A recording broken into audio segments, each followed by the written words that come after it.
One thing worth noting before we get into this is I would imagine the phone microphone is much more echoey, but that's what you guys picked in the A/B test. So today we're covering this. So it's Vaush calls out Destiny for Philosophy Tube tweets. I don't know if that's how this call started necessarily, but we'll see. We'll get into it. This time around, the way that I'm handling this situation is different. I hope to improve each debate review stream that I do, and one of the improvements that I'm making this time around is to reach out to both of these individuals before I do the debate. So I spoke with Destiny earlier today, and we kind of talked about maybe some of my criticisms, some things I was wondering if you would walk back. Okay, this is pushing it, but would you ever consider dropping things like subhuman as like a go-to insult, or? I can't say anything anymore. What am I supposed to use as an insult? Oh my god. So that's why I'm like hesitant to tell you that. I think over the last year I've gotten better about not being pedantic about the little things you say, but that's like a pretty, obvious area for improvement, and it's something that people will get upset about. We had a conversation about that, and I gave him the opportunity, if he wanted me to look at anything, to tell me then, so that I can have that at the forefront of my mind as I go through things. And I think we'll probably open up the stream by going through my notes and kind of picking out what are the things that we need to listen for in this talk. What I'm going to do is I'm going to synthesize my notes. We're going to go through and we're going to find the things that we need to be paying attention for in the talk, and then I'll have them right in front of me. So let's start with that. Don't you come to natural pauses when commenting on videos where you can check chat? No, because I will literally spend like all day reading chat, and we cannot have that. So you guys either need to decide whether it needs to be 30 minutes I put as a timer or an hour. Depends on how long you want this stream to be. If we do 30 minutes, we're going to be wasting a lot of time. I think an hour is fine. I've got an hour set up on my phone here, so after an hour goes off, I'll be able to check back in on the chat. Yes, 1 hour, 1 hour, 1 hour. Yes, I love this. For mysterious reasons, I love this. Cool, so I'm going to set that to the side because we don't need this until we get into the review itself. Again, I'm going to look at our notes real quick. Got a lot of pages of notes this time around. So we're going to start off with kind of explaining how I first interacted with the talk. Because one thing we mentioned on the channel is the possibility for priming, or the possibility for you to have certain impressions going into a talk. So I want to kind of be transparent about what that is. I spent time listening to maybe the last hour or two of the conversation live. And then earlier today, I started listening to the very, very beginning of the conversation. Now, let me go ahead and look here. So first of all, there are some philosophy terms that are tossed around that we're going to try to move past in a reasonable way. I don't like engaging in like philosophical discussion too much. I'm not educated on philosophy. I don't think it's a good language for talking about thought or feelings. So that's just something as a streamer that is like a personal thing for me. And I think that for the audience, I like to explain it as philosophy is a language, okay? And it's for communicating. And languages require both parties to understand them in order to be used like effectively. And I think the problem with philosophy is when you're a creator and you're preaching out to people, if not everybody has the same idea for what these terms mean, the way your message is getting out to people can drastically change depending on whatever baggage they have with certain philosophical terms. And that applies dually to like debate terms like steelman and strawman and ad hom and yada, yada, yada, okay? So I generally try to avoid that stuff. I use rhetoric as a very catch-all term, but that's about it. I try to avoid that stuff. And there are a few places in here where that gets hairy. I've spoken in private with some philosophy people who have a bone to pick with the way deontological and rule versus act utilitarianism was used over the course of the conversation. And if those people are a little bit peeved by it, then I think that from my perspective, as somebody who doesn't really understand that stuff too well, I just really should disengage with it. And when we come up on that in the talk, if I'm kind of dismissive of those points, that's going to be why, because we just don't have the understanding or the education to be critical of that stuff. And I'd rather move past it than bullshit you guys. So that's one thing. Another note that I took in my very first watch through of the conversation was I got the feeling that Vaush really wanted to protect a lot of his friends here. He wanted to protect the connections he has to people, or he wants to kind of protect the people themselves. Now, after speaking with him and after seeing the very beginning of the conversation, I had a lot more charitable view of that. So I have down here that he wants to keep bridges, but I think a more apt way of describing that is he's trying to be pragmatic about praxis. Praxis being, trying to, get everybody on the same page about socialism, I guess, if that's how we want to use that term. If that's not how you use it, again, I don't use these fucking terms, but the dude's trying to be pragmatic. He's trying to be pragmatic about how he's engaging with, with these creators and the criticism that he's levying against them, which is why he's going to try to combine a lot of positive things with negative criticisms of people like Philosophy Tube. Because part of his deal is he thinks that even if you're, online talking about leftist issues, to accumulate all the wealth that you possibly can and to sleep on money bags, even if that's the case, he thinks that that's a positive thing, because at an ideological level he wants to push the ideas of socialism and he wants them to get out there, right? And so if somebody is doing that, but they're, sucking all the benefit out of it and are doing it for personal gain, he doesn't really care. He doesn't care if they're being hypocritical. To some extent, he doesn't necessarily care about misinformation, though that's something we didn't get to dig into too much in our talk. I don't want to say for sure that that is the case, but he seems to have a threshold for that may be, it may require a lot more to upset him than it would for Stephen. And in particular, if the misinformation is for the other team, if it's for conservatives, if it's for conservative thought, I think that that's something that he is critical of. Because again, this is this praxis angle. This is like the best thing for leftism and for lefty people is to push out these ideas and to get more people onto these ideas and to reach more folks. And so part of that is going to be encouraging content creators to stick with it and, not criticizing them to the point where they don't do any good at all. One quote that I took from the very beginning of the conversation that I liked from him is, if we get too hard on essentialist criticisms, then we preclude the possibility of those people doing good within their means, right? So what he's saying there is, he thinks that if we are too rough on people, if we're too critical of them, if we're too essentialist in some of these criticisms, then the result is going to be that fewer and fewer people are even going to engage in the ideas. Fewer and fewer people are going to promulgate, whatever the fuck the word is. Fewer people are going to spread the ideas, right? And he wants as many people as possible spreading the ideas to kind of varying levels, in my opinion. But I can understand that. That makes more sense to me after seeing his argument more concisely at the very beginning of the video. But what I suspect is, as we start to go through this, we're going to reach points where it's kind of clear that this is to like a worrying level. Like, I think once we get into hypotheticals like the slavery one, it might not look as good. But I didn't have the initial context of the conversation when I watched it initially. So there's that. Wow, that's a nice kitchen. Yeah, it kind of is. Well, I'm eating katsu right now. What's up, katsu? Hey, bud. Okay, let's see here. Other notes from the very first watch that I did. Let's see here. Okay, so Stephen says quite a few things that I disagree with, and if you go back to his stream today and you look at the period of time where I talked with him, is to at all costs avoid rudeness. All right, I'm going to turn the alerts way down for right now. So there were a few points where he made some arguments I feel like were overreaching or were, a bit hyperbolic, and so I tried to get him to walk those back when I talked with him, and we did get progress on a few of those. So one of those being that Philosophy Tube shouldn't post at all, that if we deleted all of her stuff and we removed all of her content from the earth, that he gets into these very hyperbolic explanations, or he says that Big Joel is like subhuman, right? These are things that even on the face of it, we cannot accept these, right? Like, Big Joel ranting on Twitter does not make him subhuman, right? And sometimes his hyperbolic language of his gets him into trouble.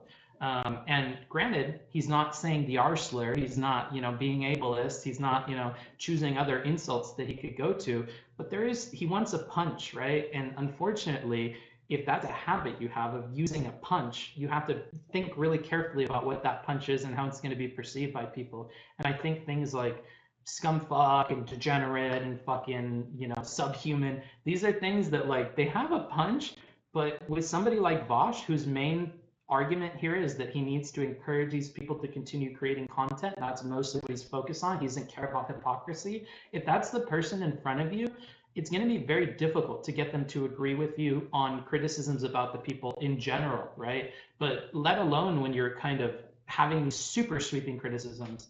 And in my conversation with Vaush, that's something he told to me as well. He said, hey, look, when this guy comes to me and he's giving me like 100%, argument against something, or he's saying things that are way past what I can agree to, I feel like even agreeing on the little factual bits that exist in that argument is kind of giving some credibility towards the larger point that he's trying to make, and I don't want to do that. So he thought he did a good job of picking the things that he agreed with and saying that at an overall level, sure, like for instance with Philosophy Tube, the econ takes are kind of cringe. He doesn't agree with a lot of the lefty stuff. He agrees that some of them are hypocritical. He tried to give ground to Stephen at several points, and from his perspective, he thinks he did a good job of balancing, giving into fair criticisms with like trying to deflate that larger narrative. I think he could do better. I think most of the criticism for Vaush here is going to be about getting to that bridge building stage a lot faster and trying to separate out some of the hyperbolic language that Stephen is using. Because at least in my personal discussions with Stephen, and this may be because he respects my opinions and stuff, like he said on stream, it may be that he gives me kind of more, wiggle room with getting him to move on stuff and getting him to change his language around things and like agree to arguments that are like less crazy or less like on their face, like egregious, right? Like subhuman and stuff like that. Like getting him to walk back the language, I feel like is something you could probably do in the moment. I feel like if you were to point out the exact specific wording that you're having a problem with, you could bring the attention back to this rhetorical level and change the claim such that you can agree with it. That would be my advice, is to say, hey, look, let me level with you. I know what you're saying about the econ takes. They're pretty fucking cringe. But the fact of the matter is that like X and Y and Z. You are having an amazing day. Do you ever plan on doing the homework thing again? Everybody asked about homework, but at the time that I did the homework thing, nobody did it. So I mean, we'll see, dude. Thanks for this up. Anywho, like I was saying, that's where Vaush could work on getting better, is learning how to distill down the logical argument that he can agree with Stephen on from that kind of crazy rhetoric. And it's unfortunate that that gets shouldered onto Vaush, but that's just how Stephen talks, right? Like I deal with it, other people deal with it, like sorting through the hyperbolic stuff and getting down to like the meat of things that you can agree with is just something that you have to do with him, right? In much the same way, you have to be careful about the rhetoric and the narrative that Vaush is weaving while you're talking with him. You have to be very careful about what kind of concessions are you giving? How is he wording questions and things to make you look, right? What kind of virtues is he signaling to? Not to say he's like virtue signaling, whatever, but you have to be aware of who his audience is, who he's speaking to, because it's not always to you. A lot of the time for all sorts of content creators, they're talking to their audience and they're talking for their audience as much as they're talking to you. And Vaush's audience is very in tune to certain bits of rhetoric. So you have to be kind of wary of what kinds of narratives are spinning out of the exact like phraseology of some of this stuff. But given that he's so careful and given that he does understand like the rhetorical level of things, both of these people do now at this point, I would say. Stephen's gotten a lot better about that. Given that they're both doing that and it's at the forefront of both of their mind and they're mentioning it in conversation, like Destiny explicitly saying that the rhetoric you're using is painting things in this light or another light, I think that Vaush could have, using the same kind of mechanism, pointed out, hey, I can't agree with this if you call him subhuman, right? Like we can agree, obviously he's not subhuman, he's not a rat person, he's not some fucking reptilian, alien, right? I can't agree when you're using language like that. I feel like it's irresponsible and I just can't back that, right? And then maybe you have a debate about the language. If you don't want to have a debate about the language, don't call it irresponsible. Just be like, hey, I think you have a good point with the econ stuff. I can agree about the econ. And to his credit, he thinks that he did that really well. So he thinks that, I tried to give him ground where I could give him ground and like the dude was just not having it. So we'll see how that goes. Why you're not streaming on YouTube? Because I don't know if that would work. Right now we have a mobile setup. I'm in Vegas. And I don't want to change too many pieces. We're using the phone and the webcam. It only has so much battery on it. So like, we really need to, we're kind of fucked. Is Book's audio popping a lot or is it just my shitty headphones? I'm very tempted to put a sign on the chat that says don't talk about the audio or don't talk about the video right now, because it triggers my anxiety and it's something that I cannot do anything about. We troubleshot that in the very beginning, and I kind of don't want to hear about it for the rest of the stream because it's as good as we can get it. So if you're having audio problems, fuck out, okay? Just be quiet, okay? Be quiet, because you're going to have to listen real hard. The audio is not good today and it cannot get any better. So we've already tried that. It's okay. It's Scuff setup. It is mobile. Yes, it's literally on my phone. Okay, we're in an echoey hotel room. All right. I'm sorry, Book. I didn't mean it as a slight. No, it's. I know you don't intend it as a slight. It triggers me, right? And so I'm just being honest with you about my triggers. The video quality is so good today. I love it. All right. I don't know why I'm reading the chat here. This fucking so silly. Anywho, let's keep going through this. Yes. Another thing that Stephen said that we talked about a little bit in our conversation was this misinformation take, that we don't have to think about where misinformation comes from or how it's disseminated, because obviously it all comes down to ideology. I don't think that at all. There's entire industries built around trying to investigate that or whatever. There's entire countries that are dedicating their time and effort to creating misinformation.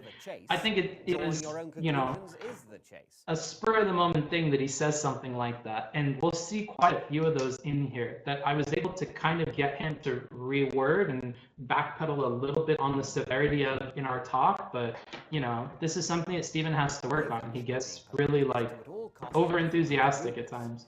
Hi, Mr. Bookfucker. Where are you at today? I'm in Las Vegas, California. Las Vegas, Nevada. Ew, shit. Oh, and when he says things like not spiteful, I understand he can't admit to those in the moment. Anywho, go watch the talk with Stephen. We went through all that. Let's see. Let's go through the Vaush talk real quick. So with Vaush, I asked him for any clarifications or extra context that he wants to add, and he thinks that the biggest frustration for him was that, oh man, a high train, crazy. Thanks for the subs. I'm gonna have to take the headphones off though, because I cannot listen to those or I can't talk. Anywho, like I was saying, asked him for clarifications, context, frustrations, things like that. It seems to be that his main frustration is that they spent 3 hours talking about this stuff, and Stephen didn't seem to really take to heart what Vaush was trying to get at. That even after 3 hours of conversing, the takeaway from Stephen's audience and Stephen himself is that he doesn't understand what Vaush's position was. And that can be really frustrating when you spent 3 hours trying to go through it, right? And from Stephen's perspective, it often feels like, or from Vaush's perspective, it feels like Stephen was just in there to find things to be critical about in his beliefs. And that Stephen was trying to attribute a lot of lefterly positions to Vaush. A lot of shitty lefterly positions to Vaush. And he was trying to get Vaush to stand trial for the sins of a lot of his compatriots, right? His comrades. And that's a difficult position for Vaush to be in, because he doesn't want to defend those people. I get the impression that Vaush is probably more critical of these people than he leads on the stream.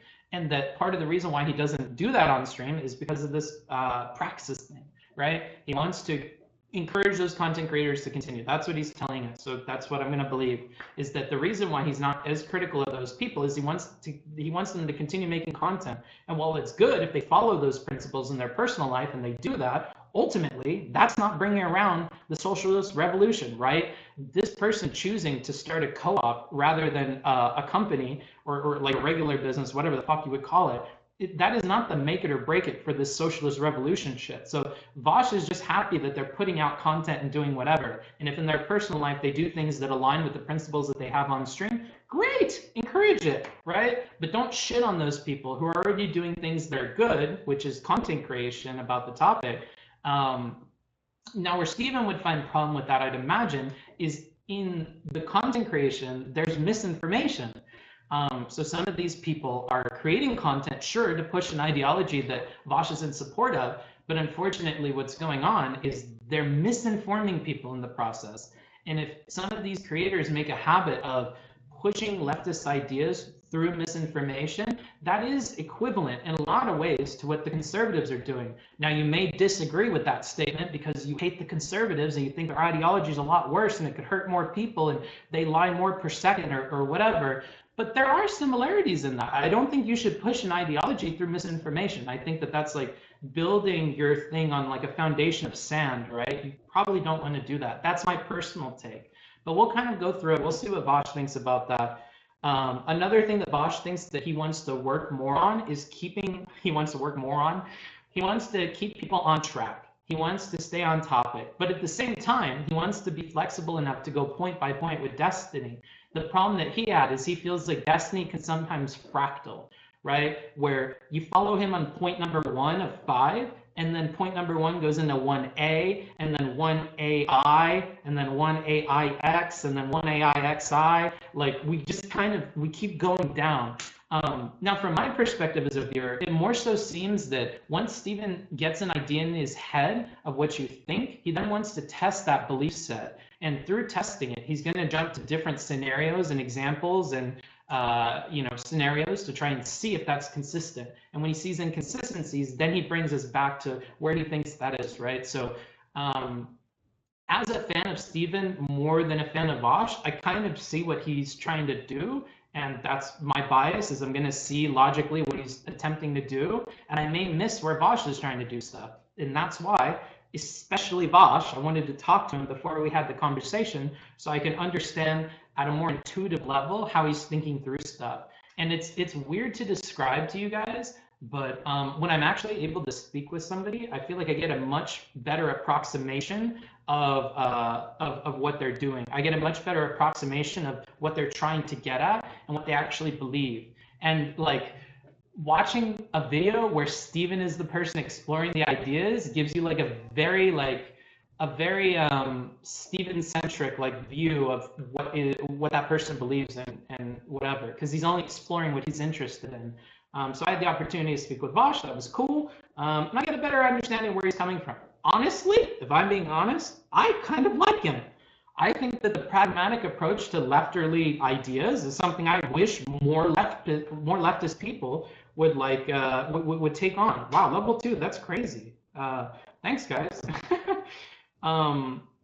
This all started over a tweet where Destiny basically want people to live by their print. Yeah, and this is another thing. Vaush doesn't care about that shit, right? And you can hate him for it. You can think that that's so silly. How could you not hold people to their principles? How could you be somebody like that? That's fine. That's your opinion. But honestly, as somebody who understands the position that Vaush is in, both as a content creator and as somebody who's trying to like push leftist ideas, I don't know. I don't think it's that bad. Like, I personally, as I've said on stream a bunch of times, don't believe that people follow rigid logical systems to arrive at conclusions. I don't think that philosophical talks or philosophical reasoning is something people apply consistently, okay? And even if they do it in their private time and they understand like their axioms and what they believe in and they can reason to those points, I personally believe in like what I like to call a perspective theory. It's all about how many dots you're willing to hold in the forefront of your mind at once when you're making decisions. Right? If I punch you in the face, all of a sudden, all of your philosophical dots probably go down to like anger and pain and whatever. And you can only think, you got monkey brain now, right? You can only think of like 2 or 3 things.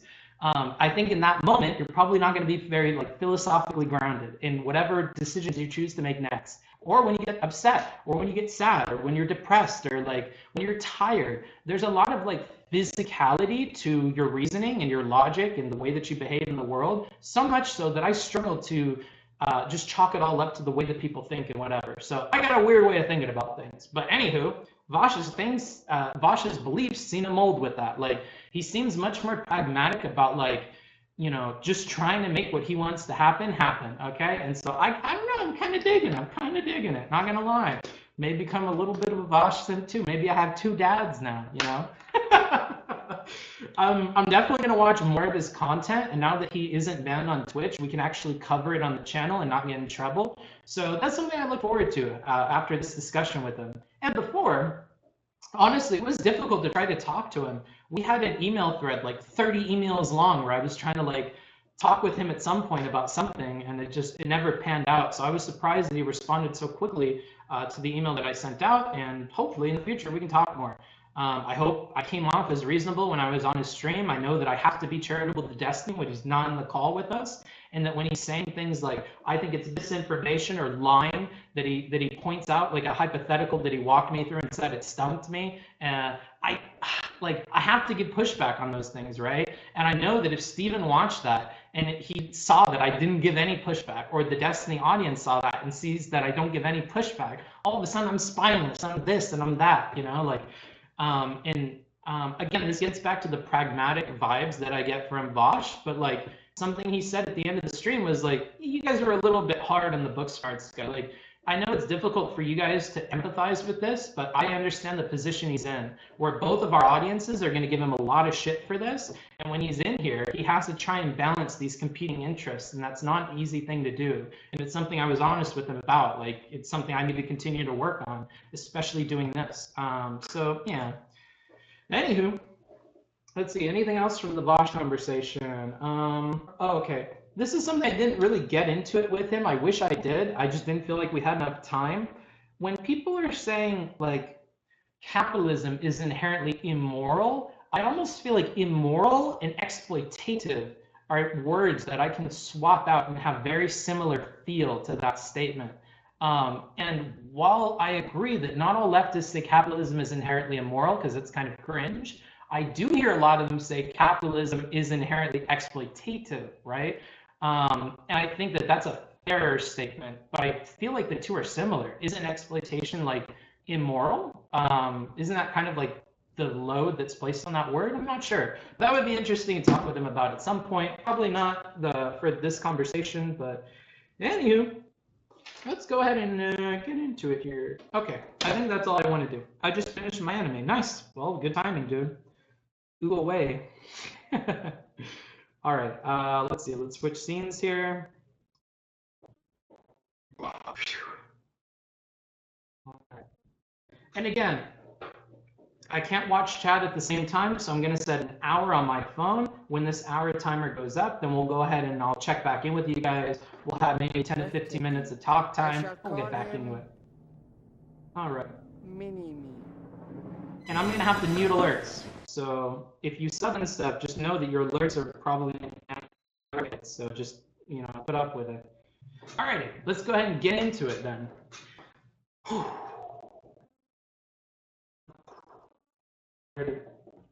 right, starting my timer. A lot of social pressure in the online socialist community about hiding one's income because being poor is an aesthetic, but that's not the same as like it being an attempt to trick or deceive people, you know? These are not the same thing. When your aesthetic is literally disguised like some property of yourself, how is that not a trick? You don't think that this person is like making it sound like they need to get like out of paying rent due to the pandemic? Ignoring the fact that they're literally doing this to some. We're going to put this on 1.25. I'm trying to think about speeding things up because when people watch the playback, it can be difficult for them when I put it on 2. We're going to be at 1.25. I think that's fair. We may move it up to 1.5. That's something that I'll ask you guys when we go back to our intermission if you guys want to do, but we'll keep it at 1.25 for now. Somebody that is probably making far less money than they do. I don't necessarily have an issue with people calling for a rent strike and using collective language and doing Stop. so. That's not what we're talking about. Oh my God. I do think that it's bad that they hide their income, though. I think that's the big definer here. I think that if you show your income, then I think that's totally This is not the... What I'm saying is she is making it sound like she literally like won't be paying rent due to the pandemic, ignoring the fact that the landlord makes less than them. I would say that this is... Even in this highlight, like Vaush had said that I think like the tweet might not be a problem if she makes it public how much she makes, right? The problem would come if she hid what she made and then did that, right? Like maybe some other content creators do. That's the vibe I'm getting. Is a trick into making somebody think that they're on their side.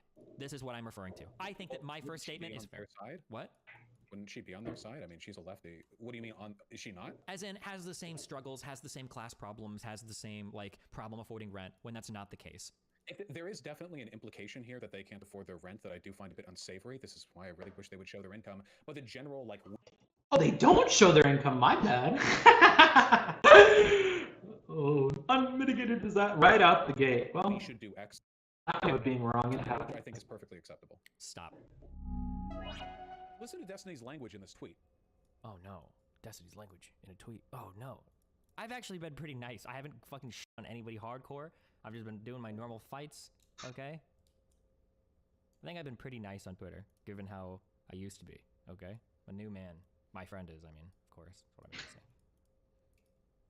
Online socialists don't want you to know how much money they make because they want to constantly trick you into thinking they're on your side. This True. is an incredibly stupid and reductivist take. No, I actually defend that to the death. I think I even get Stupid socialists don't want you to know how much money. friend is, I mean, of course. That's what I mean to say. Online socialists don't want you to know how much money they make because they want to constantly trick you into thinking they're on your side. This True. is an incredibly stupid and reductivist take. No, I actually defend that to the death. I think I even give 2 or 3 examples in that Twitter thread about it. Real reason why. Avoid. I'm gonna try real fucking hard. Why am I hearing alerts? What is going on? I thought I deleted. It's not even there. How am I hearing things? Am I crazy? Help us, book? Yeah, it's like silent. Wait, what is silent? I can't actually hear. Oh no. Oh no. Good thing we didn't do a fucking hour of it, dude. Oh no. Alright, let's go ahead and play it, dude. That's how loud it is. Why a lot of online socialists hide their Patreon income is because their audiences will get super fucking angry with them if they show it, okay? Imagine thinking your audience is ready for the socialist revolution when your audience can't even It's probably knowing. Streamline. Hold on. I'm gonna change views and I'm gonna turn that off like on Streamlabs because this is not good. Let's go to Big Him. Okay, hold on. I need to disable that because I'm not listening to alerts this entire time. That will drive me nuts. I can't because I have to stop talking. Like, it interrupts like my internal monologue, and then I don't know what to say anymore. Hold on. Let's go to. I don't care about making my own logo. Thank you though. Alert box. Waste your time.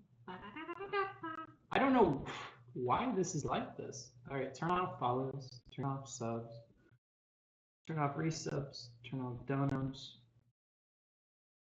turn off bits.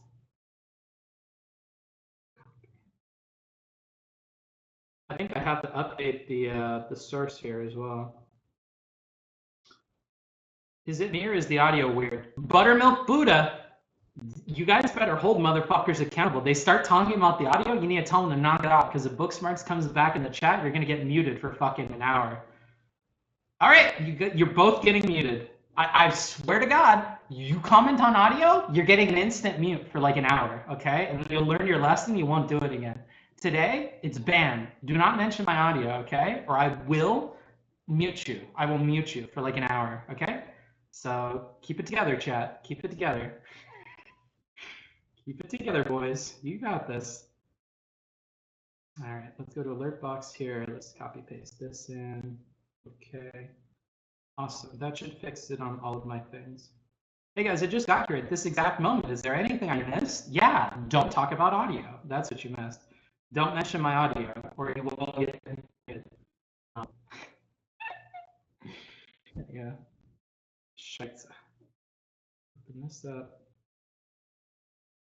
Ooh. All right. how much money you make. It's in their material interest not. Why did I just hear another alert?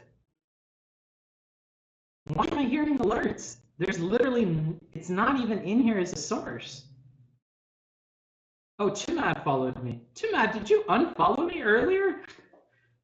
I feel like you've already followed me before. All right, whatever. He's just trying to meme it. Not to show it. The idea that it's part of this like duplicitous scheme just isn't borne out. ContraPoints. Natalie hides her income on Patreon. Has Natalie ever tried to like disguise herself as like one of the trolls? Natalie. No, but I explicitly don't use. Wait, can somebody link my Twitter thread? I explicitly didn't even list Natalie as a person. I don't think ContraPoints has ever done that fake proletariat shit. No, as a matter of fact, I think in her videos now she jokes about like having money, and I think she kind of wears. Natalie's usually pretty forthcoming about the fact that she's well. There are more examples. I just can't think of them off the top of my head. But I'm like, my problem are when people pretend that they're poor to be one of you so that they can pretend that they're fighting alongside with you. That triggers the fuck out of me. So one example I had of this is Brianna being like, I'm an unemployed journalist talking about a presidential candidate. It saddens me that you took time to weigh in on this, defending Pete's failures. So he really doesn't like this person, and I don't know. I'm not gonna. Okay, pull it back, Noah. Put on the brakes. You don't have to mention this shit. Just fucking let them talk about their rhetoric, give them advice. Don't talk about the ideas. I have to avoid logic. Capture black votes while he enjoys support from the gun establishment. Anyways, gotta get back to my racist mentions. Like, I don't know. There was another one where she talked about like, was it either her or co-host talked about like student loans, and like I think both of these people are like fucking Harvard grads or some shit, and it's like, come on, dude, really? And then there's Philosophy Tube, where she posted something about like not paying rent, and she's like, I'm not gonna pay rent. Fuck that shit. Like, I'm not gonna pay. It's like, dude, you probably make like 15 times more than your fucking landlord. Why? Why are you doing this? This is such a virtue signal. Fucking cringe. Hold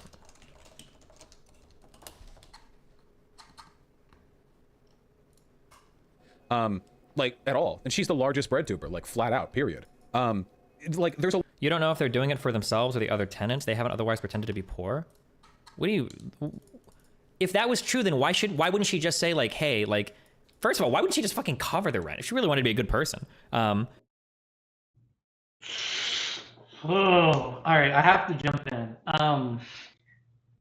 I don't think that's super duper fair. I think it's fine.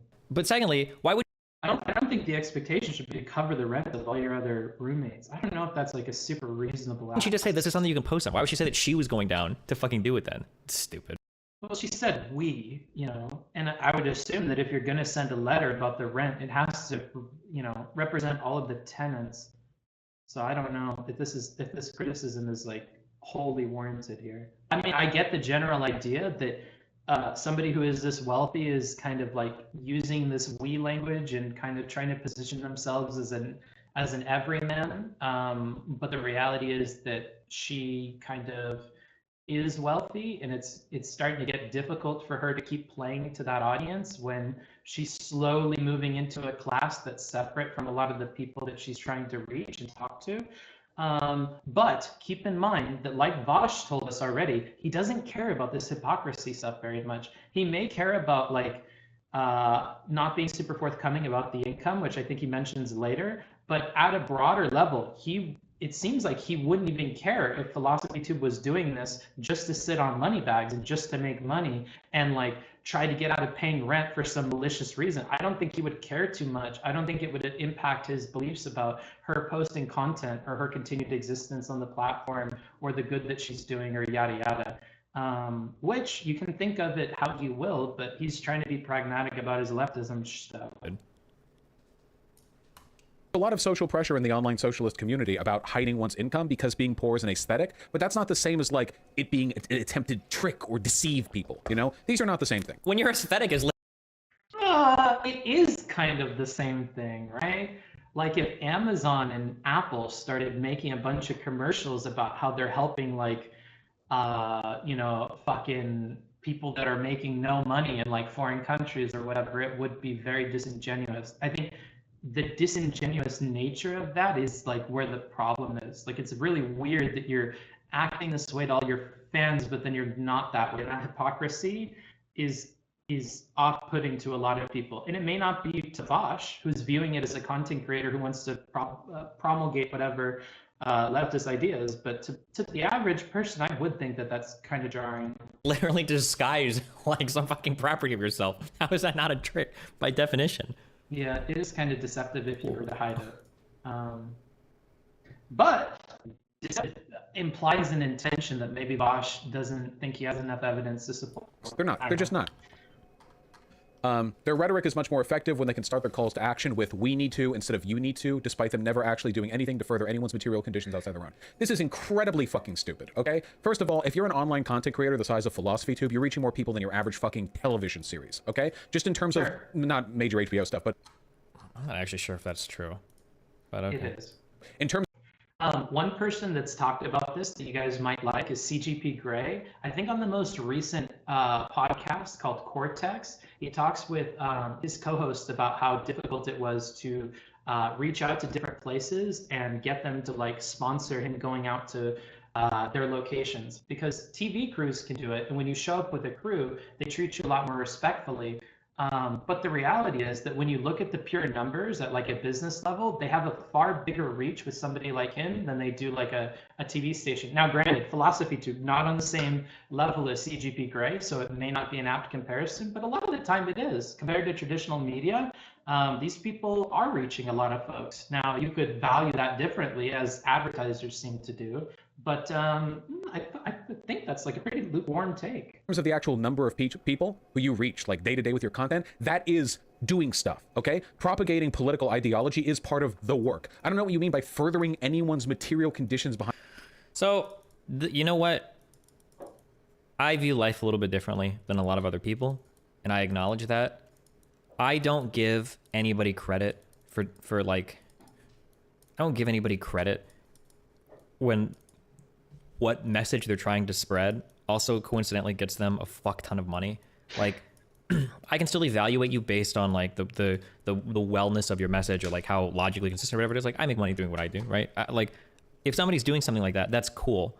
But I'm pretty sure if you go back and you ever listen to me ever say a single time that like, oh yeah, like I think I do something good, I'm pretty sure I always call it that, but like I get paid a lot to do it as well, right? Like, I don't know. I think that like, there is a lot of things that you can do to further your messages and your cause. And when the only things you ever do just happen to be the things that make you the most amount of money, it makes me feel like the important thing isn't really like furthering your cause. It makes me feel like the important thing is just making the most amount of money. And I bet at the forefront of his mind are people like Hassan, who he levies this criticism at. I think later on, I don't know if it's on this stream or another stream, he looks at how Hassan talked about helping, I forget what the candidate was, but helping them get onto Twitch. And he said that his praxis, whatever, was like, well, yeah, once they wanted to come on Twitch, of course I helped them. Yeah, they want to get on Twitch. I'm fucking all down for that. But apparently prior to that, he had a very different tune about this candidate or where this candidate is coming from. And so I think that might be at the forefront of his mind with criticism like this. I'm sure it's frustrating to see people change their tune immediately when there's some benefit for them beyond the actual praxis that they seem to be touting around on their sleeve. When it seems to be that all of your decisions are aligning more so with when you can make money than when you're helping your cause, it's difficult to turn a blind eye to that once you pick up on it. But Steven is always looking for that, I feel like. Steven is much more critical of people, and he's trying to listen in for these things. And as a content creator, again, like with Vaush and wanting to push leftist ideology, Steven wants to push principled content creators, and he wants to hold people's feet to the fire when they're not being that way, right? And so both of them have very different overarching goals, very different like pet peeves, right? And I think that's kind of clashing. It's going to clash in this topic.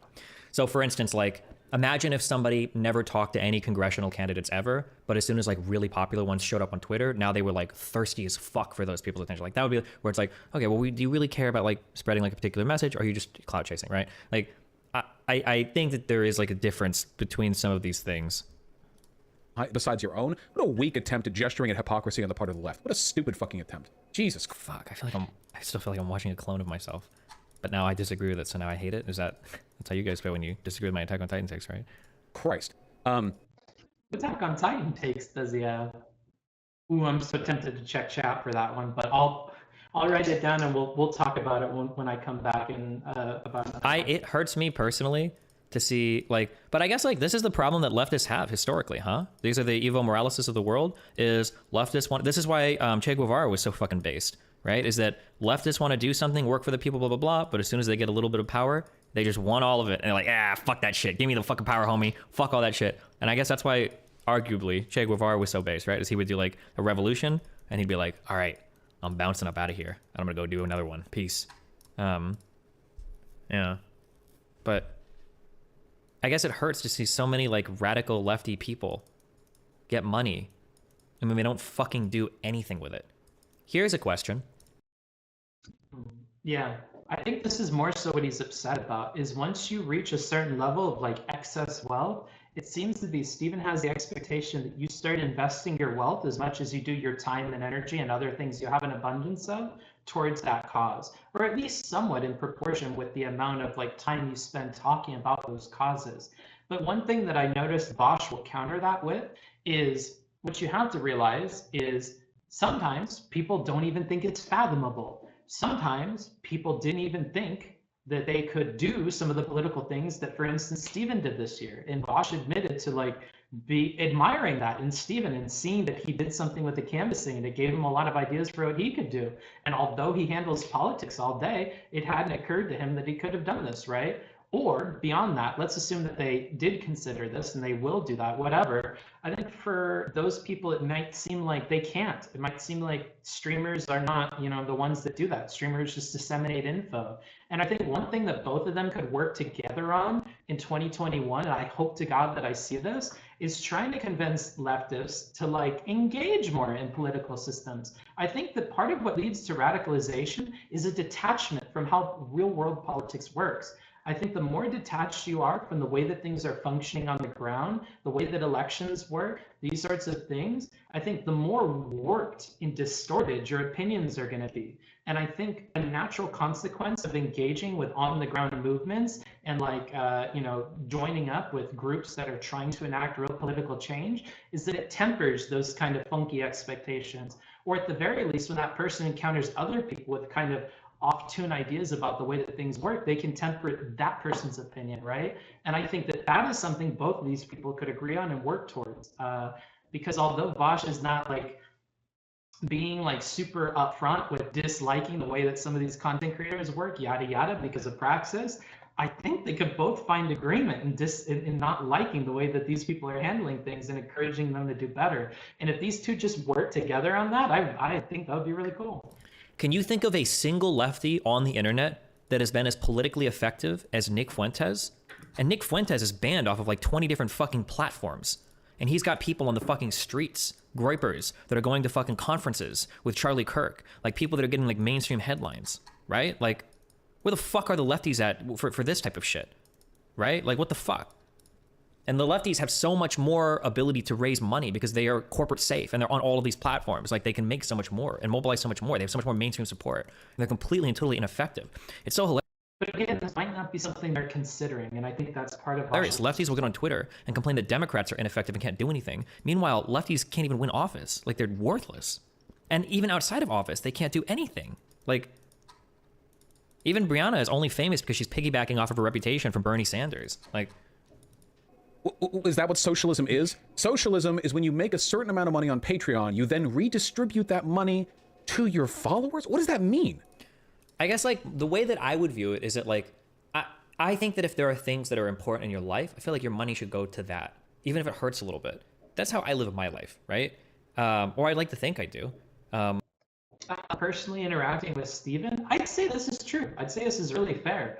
He covers the bill when he takes people out to do stuff. He'll just randomly spend money on people. Like, if we're talking about monetarily, for sure. And if we're talking about time and attention, I think he tries to do that too. When we were in Georgia, he went out of his way to try and have a personal interaction with every single person that was there, to learn some detail about them that he could use in the future to like talk to them or say hi again. He's pretty conscious about like trying to invest what excess he has in terms of time, energy, money, attention into causes and people that he cares about. So yeah, this is really fair. And as somebody who interacted with him in private, I feel like I'm kind of in a position where I need to like reiterate that he's a kind dude in person, and he does put his money where his mouth is on things like this. Like I pay my child support, I pay for my kid's house, and I pay for a vehicle for his mom. It's like $600 a month. She's a fucking Jeep Cherokee, okay? Because these are things that I think are important in my life. Sometimes I'll take hits to my content to do things that I think are politically important. So for instance, all the congressional candidate interviews that we did. And then as of recently, I've tried to sink like some real life money into like some political work on the ground because I think that's important.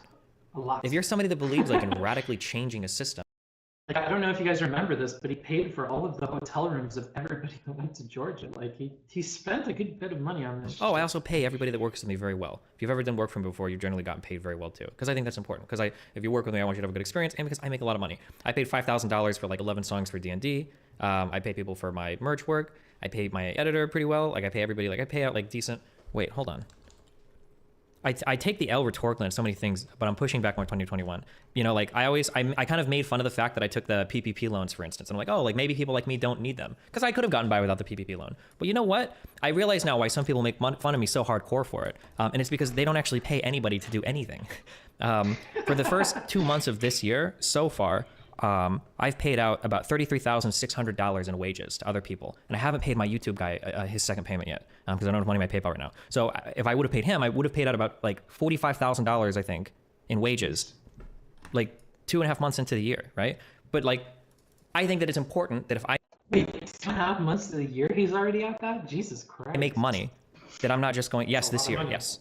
I think that it's important that like if I make money, that I should be like funneling this to like other people, because I don't know, that's an important value to me. Like, why would I just sit here and hoard it when like other people can get work and I can grow my stuff and other people can do well? Like, so like, I don't know, when I see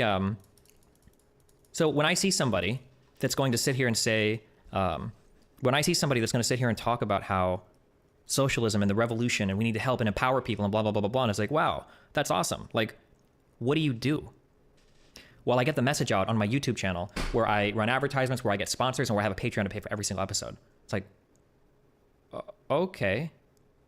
Like, it seems like you could do something, like anything. And the funny thing is, But that is something, right? Like, I know that his argument is for more, but I feel like rhetorically, he could sell this to lefty people much better by at least identifying that the dissemination of the information is something that's really important to that group of people.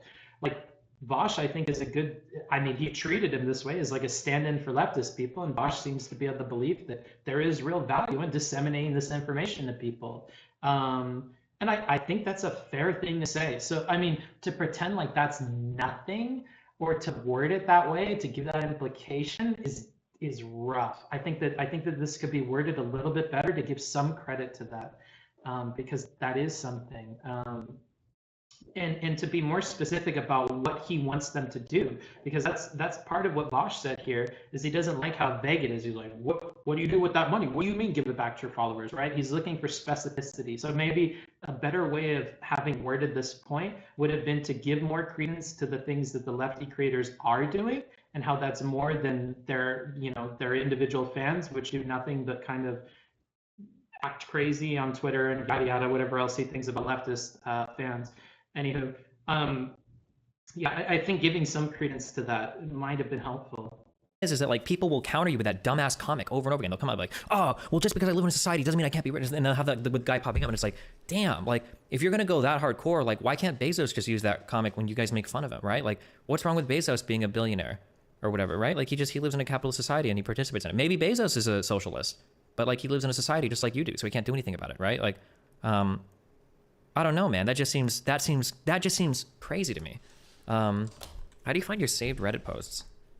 Like another like line of argument that I would have taken if I have Destiny's position is one of like moving gradually. So leveling with Vaush and saying that, hey, when you're a small creator, when you have Booksmart's money, like you probably can only do so much. Like I've never broken $1,000 on Twitch per month. Like I've never, I that money, I only have so much, but I think once you hit like your needs in life and we start talking about excess income, I think that's when on that scale, we start expecting more out of these content creators. And let alone once you hit a Hassan level, right? Where you have awful lot of money extra that you could be doing things with. And if you're not spending it on a lot of things that would support the causes that you're touting on stream, I think that's more where he has a problem. And I think working gradually towards that, where like we don't have that expectation for small creators, but that expectation is going to increase as their extra increases, might have been an argument that would have tickled Vaush's fancy, because Vaush is also a socialist, so he understands that different classes have different abilities and things that they can do in the society. So that would have been what I did. I see stuff like this and it's crazy to me. So chat, I recently saw something that was funny. And I'm gonna do it. I'm gonna do it. Two things. Try to say a couple things. I know everybody's ignoring this shit. That's not a Hold on. I'm sorry, real quick. Don't be insane. There's obviously a difference in scale. Besides, Bezos offshores taxes and violates rights of his workers through union repression. Any crime that you can levy at Bezos, you can levy at a huge streamer. I don't know if you know this, my dude, but when you work for Twitch, it's owned by Amazon. Like, this platform is subsidized by all of that fucking slave labor that you think is so fucking horrible. Like, you're on this platform. Like, you can sit here and pretend that, like, well, technically, streaming's not exploitation because nobody else, I'm not profiting off of anybody else's labor. Yeah, you are, you dumb motherfucker. You saying that you're not profiting off of somebody else's labor is like a libertarian saying they don't want to pay taxes because they're not going to get anything out of it. And they ignore all of the costs of society that have gone into like making like their life possible, right? Like the only reason why Twitch works as a platform is because you're working off the labor of so many other people. Even if you don't directly employ them, you're benefiting from that labor. Like, what are you talking about? Like, oh, this clip though. But as Now, to be fair, obviously, there's going to be like a different level of responsibility between like between maybe Bezos and somebody that streams on Twitch. This is another reason why I can't do the 2x is he listens to things at 2x. So while I can handle the multiplicity of listening to something at 4x, I understand that the average viewer can't. That's not a reasonable expectation. So that's again why we have to keep this at 1.25. Unfortunately, we're not going to get Vaush in the call until like 30 something minutes into this video. Good God. Twitch. But like, I don't know, man. When I see people making like hundreds of thousands of dollars a year calling for revolution and they just do nothing with their money, like, I don't know. It makes me wonder, like, do you actually believe in anything you say? Destiny, sure, but where else can they promote their ideology? In a sense, utilizing Twitch to create such a society can do more to benefit Twitch workers. Dog, you just made the iPhone meme. Wait, what? I don't know what the iPhone meme is. I don't know what you're saying. But like, I don't know. Why can't you like start up a co-op? Why can't socialists earn big bucks? I've never said that. I never said that ever. Wait, how are you so fucking brain dead? I've talked to you. I know you're not that fucking stupid. You must be emotional over the topic. And it's impairing your ability to think. Philosophy too. You too. You can make money, but if all you do as a socialist is make money and then hoard it and do nothing with it, what the fuck is wrong with you? What are you doing? Do you not, like, it feels like you don't, I don't know. And this is what I've said before, and I understand here that I view things a little bit differently than the average person. I understand that. I just don't care what people say at all. I do not care what somebody says they believe in. I don't care what somebody says that they think about something. All I care about is how people act. Because a lot of people will talk a lot of shit, but when it's actually time to step up and do something or to act in a certain way, everything crumbles. Very, very key here, okay? Just as key as the quote that I gave you before from Vaush, right? So to remind you, the Vaush quote that I like, that I feel like sums up kind of his position on things is, if we get too hard on essentialist criticisms, then we preclude the possibility of those people doing good within their means, right? That he doesn't want to criticize people, yada, yada, because he wants them to continue doing that thing. He also says, let's see here. Let's see. To aggressive criticism of institutions, it normally is being exploited, but the system. I don't have the other quote. God damn it! I didn't fucking write it down. He had another one that summarized his argument really well, but I'm not seeing it in my notes. Ah, here it is. Okay, so another like key position that he gives is he's okay with a leftist content creator only creating the content to just roll in money. He doesn't really care about that stuff, right? It's important. But he does. He really cares. I understand that. I just don't care what people say at all. I do not care what somebody says they believe in. I don't care what somebody says that they think about some things. All I care. What's unfortunate about this position is it's going to make it to where Steven is not going to be able to see where Vaush is coming from. Because if Steven is only focused on actions, he doesn't care about the principles that someone holds, if it's not in congruence with their actions, it's going to be really, really hard from that perspective, with those 2 points in mind, to see Vaush's perspective, where Vaush is completely valuing this doing nothing and not following the principles, because what that's doing is it's creating content and disseminating the ideas of an ideology that he wants to continue to push. He puts a lot of value on that.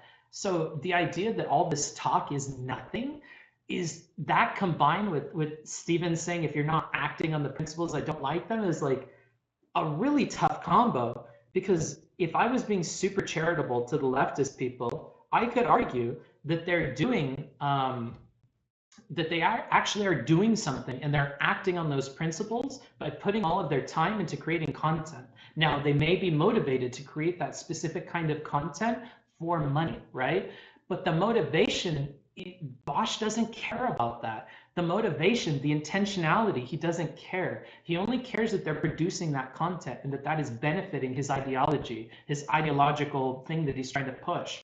And because of that, these two are just going to miss each other, right?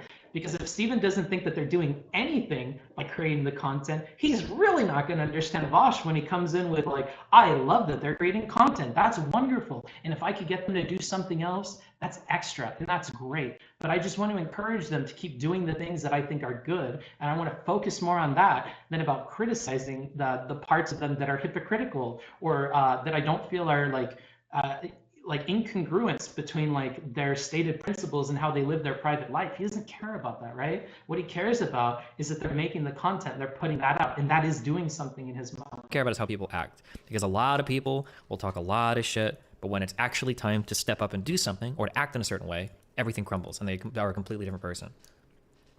Right now, there are no cooperatively owned streaming platforms on the same scale as Twitch. Sure, I'm not saying you have to be on a co-op streaming platform. I'm just saying like it feels like you should do something to further a cause. And again, he's saying something because he doesn't recognize content creation as a something, which is, it must be frustrating for Vaush. I can get that. Like, discuss socialism with me. It just seems to me that you were criticizing lefties for making money. I don't think any reasonable person would come away thinking that I believe that. You can't possibly think that. Did you put large amounts of money into caucuses, into causes prior to the Georgia canvassing? Genuinely curious. I don't know. No, but I don't really have like fuck tons of disposable income ever. He did host candidates on his stream, which is kind of fucking sleeper content that not a lot of people watch. So that's taking a hit to his stream. And I don't know. I mean, like, I feel like he covers issues that are important. He covers the news when Me Too things happen. Like, I don't know. I do think that he does things that he believes should happen. I don't know. I have way less money than people think I do because I've always carried like a decent amount of expenses with me because Rachel and Nathan like eat up a lot of like my extra money. And then and then living in California is very expensive. And then I pay people to do work and shit. Like I have like a fair amount. I've always carried a fair amount of expenses. Oh yeah, like I have my house and everything too. But like because I'm seeing like people, when I see people with like no kids, no family, single person living in an apartment, making like $250,000 a month. It's like, fuck, like where the fuck does all your money go? Like, I know everybody. Yeah, I recently saw something that was funny. And I'm gonna do it. I'm gonna do it. Two things. Can I just say a couple things? I know everybody's been ignoring this shit. That's not a popular decent. But as a former campaign worker, I'm gonna say something about the Georgia canvassing.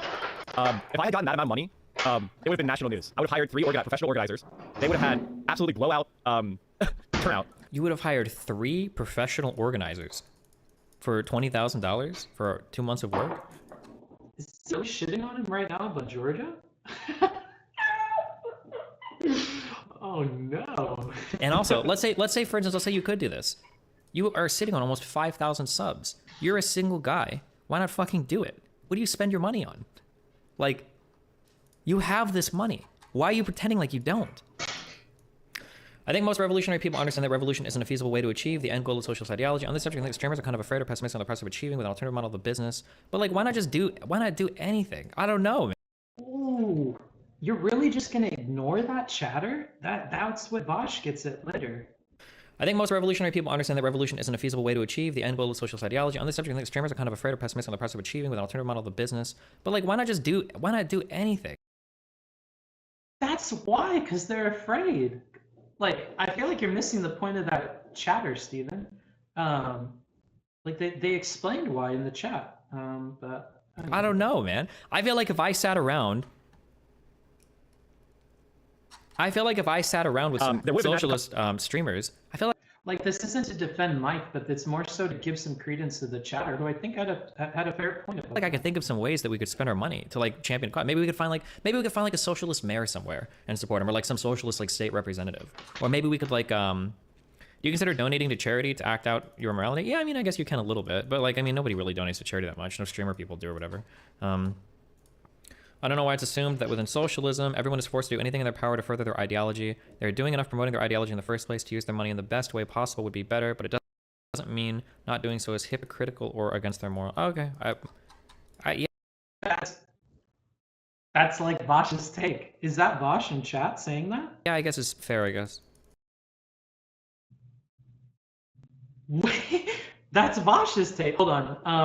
I didn't see this. I'm going to write that down real quick as a quote, because if we can get Steven to agree on that, we're going to go ahead and compare that to what Vaush has later.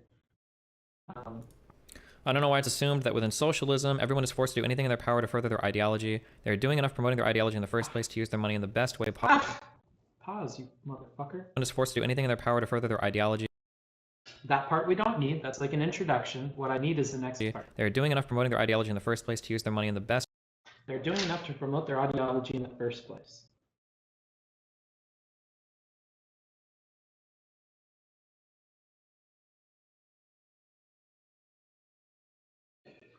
Their ideology in the first place.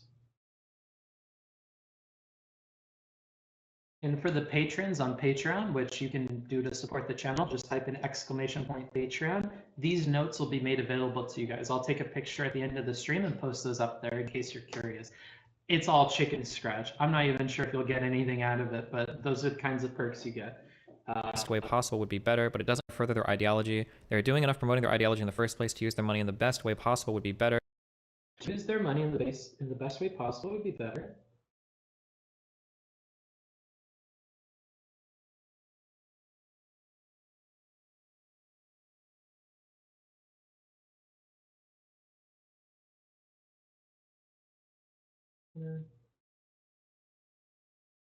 But it doesn't mean not doing so is hypocritical. It doesn't mean not doing so is hypocritical.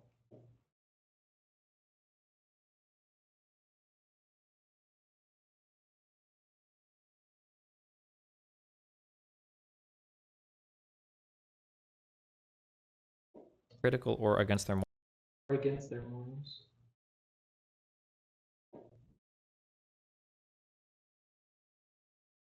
moral. Okay, This is 20 minutes. yeah, I guess it's fair, I guess. Fair, I guess. All right. This is a classic Steven concession, said in a very lukewarm way, but concession nonetheless. Okay. Good that we have this. This is going to be helpful for us later. This is like that Mickey Mouse meme. That's a sacred tool that'll help us later. What would be the difference then?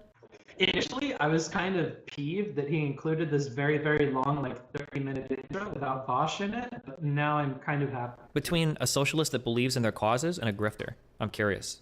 Because under what you're saying, you're allowing anybody that's a grifter to come in and get rich as a socialist. And to be clear, Vaush almost immediately said he was okay with that.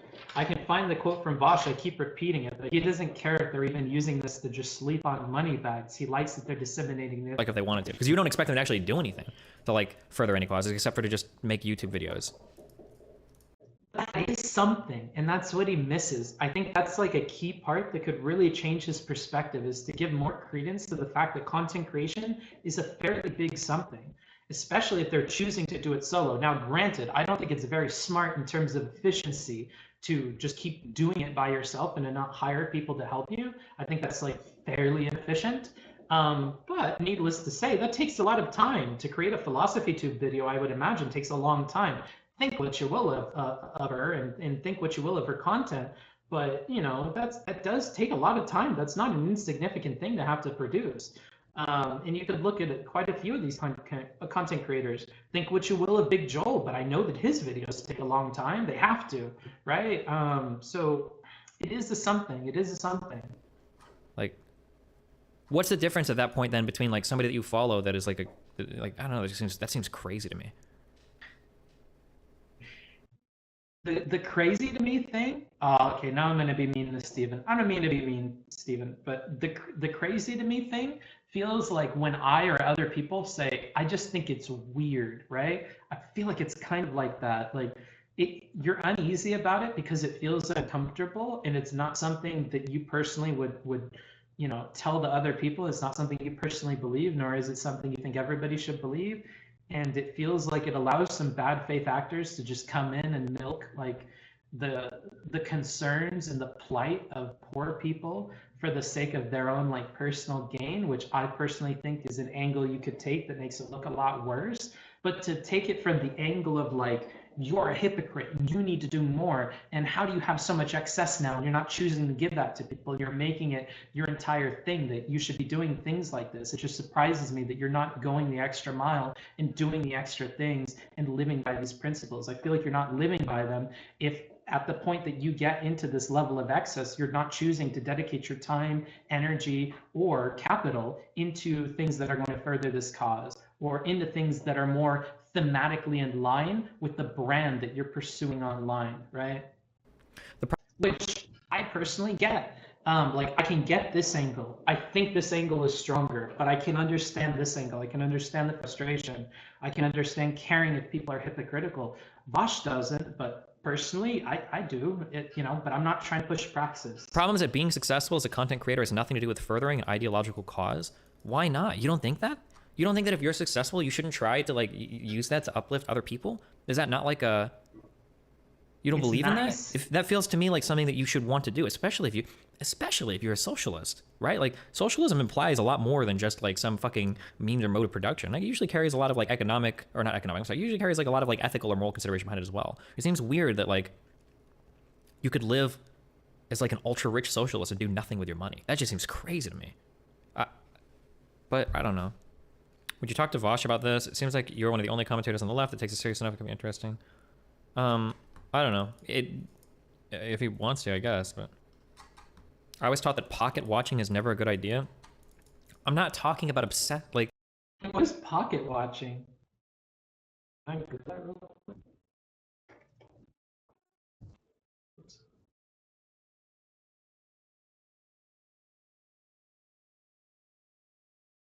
If somebody is looking on how much money you got, see how they're looking at us? They're pocket watching.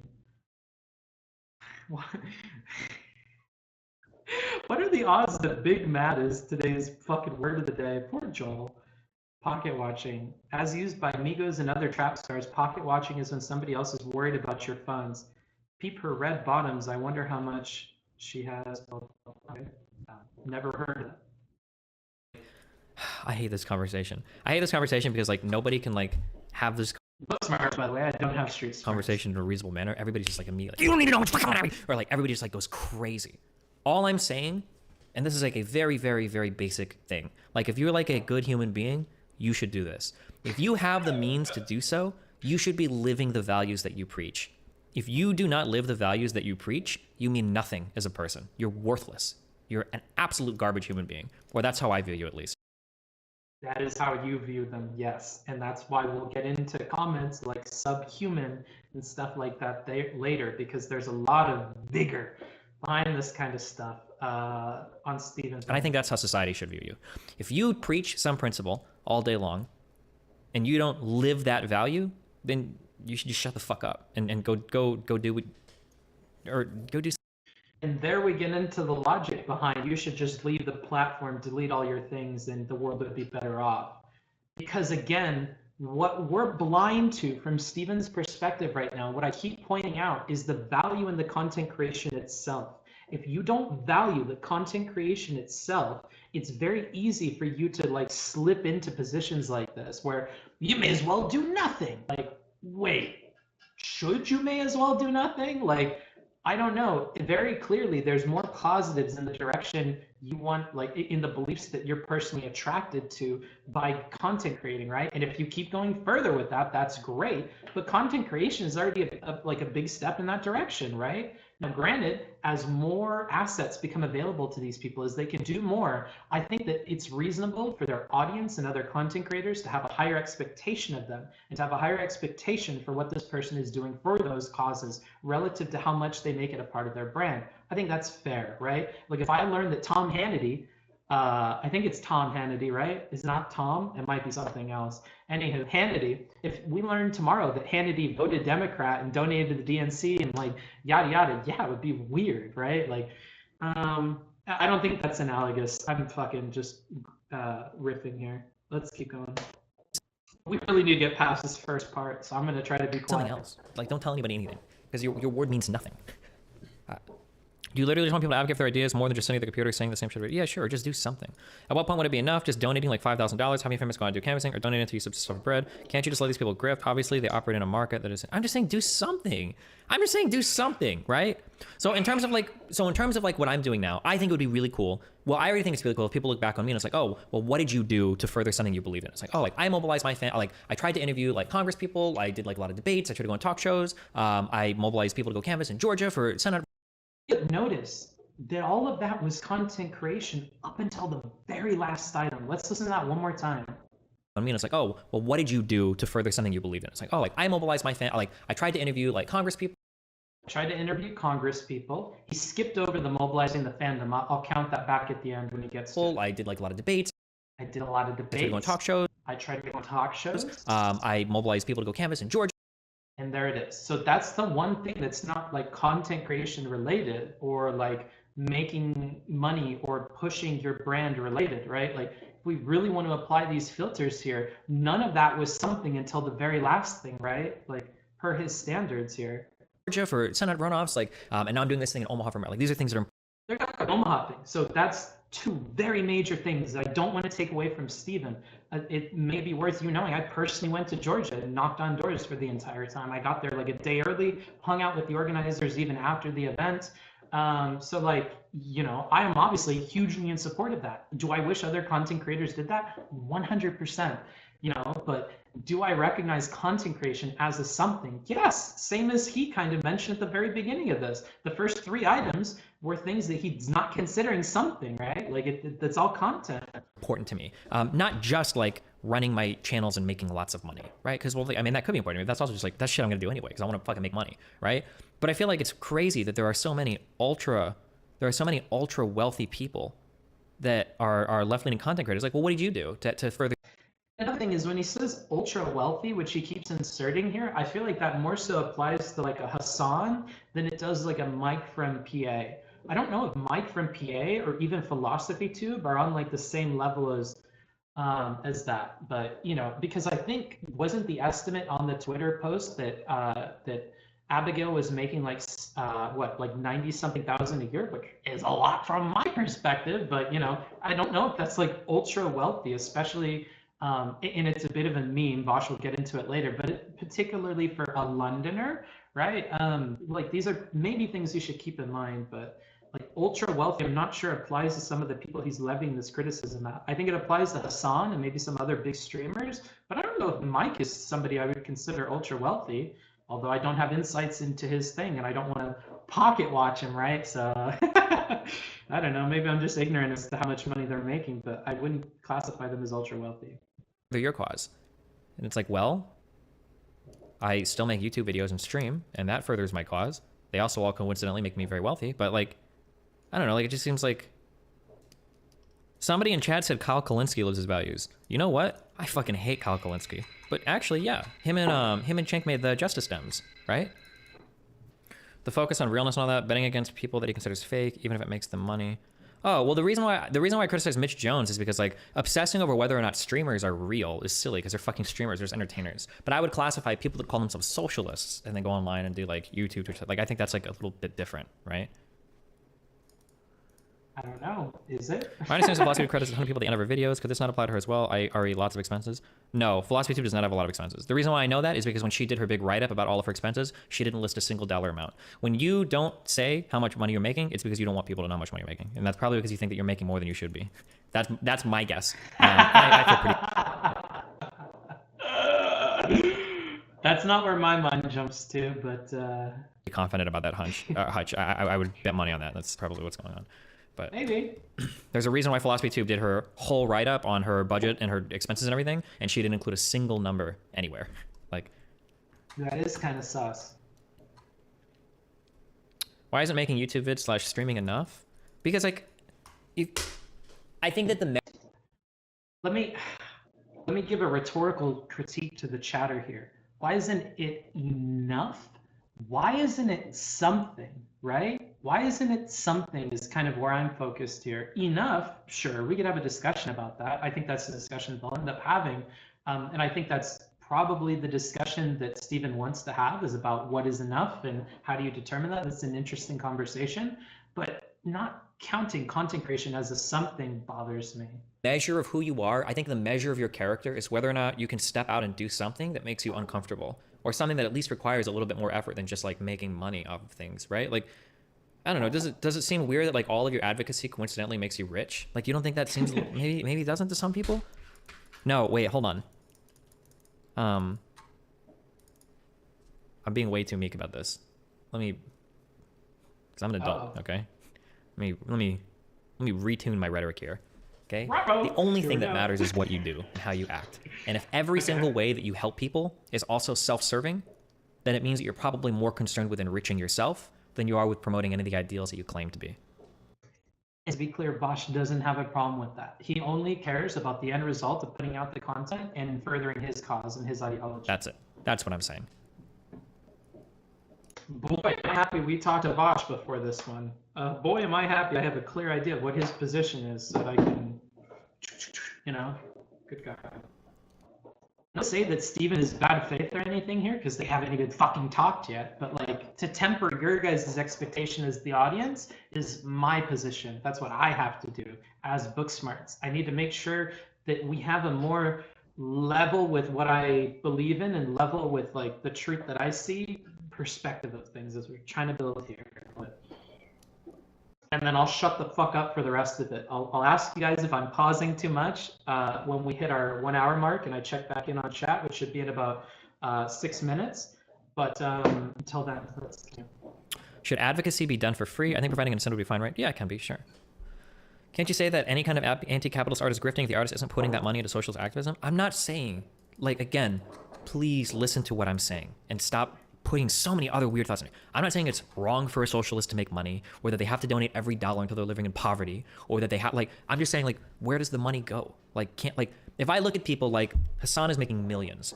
Yeah, the rhetorical addition here would be, where does the excess money go, right? After you paid everything, where is the extra going? Are you just piling it up? None will come in, right? For what purpose are you doing that? Why, right? Like, you have to answer that, and it should be something that, from Steven's perspective, kind of meshes well with the kind of content you're creating and the kind of world that you're saying that you want to create. Right? Or Mike from PA is making a good 6-figure now.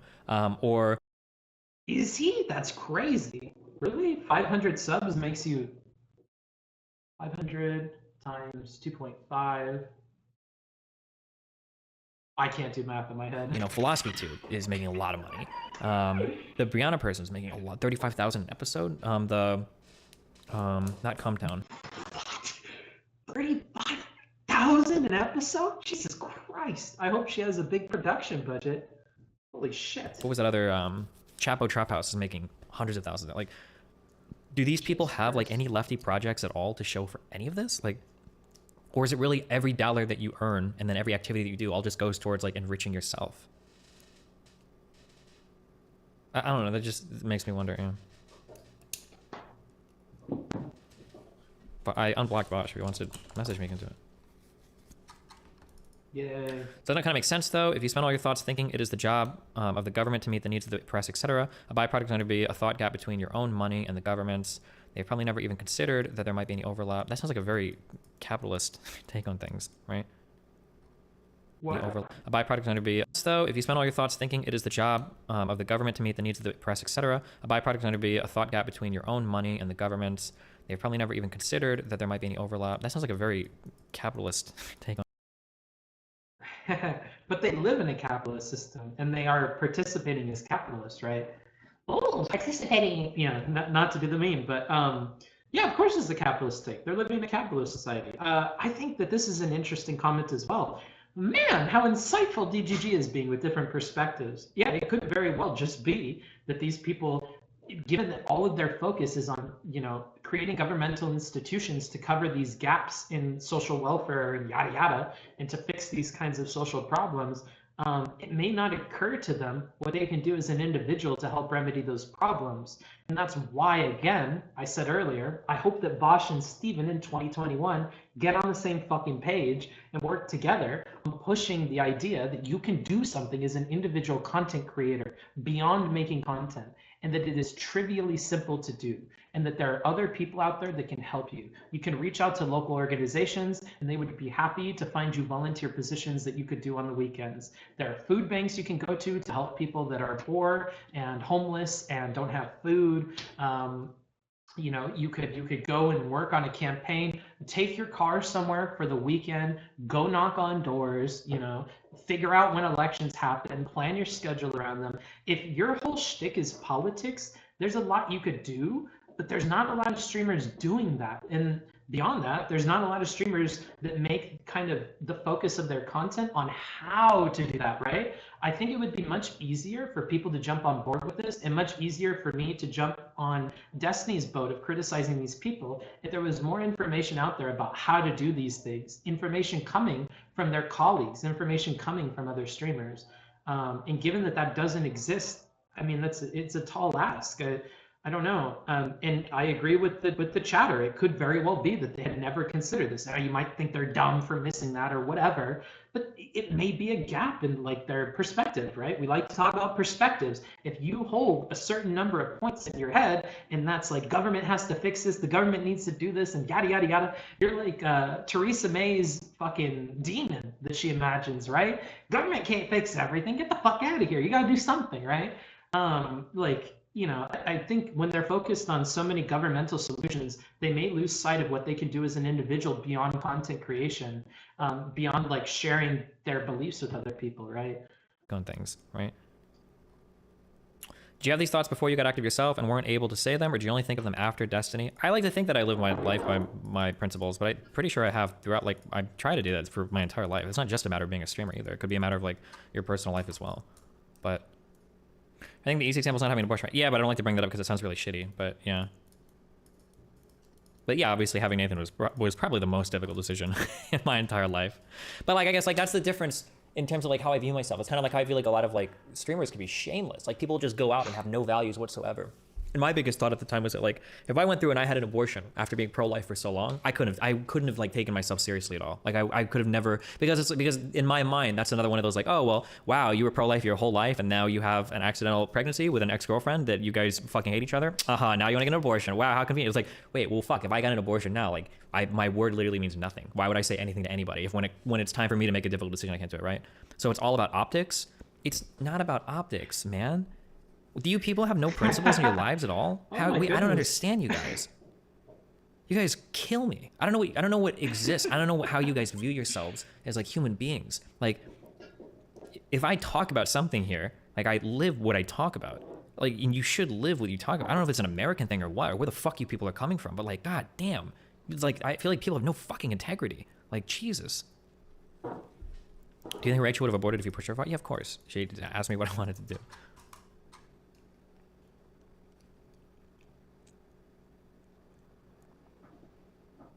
Do you have any personal stories where you lived by the morals you preached? I remember that one story about your car getting jacked really helped get your point across. I cannot believe we're still not into the fucking Vaush conference. I've been under 30 minutes.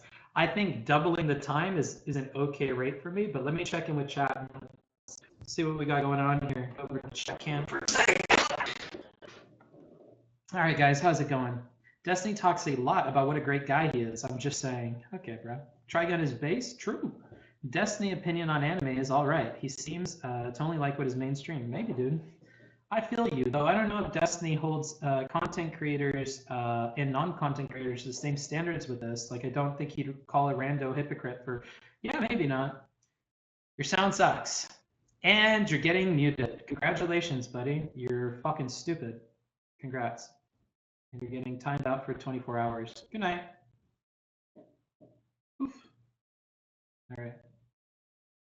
You guys play around and you're fucking, I'm not even memeing anymore. I will time you out. And you're gonna go have to fucking open an incognito browser and start watching ads, motherfucker. Go off, King. Yeah, bro. Okay, I have a few questions for you guys about the pacing, mostly. So first of all, is the amount of pausing okay? Is the amount of pausing I'm doing okay? Is it too much? Am I repeating myself too much? Give me some input here.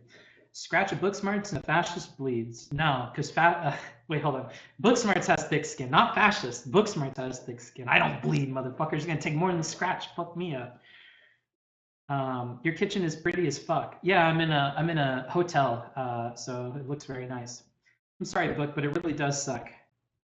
And you're getting a 10-minute timeout because you didn't play around too much. But I'm not fucking kidding with you guys.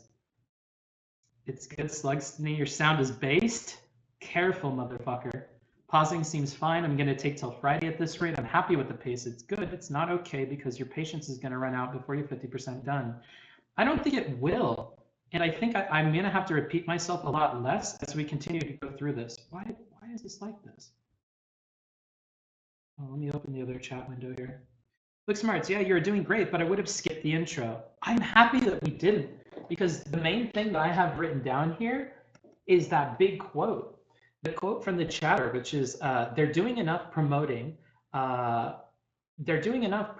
their ideology in the first place. To use their money in the best way possible could be better, but it doesn't mean not doing so is hypocritical or against their morals. And he said it's fair. He thinks that's a fair point. I'm pretty sure that's what Vaush's point is. Now, Vaush may add extra context to that and extra little additions and tweaks that may make that not the perspective anymore. And if that's the case, then that's what I will talk with Vaush about, and that's the criticism that I will levy at Vaush. When you add one too many qualifiers onto something, it becomes an entirely different argument. And I don't think it's fair to jump back to the initial argument, the original one, and pretend like that should encompass the entire takeaway from the discussion. If you added a bunch of qualifiers, responded to hypotheticals in really negative ways, and kind of proved that that may not be the point or that that's not consistent. That was something I noticed when he was saying that Stephen was spreading misinformation or was lying about their talk by bringing up the fact that he was stumped on the hypothetical involving submitting to the mob as an African-American person to a group that wants to lynch you.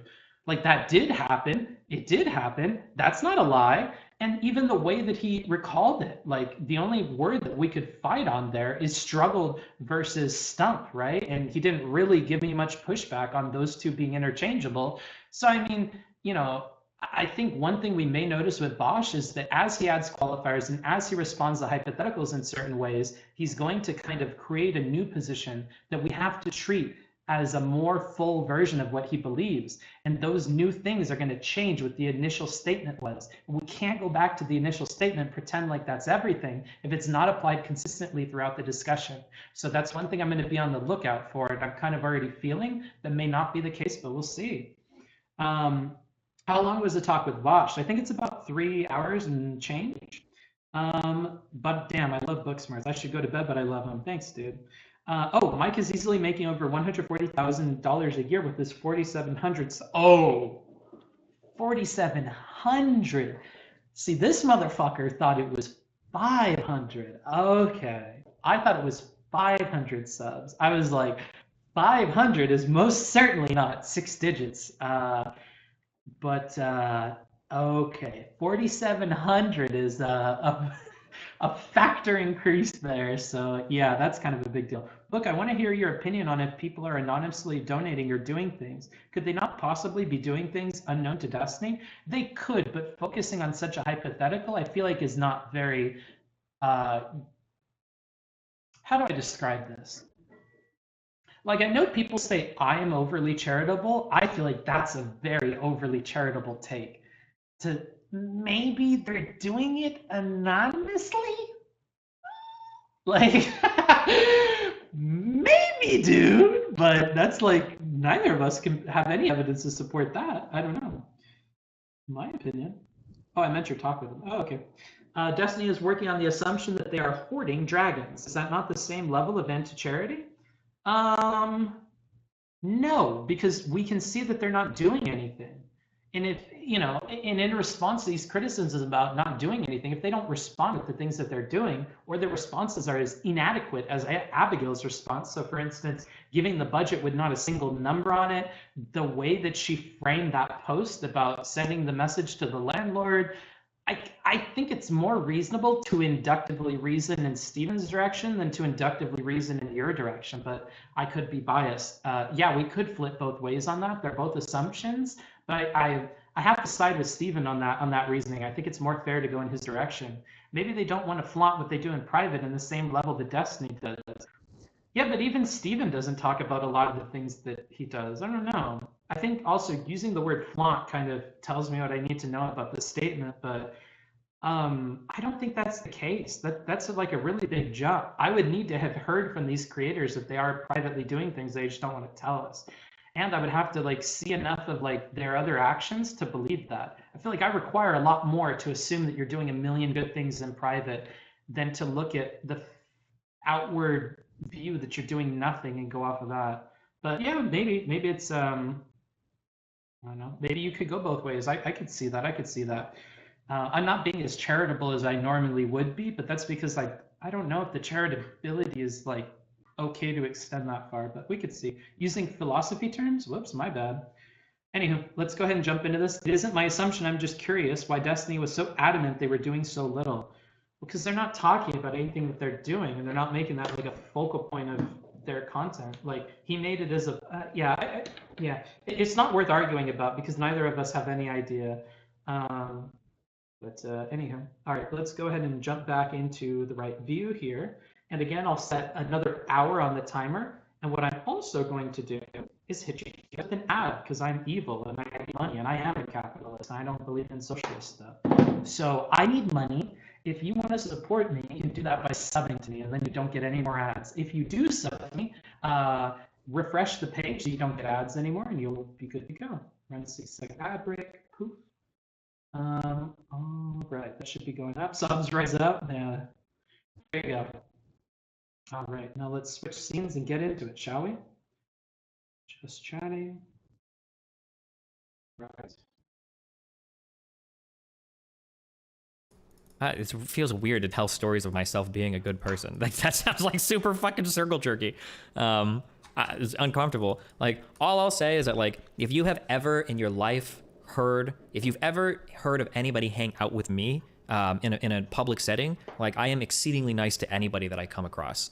I think Bella made fun of me once because when we were in a parking lot, some woman was trying to get like chairs from like the store to her car, and I helped her move the shit over and pack her car. Or when I got off the plane today, I saw there was a guy trying to sit down and he had crutches and obviously he was having difficulty. It's like, oh, I can put these up here, get him down at the end. Or when we were in the airport with Melina, we walked by a couple people and it's like pretty clear that they're lost. Like, hey, can I help you? And they don't really speak English. It's like, oh, do you need help? Blah blah blah. Like show them on their Google Map thing how to figure stuff. Like very very very. Those are all like very minor things, like little things like that. Oh, anytime I if I this does feel weird, but I'm in my neighborhood. Okay, this is something where somebody did this for me once and I will never fucking forget it. We were working a carpet cleaning job. It wasn't a carpet cleaning job. Technically, it was a power cleaning job because we were spraying the, I don't know what you call the outdoor carpets or whatever. We were doing that. And when the guy showed up, the person's house we were working for, he brought like donuts, which was awesome. I thought that was sick as fuck. So anytime, if I was driving to or from my house or my neighborhood, if anybody's roof is ever being worked on or people are doing work, if I see that, I will make it a point to go to Dunkin' Donuts and you can get 24 donuts and like, 10 coffees and like a bag of like sugar and cream and bring it back because everybody appreciates that, especially if they're outside working. Like, oh, hey, here's donuts, like have fun or whatever for people. Like there are like things like that, but like I can do these things because these things mean they cost me nothing, right? I can spend $50 on donuts and coffee, but like for the people that are actually out working, like this means a lot to people. Like it's such a, like if you ever see people working like construction or outdoors or whatever, showing up with like 24 donuts and like a bunch of coffees with like cream and sugar, like it's such a wonderful thing for people. Like I'm just saying like stuff like that. Okay, I'm not gonna like jerk myself up, but like I feel like if you have the means to like be a good person or like help people, oh yeah, like the lily shit or whatever, yeah, you should like do stuff like this. Like, but it's not even. I feel like it should come natural to you. I don't know. Like I feel like I talk a lot about like. No, I guess I don't really talk a lot about being nice to other people because I always come off as an asshole on stream all the time. But like treating other people well is a really important thing to me, especially if you're in a privileged position. Man, I live a better life than like 99% of people in America, let alone on the rest of the planet, right? Like you can give a little back. It doesn't hurt that much to do like a little bit to help people or to like, pay, I don't know. Why is treating other people well important to you? I think that you can put in such a minuscule amount of effort to make somebody else feel so much better about like their day. Like, why wouldn't you? Like, if you have the ability to do that, why wouldn't you do that? Like, it's so easy. And then for me, money-wise, it's so easy sometimes to do like a lot for somebody. So like a few times I've been like, the thing that sucks is I feel like these are stories that people would make up. So I'm trying to only do things that other people see me do. But like, if you ask people to hang out with me, like if somebody in front of me's card gets canceled at like a grocery store, like I can pick up their groceries. It's not a big deal. And people are usually insanely grateful for that. Like it is like they're. I'm gonna jump in here to say some things that I do. No, I'm just kidding. But I have, I'm a guy that likes American stuff, okay? So I like cheap food and I like shitty food. And one thing that I do that may be balling out of control is I will do the same thing. If I'm at like the liquor store or something and there's somebody who's like fucking fumbling with change or whatever, I'm just gonna drop a fucking 20 on the counter. I'll pay for whatever. It's not that big a deal. And I agree with the sentiment that he's giving here. And it's so nice to hear him be empathic. Sometimes it can take very little for you to do something, but the amount of goodness that it provides to somebody else and the light that it puts in their life can be immeasurable relative to like how much you put into it. You know, so They will like, because for some people like buying groceries, it's a decent cost, right? But like, yeah, and then everyone in the store claps or whatever. Yeah, wreckful. Oh god, that cringe fucking clip. Destiny, I wouldn't do that because they wouldn't do the same. I think that part of giving to other people is that there should be an expectation that you're not going to get anything back for it. Because I think that's what like really, I think that's what good people do. Well, the thing is, what I think you get out of it is the pleasure of knowing you did your best to make the world a little bit better. It's not the expectation that this will have a ripple outwards in any like certain amount, but it's more so that like, I was a good dude today. I did my best to like where I saw something I could help. Like, you know, it's just about being a part of the world that you want to see, which is why it relates so well to this talk about how like if you're a socialist and you're pushing socialism all day, maybe you should do more like socialist-y stuff. Like maybe it is a bit jarring that you haven't examined your own life and figured out how those principles are playing into your day-to-day or into your business interactions, especially. Boy, am I a sucker for empathetic or for empathic arguments. Holy shit, my fucking weakness, dude. Yeah, I don't know. Man, dude, one time when I had my GTI, back when I thought that all-season tires were actually good, I got stuck in my fucking driveway once. I don't know if I told this story on stream before. I think I did. I got stuck in my driveway once, and I was trying to get to work, and I was fucked. There was no fucking way I was ever getting out of my, I was never getting out of my driveway. It just wasn't gonna happen.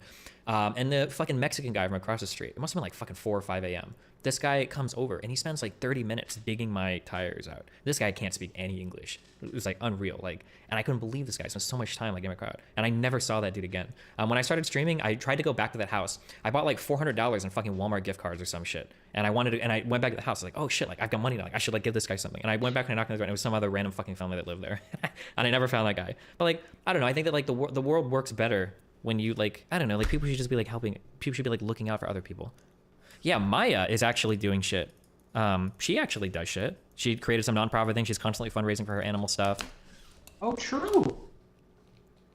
Doesn't that get reductive, i.e. giving money to all?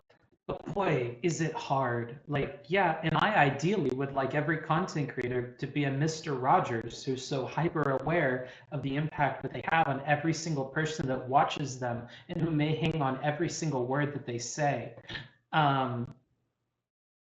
Yeah, it just gets to be difficult, like drawing lines and stuff in terms of like what you're expecting, what's okay.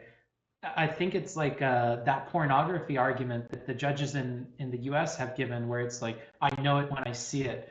Like I can't put my thumb on exactly what you ought to be doing or how much you ought to be doing it, but I do know when you're not doing enough, when I get that feeling. And I can't like put a metric to it, but I can understand how people feel that way, and they're not able to like explain it super well. All homeless, or do you kind of have to mentally budget what you can buy? I mean, I think you should just like make like a decent effort. Like I'm not bankrupting myself. Like all of the things that I've mentioned aren't big expenses to me. I'm not bankrupting myself to help anybody, right? They're just like little acts of like kindness or whatever that you can show to other people that make people like so much happier. to be fair to Abigail here, I think that her jumping on and maybe even being a significant part of the drafting of that letter for her fellow flatmates is something that is along these lines, is it not? Is it not helpful? Is it not her going out of her way to help her fellow flatmates in the situation they're in, to have helped in the drafting of this thing and pushing it forward and then sharing that with as many people as possible? This is what I mean when we enter a slippery slope, when we're not recognizing all of these actions as a something. I think that guy helping you dig out your tires is something worth noting, the same way holding a door open is worth noting, or covering somebody's groceries, or helping all of your flatmates write a letter to the landlord, or then, you know, making that public so that anybody can use it. And, you know, who knows how many people that helped, right? I think from these people's perspective, they probably think that they're doing a lot of good. I think very few people are like the Onceler, who are like acutely aware that they're evil, right? I think that represents a very small amount of the population. But like, you know, it's so difficult, very difficult topic. This is throughout the day. Well, if it isn't Vaush Vidya back on Twitch. Yeah, for now, we'll see how long that lasts, huh?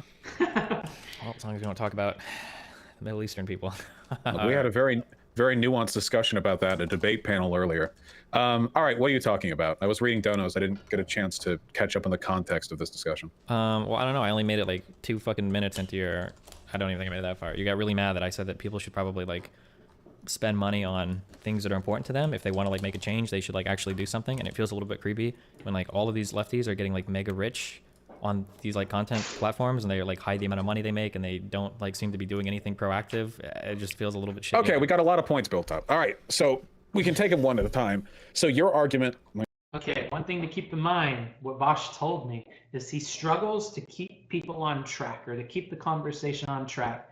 And he needs to find a balance between being flexible, going point by point with Steven, but remaining focused at a larger level and not getting caught into fractals, as he calls it. Let me make sure I'm steelmanning this properly. Your argument is that you think if you're an advocate for a given political ideology and you make a lot of money, that you should probably use that money in responsible ways, such to the effect that you can propagate your political ideology, right? Yeah, not all of it. You don't have to be poor. And it's not so much that like there should be some minimum spending or whatever. I would just imagine that like if you're a socialist and you truly believe in all of these ideas, that like you would probably try to find projects or things that you could invest in to kind of like, I don't know, further those causes in the world. That's what I would imagine. If you really truly believed about these things, if you really strongly believing these things. And you think it'd be a fault against that person if they didn't do that to a sufficient extent? Or to any extent, yeah, for sure. To a sufficient remember, there's a something here that Steven doesn't see. Extent. I mean, we can quibble over like how much it, but like if they're not doing anything at all, it's like, well, damn, what the fuck? Right. Okay. So we're talking. This is all about Abigail, right? I think that was the not all about Abigail. There's a lot of lefty creators, but I mean, we can focus on Abigail first if you want. Okay. Okay. Point by point. So you say that hiding income is bad, right? It doesn't have to be, but if you're a socialist, it feels kind of weird. But yeah. I don't like hiding income either, but I don't think it has to do with socialism thing. I just think when people donate to you or sub to your Patreon or whatever, they should be doing so with a reasonable understanding of the type of person they're contributing money to, you know? What type of person? Oh, like income-wise. It's interesting to me because like I'll see a lot of lefties will make arguments on it's okay. It's funny to me because I'll see a lot of people will make arguments saying things like wages should all be public. The reason why wages are hidden. My light just went out. Is there like a significant difference in the image quality? Let me know. I'm gonna break my rule and I'm gonna check on the channel. Second difference? Didn't he just agree? I don't know, dude. You mad, bro? No, I'm not mad. Why am I mad? You're calling me mad, motherfucker. I'll fuck you up in a video game. Hassan saying that him giving his editor a laptop is giving him the... Yeah, we're not gonna play with those memes anymore. Yeah, you look hotter now. Nice. Okay, I like that. That's good. He's mad.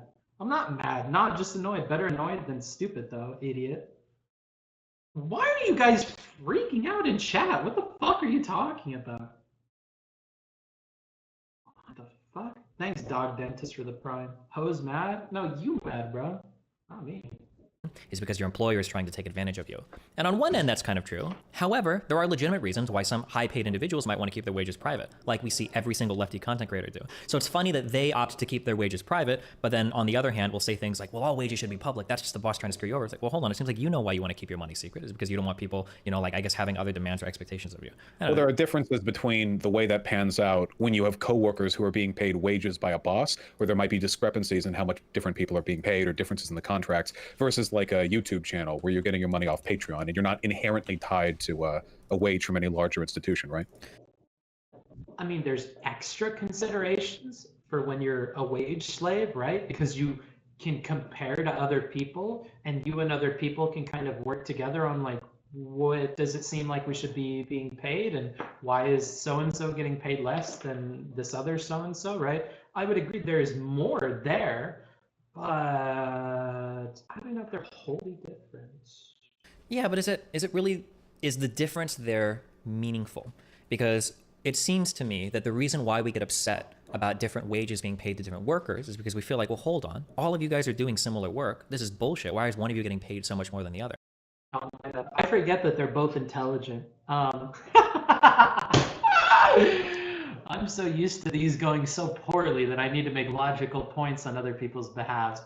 I promise I'll be quiet. I'll try to just analyze the way they're talking with each other. We don't need to be logical laddies here, okay? We just need to listen. That's it. But when it comes to content creation, it seems like, well, hold on, I'm getting paid more than you because I'm more popular than you, even if you are doing the same work or even less work. So it seems like, if anything, that should be an even stronger cause for, like, being public with, like, hey, this is how much money I make. Well, I think it should be public in both cases, but for different reasons. I do think that sometimes different people doing the same work get paid different amounts, and that making wages public would make it easier for workers to collectively organize. But I also think the reason why you should expose your income if you're a Patreon person is so you can't play up a narrative that you're some basement dwelling, like you're saving up to, you sold your kidney and you're saving up to buy the stitches and you can't afford X and Y when you make $20,000 a month. I think that's exploitative. Very often people will, they'll that's not preying on your audience, but they'll manufacture a narrative where they need the money more than they do. Sure, it's like girls that are saying, like, oh, I'm so single and lonely and blah, blah, blah, and they, like, try to get guys to donate to them or some shit, and then they have, like, a husband or whatever. It's like, okay, well, yeah. exploitative. I'm rich, you're rich, Hassan's really fucking rich. If people are going to donate to any of us, I think they should do so understanding that, I mean, they're not putting a sandwich in our mouths or anything. They should do it because they like the content. Yeah. Well, I don't disagree on that. That's fair. Okay. But about this spending money for socialist causes thing. Yeah. Like what? Well, I could brainstorm some things if you want, but I mean, like, I'm not a socialist, so I haven't thought about it much. Okay. Well, do you have...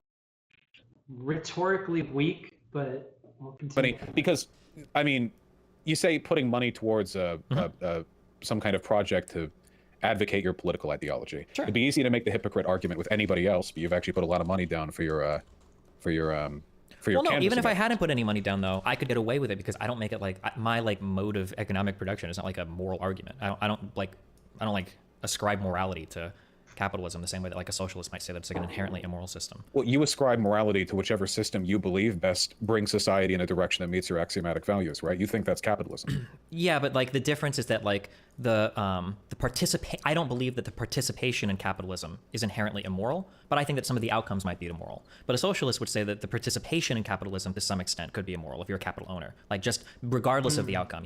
So like Marx, for instance, would say even in a perfectly equitable society, if the workers don't own the means of production, there's still exploitation going on there, right? Mm-hmm. So, like, so I think that, like, if you have, like, very strong values related to, like, economic arguments, it just feels like you should do something to do that. Yeah. Wait, hold on. I just, real quick, okay, I'm not gonna get, like, mean with you or whatever, but I just want to point out that, like, so, like, this guy in your chat, Destiny, be like, you claim to be socialist, but you haven't donated your entire income to charity. Curious. Man, Phil Wynn, you are really fucking stupid. I'm so sorry that you have to live your existence. Okay. Well, this guy in your chat just said Vaush Tony W. You want to answer? Being stupid sounds like a fun way to live, though, quite honestly. I think dumb people have much easier lives than intelligent people, or people that spend a lot of their time thinking about things, but that's just my take. For that? What's wrong with Tony W?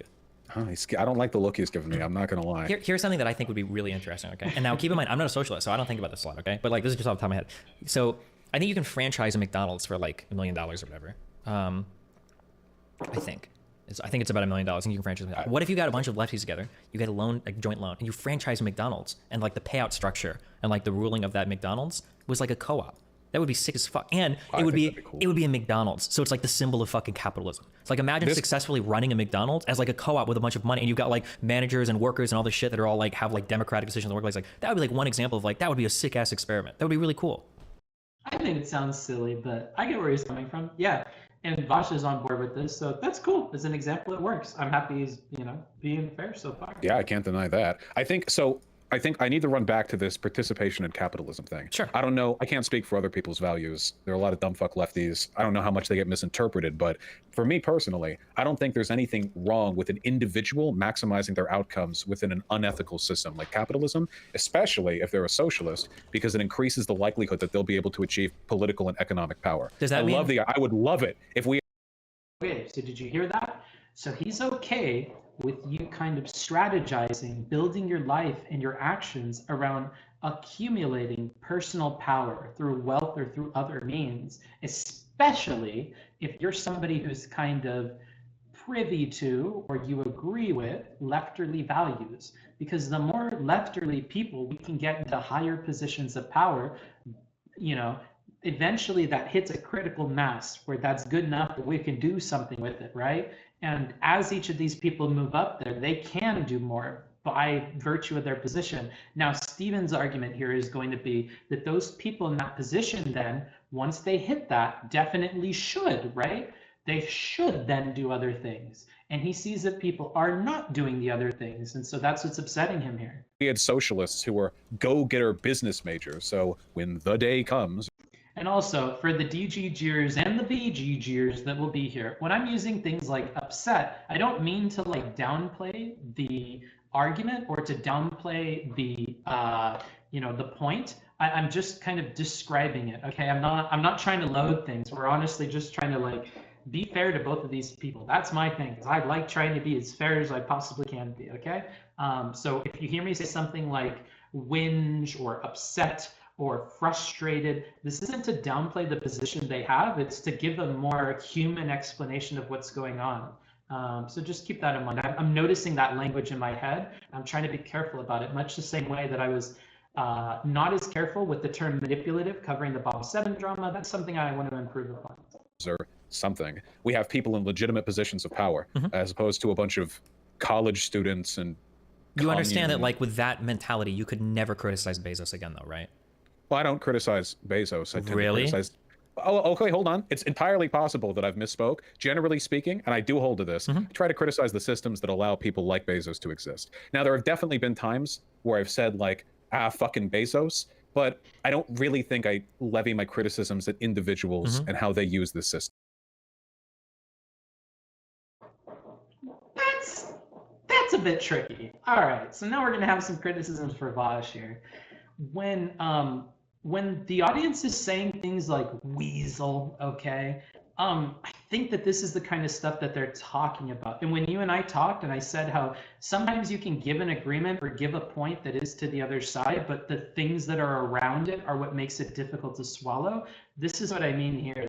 Let's one more listen so I can explain that. Like Bezos to exist. Now, there have definitely been times... Really? Oh, okay, hold on. It's entirely possible that I've misspoke. Generally... There you go. So there it is. It's entirely possible that that did happen. But he words it as, it's entirely possible I misspoke.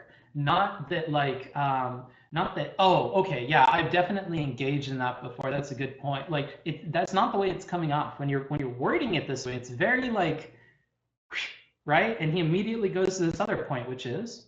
Speaking, and I do hold to this, try to criticize the systems that allow people like Bezos to exist. Which is his main point. So he's saying, I may have done that in the past, I may have misspoke. This is what I'm trying to do, right? I think that the scale between these two of like this very like hand waviness of the very beginning with misspoke and this kind of like, but this is my real position is difficult for some viewers, especially DGGers to stomach. And that's why we're seeing Omegalols and Pepes and yada yada. But maybe a nitpick, maybe like, not a big deal, but it's worth noting. Now, there have definitely been times where I've said like, fucking Bezos, but again, we have this kind of like hand waviness when we're talking about the negative thing. I don't really think I levy my criticisms at individuals and how they use the system. But you would if you did what you just said, which is making the comments about Bezos. So, not really. You know? Okay, that's interesting because so what you're giving me right now is the most capitalist take. So How people, actually, Devin Nash made this argument to me a long time ago, which is funny. But basically, the idea is that if you want to do good things, you should live as the most brutal, ruthless capitalist in the world, so that you can amass as much money as possible, and then using that money, you leverage it for good causes. So, for example, people like Bill Gates or people like Jeff Bezos. I think Bezos is starting like a fund for, I don't remember the project or whatever, but he's doing like charitable stuff now that he's going to be serving on the board instead of CEO. Well, those wouldn't meet my criteria for doing good with the wealth that you've achieved. You don't think It's Bill good for the Gates world. would?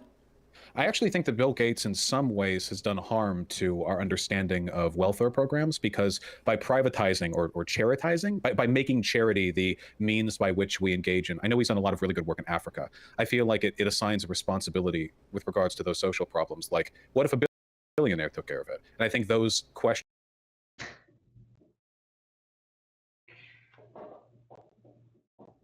I don't like that take, but we're not here to hear my opinion, dude, about the logic. We're just here to move on. Or those assumptions have a lot of really negative long-term implications, with a prioritization of charity over real, effective, foundational social programs. And I can understand that, but can you? So these two positions seem at odd to me. So what you just said was that it can be dangerous, and I agree with you, by the way, to some extent, that like having billionaires cure diseases and stuff is really cool, but it's also a little bit scary because it's like, okay, well, hold on, should the job of like billionaires or like do we need to rely on?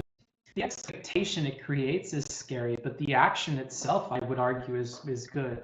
And it is exactly what he's advocating for, which is that people get into these positions of power and, use it to help Billionaires to take care of these problems for us. Like, that's really scary. I don't know if that's like a positive, but like, how do you square that away with your belief that people should maximize their existence under capitalism so that they can become those very same billionaires that are the ones like solving those problems? How do you? Well, haven't you worked your way out of this snafu before? How do you think you're getting taxed enough? I mean. Probably not. I'd probably be higher. Yeah, but you're going to move to a place that has lower taxes. I think you push for institutional change while trying to maximize whatever benefits you can accrue within a system, even if you think that system is unjust. And I could be assigning moral weight here that's not justified, but I imagine that you probably think the low taxes on wealthy people that we have right now are unjust because they do not accurately reflect the necessary funding of social programs that we need. But you still take advantage of that. Real quick, so like a lot of people have a lot of trouble with this distinction. I don't know why. I don't think that paying taxes or not paying taxes, I don't think that taxes have anything to do with morality. I don't care if people pay taxes or don't pay taxes. Like, what I'm focused on is, do we have the social programs that we need? Whether or not I'm living in a high tax state or a low tax state has zero bearing on whether or not any of those social programs exist. And I don't make an inherent judgment on the morality. That second point is fair. The first one of paying high taxes versus paying medium taxes. So I can do whatever I want, and I don't think I run into any hypocritical problems. If the problem is a socialist inherently makes moral statements related to capitalism. So I think I think the bar is. What you mean by inherent? I mean, so do you think it's less moral for a civilization, for a country to not have the wealth necessary to pay out good social programs? Like, is there any moral difference? Yeah, that would be bad. Then wouldn't that be you making a moral statement about a society having unjustly low taxes? Because you wouldn't be able to accrue individual, but whether or not you individually pay higher or low taxes has no bearing on that, right? You're looking at the outcome. There's a give that will really help Vaush, because he is going to take this point and he is going to apply it to a lot of other situations and arguments, if I recall correctly.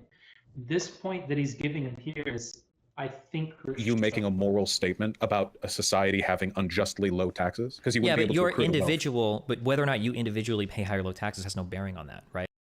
Not you individually pay higher taxes has no bearing on like that larger system changing, right? It has no bearing on like the larger level of funding on these projects and stuff, right? That's what he's getting at. You're looking at the outcome. You're looking at like the entirety of a system, right? Your individual contribution. I completely agree. Yeah, and likewise, I think that if a socialist makes a decent amount of money, or even gets invested in Wall Street speculation or business, that their actions have nothing to do with whether or not capitalism or socialism is going to be around tomorrow, and that in the meantime they're just doing. That first part I completely agree with. I hope you guys do too. Unless you believe in like the great man theory of history or whatever, I don't think an individual is going to bring about the destruction or support whatever of capitalism or socialism. What they can to further their own interests within that system. And the nice thing, the benefit, is if they do use that power and influence to do good for their social or economic system, obviously I think that's a good thing. Okay. See, Vaush has a much bigger, like, cherry on top kind of approach to this. I'm okay with you just going for it. You know, you were born in this world. The rules are what they are. I think you should maximize it for your individual self. Now, if you believe in the principles I believe in and you choose to then act on those principles, amazing. But that's not my expectation of the average person. My expectation of the average person is that they look out for their individual self in this, you know, system. Okay, so here's a question that I have for you. Let's say that we have two vegans, okay? Let's say that one guy is a vegan because he believes that it will bring about very positive changes in the environment. And let's say that another guy is a vegan because he thinks that like consuming like dead and tortured and murdered animals is like just ethically wrong, period. It's I'm sorry, disgusting. wait. Could you repeat the first one? First guy is vegan for environmental reasons, and the second guy is vegan because he thinks it's totally horribly wrong to murder sentient beings and then to consume their corpses, right? Do you think that if both of these people occasionally ate meat, do you think that it would mean the same thing to both those people? Do you I love this. Let me just say that. I think this is 8 out of 10 for me. I really, really like this because it's getting at the heart of what he's trying to focus on, which is that from these individuals' perspective, depending on the reasoning behind why they're, you know, committing themselves to certain actions, I think that the moral consequences from that person's perspective, or from an outside perspective, judging that person, if you're taking into account their morals and whatever, and then weighing that against their actions, I think you're going to come down harder on the person who views like their vegan choices, like avoiding the mauling of corpses of tortured animals versus like, meat doesn't seem to be good for the environment, so I tried to do my part not to eat meat, right? These are two very different like bits of reasoning, and if person A, who's about the climate, eats meat, I'm going to feel a lot different about that than if I walk into my house and person B is eating the meat, right? Person B, I'd be like, I see you're chowing on the corpse of tortured animals today, right? Whereas like person A, it's like, oh, I see you're putting another like, you know, ton of fucking CO2 into the atmosphere. I don't know if these are like comparable, right? And I think you probably, like, I would say the average Joe is going to come down harder on the second person. And that's down to the beliefs that they hold as an individual and how that's relating to the actions they're taking in the real world, right? think both would be equally hypocritical? That's a pretty tough question there. There you go. And I think it should be a tough question to answer because I think it should challenge some of Vaush's thinking here, and it's going to force him into a position where he needs to consider the individual and their intentions and their moral system versus how we evaluate them from the outside. And he's going into this argument with this idea of like, we shouldn't care about that individual. I don't give a fuck what that individual does. I care about the actual actions that they do. So in this case, if I choose to be ignorant to the reasoning behind these two people doing things, I have to answer that they're the same. But with that added context, you really should come down harder. And I think he feels that pull, but it's going to require changing his position here and including more nuance for considerations about what these people believe, right? And then weighing their beliefs against their actions to determine how you should respond to it. Now, this sounds very convoluted, but I think this is how normal people think all the time. If you're constantly like touting your veganism to me and about how we're torturing animals and how me eating a sandwich makes you uncomfortable because I'm chowing on the corpses of your, you know, friends that God put you on the earth with, I think I'm gonna feel a lot worse about seeing you eat a sandwich with a bunch of meat in it, like you eating like a Cuban sandwich, than I am like a dude who's like, he drives a Nissan Leaf and he says that he wants to help the environment and so he avoids eating meat. You know, I feel like you're gonna come down differently on these two people, and Vaush is kind of coming against that here. Let's see how he responds. Answer. I think it's a super simple question to answer. Rhetoric, my buddy. You were so patient. Little quips like that, I would try to fucking let him think about it. Give him air. You understand how difficult it is to be presented with a question that we've said before stumps you, right? It makes you think about it a little bit. And you admitted to me that when you're in a position where you have to challenge these beliefs in real time, it's very difficult to change your position on the spot, but you'll think about it over time.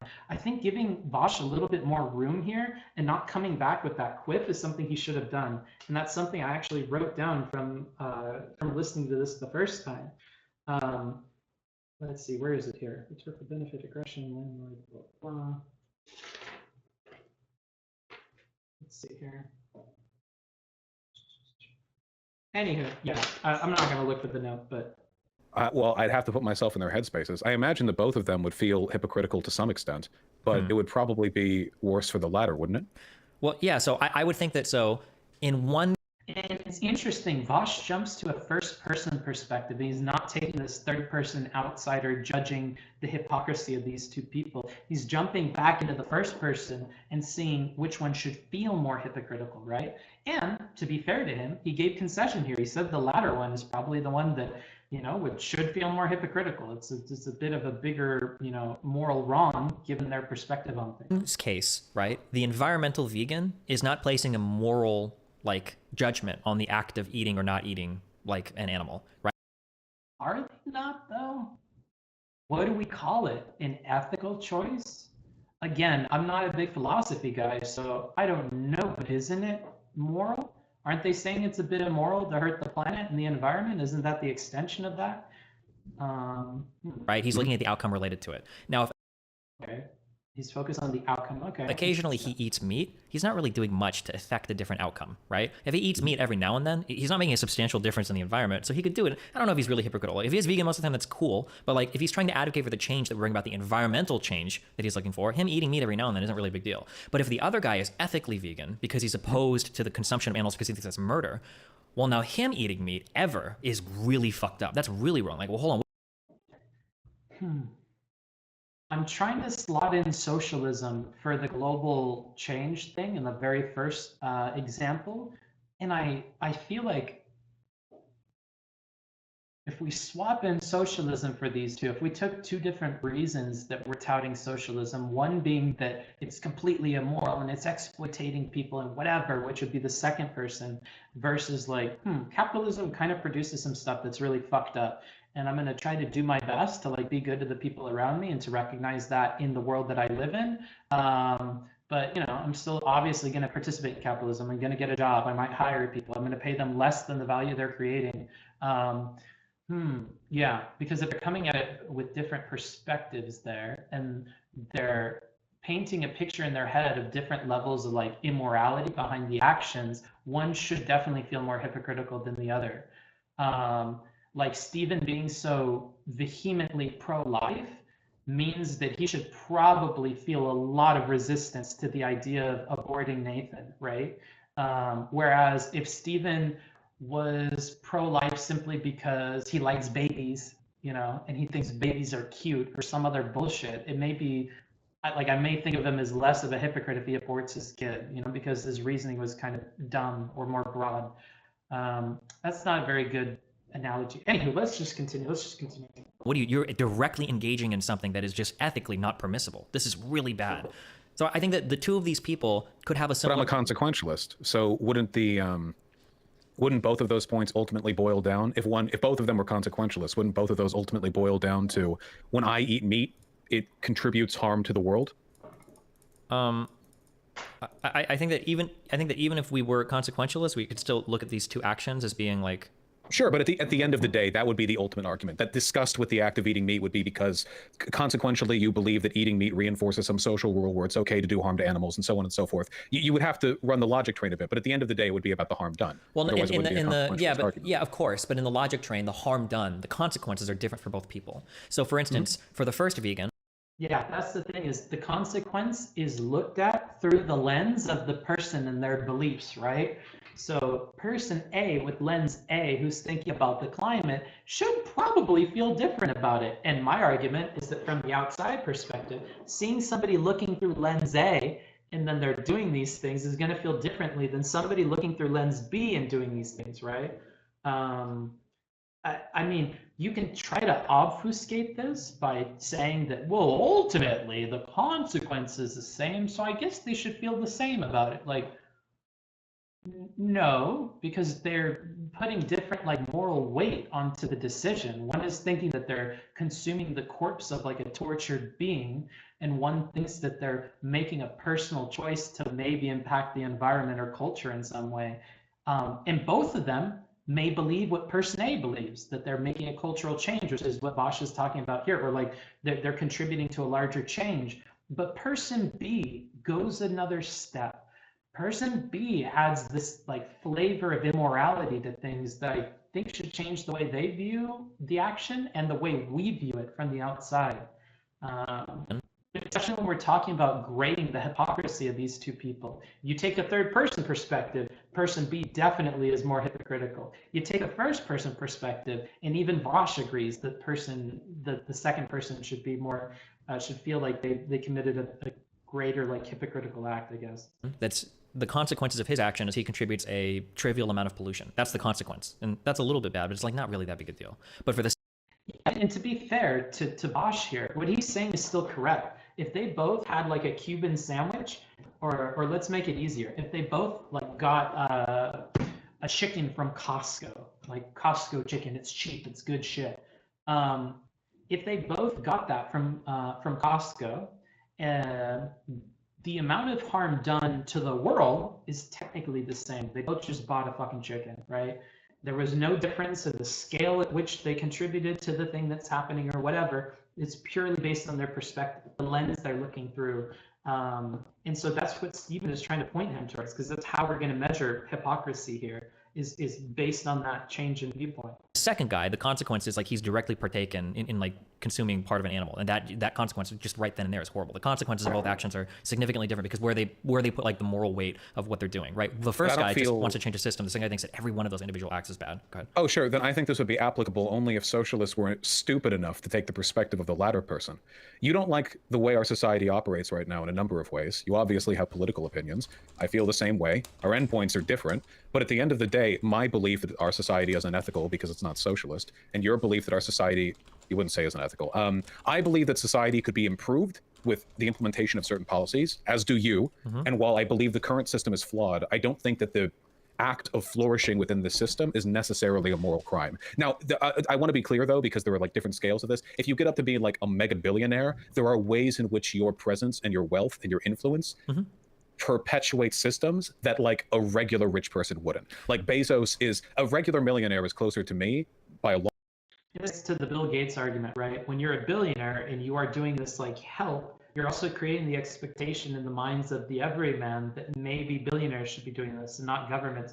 You enter into an area where your actions have influence beyond just like the nuts and bolts of what you're contributing to things. There are cultural and societal things that you need to keep in mind, which of course Vaush will do because he's a sociologist, isn't he? So he's tuned into this shit. He's got it. Long shot than they are to Bezos. So there's a scale difference there. And if you're up to like Warren Buffett size, I think I could hear arguments about like, okay, well, at this point, you're so much a part of the institution that maybe you are systemically perpetuating the existence of capitalism. But for a person who's making a bunch of money off Patreon, I don't think that their engagement with the system is perpetuating it. I don't think that they're doing anything but flourishing. Sure. So I agree with.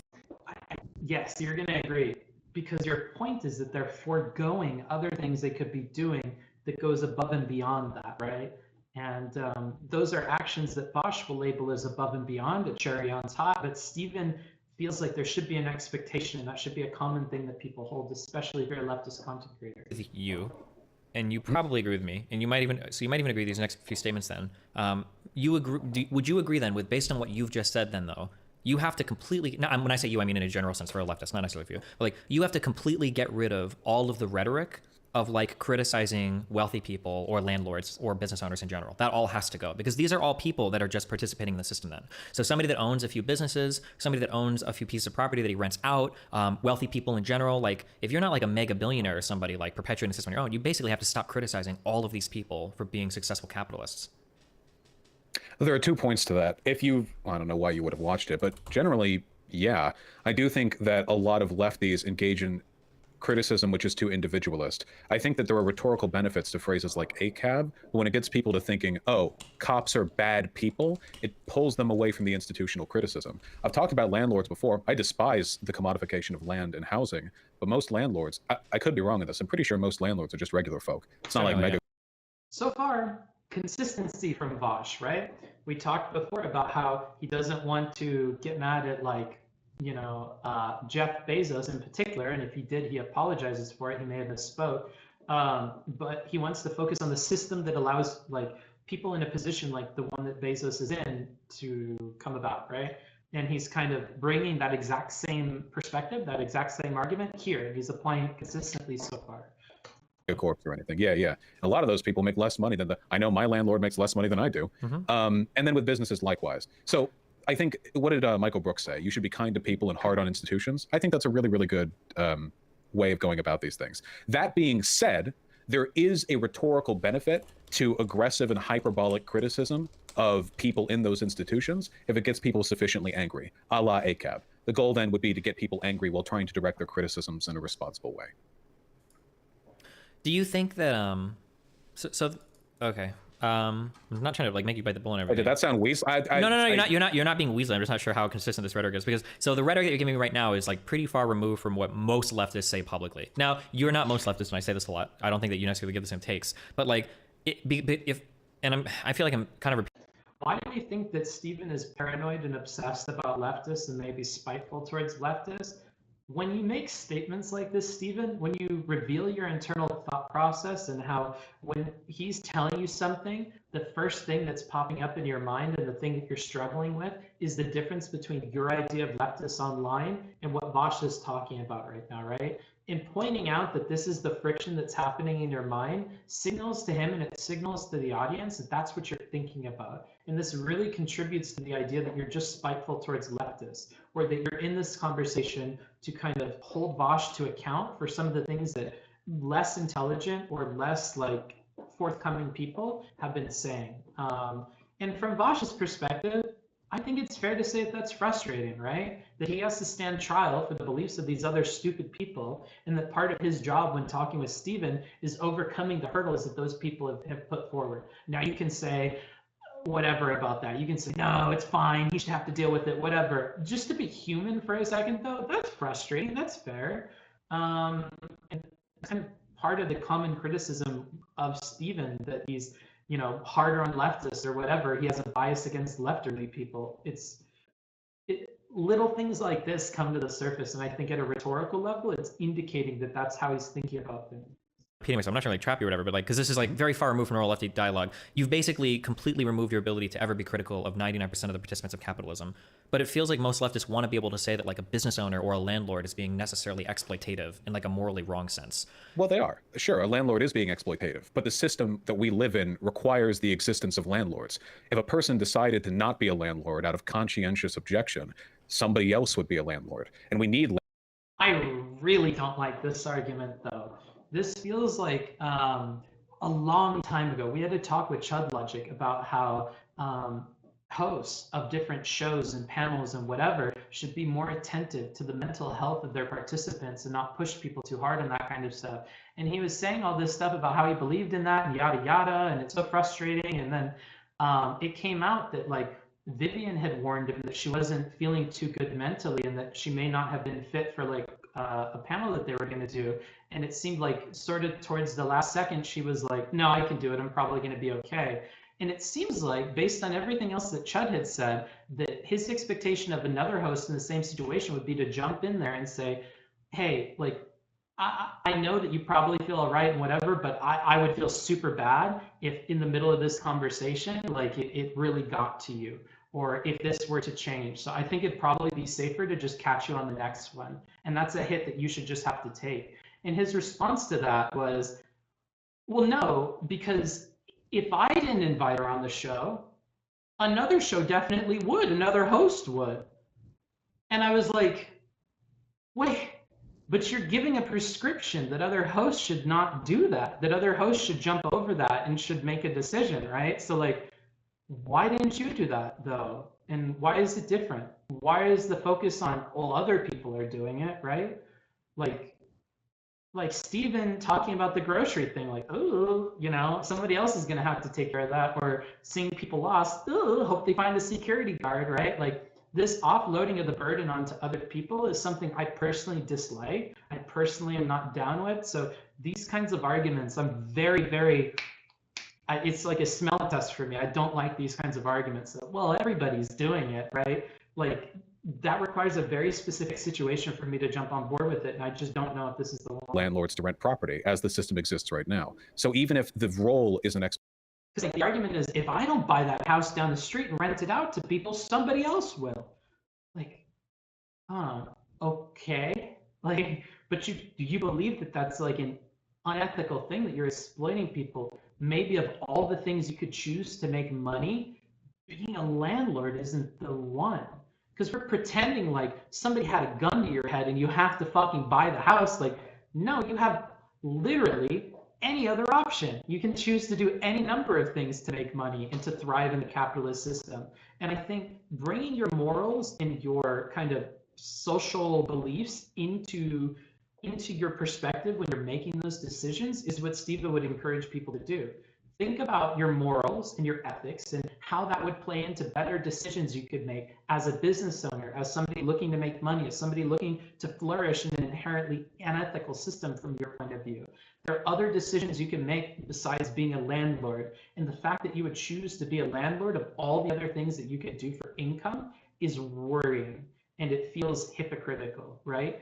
Nobody forced you into doing it. Now, maybe if you inherited property and you fucking, you couldn't sell it at all and donate some of the money or whatever, put that to something else that's better than fucking continuing to perpetuate the system of land ownership and whatever. Like, there are other things you could probably do, but it takes some very extraneous circumstances where like you inherit land or something, or you're trying to like support your other friends and give them a place to live, that I would be okay with it, yeah. And even then, there's room for you improving that. There's room for you living closer to socialist values. And his expectation is that as somebody who touts that day in and day out, you have some kind of like introspection about how you're making decisions and how your own principles are factoring into the decisions you're making and whether or not those things are lining up. Exploitative one. It's one that one must necessarily take. Same with cops, And I say this to people, they'll donate and they'll say, I want to be a cop, but then I became a lefty. Should I become a cop? And my answer has always been, yeah, go for it.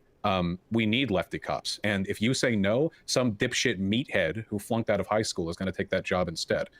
So I don't necessarily know if it's inconsistent. Sure, but how do you handle those positions differently? Like, are you beholden to leftist values while you're a police officer? Like, do you try at every single instance, every single day to, live those values and help people and be a part of change in that position of power? That's what I expect. That's the same expectation of becoming rich and then using those funds to further some socialist goal or some socialist means, right? In what was the other example he had being a cop? Being a landlord. Yeah, and if you're a landlord, sure, you could be a landlord, but how are you being a landlord, right? Vaush says later, like, I appreciate landlords that are more lax with their tenants or charge less in rent or yada, yada. There are decisions you can make within that position that could fit into your lefty thing. And again, this is all on like a gradient, right? From not doing a single thing and literally not posting content or anything to the negative side of that number line where like you're actively making decisions that are against what you believe in. But I think on the whole, most of these lefty people are probably on the positive side of that spectrum. There's still room for them to grow and to do more in line with those beliefs. But meathead who flunked out of high school is going to take that job instead. So I don't necessarily know if it's inconsistent with my positions. I think that a lot of lefties engage in language which is rhetorically effective, but semantically inaccurate. But if you actually talk with them for a bit, you can get them to flesh out some of the nuances to these positions, Okay, well, I mean, by the way, as an addendum, there probably have been times that I've railed against cops or landlords or very wealthy people in a way which comes off. Thank you. I appreciate that, because the way that you handled that at the very beginning was, like we said, not ideal. This is better rhetoric. Off as essentialist, it's generally language that I try to avoid. But like on a principle level, I do think that the institution should be what you criticize. Okay, that's worded much better. You don't think that there are ways that you can exist in that institution as like a better person rather than like you should just be like the most cutthroat, try hard, sweat guy that is like trying to exploit the system to the maximum? Do you recognize, well, no, I'm not saying recognize, like it exists and you do see it. Do you think that there's a distinction between two people that exist in a system like that? Okay, hold on. So yeah, some people are way better. Yeah, so like let me take some statements. So something that you said earlier was that you ought to maximize your existence in capitalism to better yourself so you can do more later with your money or something, right? That was like a statement that you agree with, right? I think it's nice when people do that. If they don't want to do that, that's fine. But yeah, his argument was specifically that having more of those people in positions of power is positive. he didn't exactly like make the jump afterwards that he's talking about here with the like then using that money. I'm not sure Vaush necessarily made that jump. He more so said that I would like more people with these beliefs to be in positions of power. I think it's good when people do that, yeah. It's like a cherry on top. Okay, so it doesn't matter either way. No. I mean, as ought to, I think that socialists should work to be educated and successful. I don't think it's a moral obligation that every single one of them become like a business major or something, but I do think it's good when they do that. I just don't want to sound like I want everyone to run down that road. Well, gotcha. So my next question is gonna be like, let's say that you have like let's say you get like a. It's such a tricky position though to be between ought and it would be nice, right? That's where I struggle with Vaush's wording here. Is I almost feel like he should just bite the bullet and go with ought. And I feel like that's what Steven and the audience might be expecting from him, but from my recollection, he's not going to go down there. He more so wants to word it as like, it would be nice, but I'm not telling anybody to go do that. Like, I don't know if that's very satisfying to these viewers though. A landlord, and like this landlord is like a lefty, and he decides that when the pandemic comes in, he's actually going to go into his savings account and he's going to rate his like 401k a little bit so that he can charge less money to his tenants. Do you think that landlord is just being an idiot? Should he be maximizing his means under capitalism rather than wasting some of his? No, and that's not a very fair wording there. To critique Destiny's rhetoric a little bit, he said that it's an extra thing, it's a good thing. He would like that. So this is kind of off too. For some money. No, not at all. I think it's good when people try to act exceptional within the purview of those systems. Although, I mean, if he would have gotten points here, it could have been good for the audience to, you know, if that would have tripped Vaush up a little bit. But I think it was predictable that it would. I would never. Based on listening to his argument. Disagree with that, no. And I have a lot of respect for those people, right? I mean, there's a pretty big difference between. I know landlords who were kind or kinder than they needed to be to their tenants, and I think that's very admirable. I think that if we get too hard on essentialist criticisms, then we preclude the possibility of those people doing good within their means. Okay, so like that's kind of the thing that I'm looking at. So a lot of people will try to counteract every single time I bring up anything about a socialist maybe spending some money to further themselves. That comic always comes out where it's like, well, you live in a society yet you participate in it, or you criticize society yet you live in it. Haha, like, I got you, right? But it's like, it feels like some people have the means to be a little bit more productive towards their ideological ends, even in a capitalist system. And it surprises me not to see people do that. Like, I'll get up here and I'll shout and scream about how important I think some things are. And I'd like to believe that, like, if you ever meet me in real life, you look what I do in real life, like, well, I'm trying to live that message out as much as possible. It's not, I don't turn off the stream and then drop the messaging. But it feels like for a lot of socialists, it's like, okay, well, you guys are generating so much fucking money now. Where's it all going? Like, if I'm being honest, your boy Booksmarts, I'm a little bit of a grifter, dude. If you meet me IRL, I say some shit, dude. I say some shit, and you might be like, Booksmarts, what the fuck, dude? But I like making jokes. I like being an ass. Like, you know, that's a half of my personality that is definitely there. There's a half that's serious, that's very like aware of his position as a streamer and who is trying to grow into that and be more responsible. But there's still that other half that likes having fun and joking around and being optically not good, even for the sake of streams sometimes, to be performative. Like my responses to some of the chat's messages or questions, like there are definitely things that are trying to walk a line that I tell other people in debates and stuff they shouldn't do. Now, to justify that from my perspective, I view it as like, well, if I'm here to give you advice on a debate for how you could do better, I can give you that advice. That doesn't mean that I'm following that advice all the time. It means for your sake, to help you, to help the audience, to do my job, to give the advice, I can give it, right? One person I like to think about for this is that Alan Watts guy. That Alan Watts guy lived a really nasty life. He was like an alcoholic dude who was not good to his family and yada yada, but he preached a lot of good shit, and I'm sure he touched like a lot of people's lives and whatever with his talking about Zen and whatever. You know, and that's why I'm also hesitant to say that content creation is doing nothing, right? It's not doing something. Like it definitely is, and it's better than nothing. Whereas there's got to be some project or something. It feels like you would I keep saying you, but I don't mean you personally. But it feels like something. Do you have a person in mind? Sure. So like Sean and Jen, like that guy makes a decent amount of money. Or Abigail, Philosophy Tube, she makes a decent amount of money. H Bomber guy, I think, makes a decent amount of money. I'm sure there are more channels. I don't know them all, but like those are like three. Oh, Hassan obviously on Twitch makes it. I don't even know why, because I'm like a politics person. Mike from PA Central Committee on Twitch, like that guy makes like a decent amount of money now. I'm sure if somebody, people can that Brianna girl, but she's kind of removed from the YouTube scene. I'm trying to think of just like. Please don't associate me with Brianna under any circumstances. Yeah. The Trap House people. Yeah, were they? Or them. Yeah. I can't speak to all of these people. I know that. So I'll say this: if a person just wants to make lefty content online and then roll around in a pile of money at the end of the day, I don't necessarily have a problem with that. Really? Because the alternative. Did you say you don't want to be associated with these people, and you seem to agree that it's scummy? There's a bit of a disconnect here in the rhetoric that I think could come off to the audience. Like, you're really dodging saying anything negative about these people, but it seems that you have negative opinions about these actions. So it seems disingenuous to like downplay how critical you are of these people, when it seems like we hit a surface level where it's clear that like in your mind you view them critically, right? Boy, we have to be very careful with these two to pick up on stuff like that. Like Steven barely surfacing with that like lefty kind of like bias, and then Vaush coming up here with the kind of like, don't associate me with these people. Yeah, they're fucked, whatever, but I don't really care if they do that. Like, do you? Does it take a lot from your argument to just admit that? Because if you don't, and the DGGers are tuned into it, they may not be on board with your arguments. You may appear disingenuous, which I think is a legitimate problem that you should consider. But if the alternative was their absence from the platform entirely, I think that's preferable. I think it's, of course, infinitely. And he jumps to this very quickly to get away from that weirdness. He jumps back to his main argument, to be fair.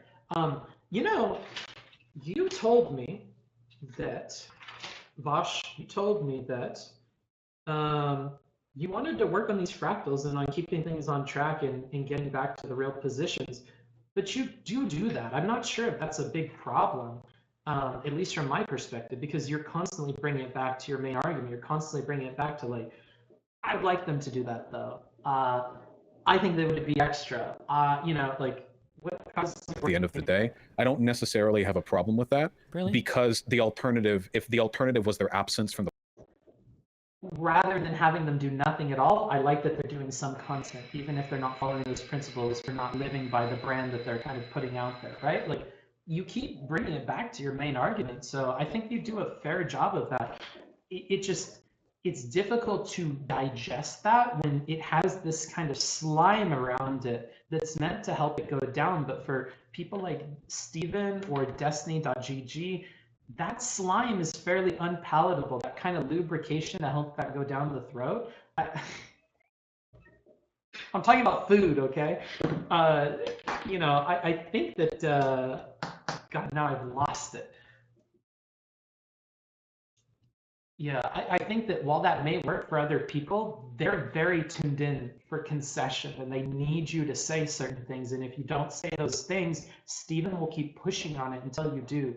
That may be the fractal that you're talking about. You may be missing out on what the other people are looking to hear from you. And I think maybe something to pay more attention to in the future is, what are the expectations of the audience and what do they need to hear? Why are we looping? What is the thing you need me to say to realize we're on the same page? Pay more attention to that than reiterating your argument, because this constant reiteration of your argument throughout the debate doesn't really help you move forward very much. And I think you and I can both agree on that. So the way that I would change your talk time is to use some of those instances of reiteration to figure out why it is that you guys can't connect on something, and really focus your mental attention on giving the concessions that you need to get there. That timer went off, which means we're going to go to the chat and have a little bit of interaction. All right, let me go ahead and screen some stuff. Oh, everything is just scuffed. So scuffed. All right.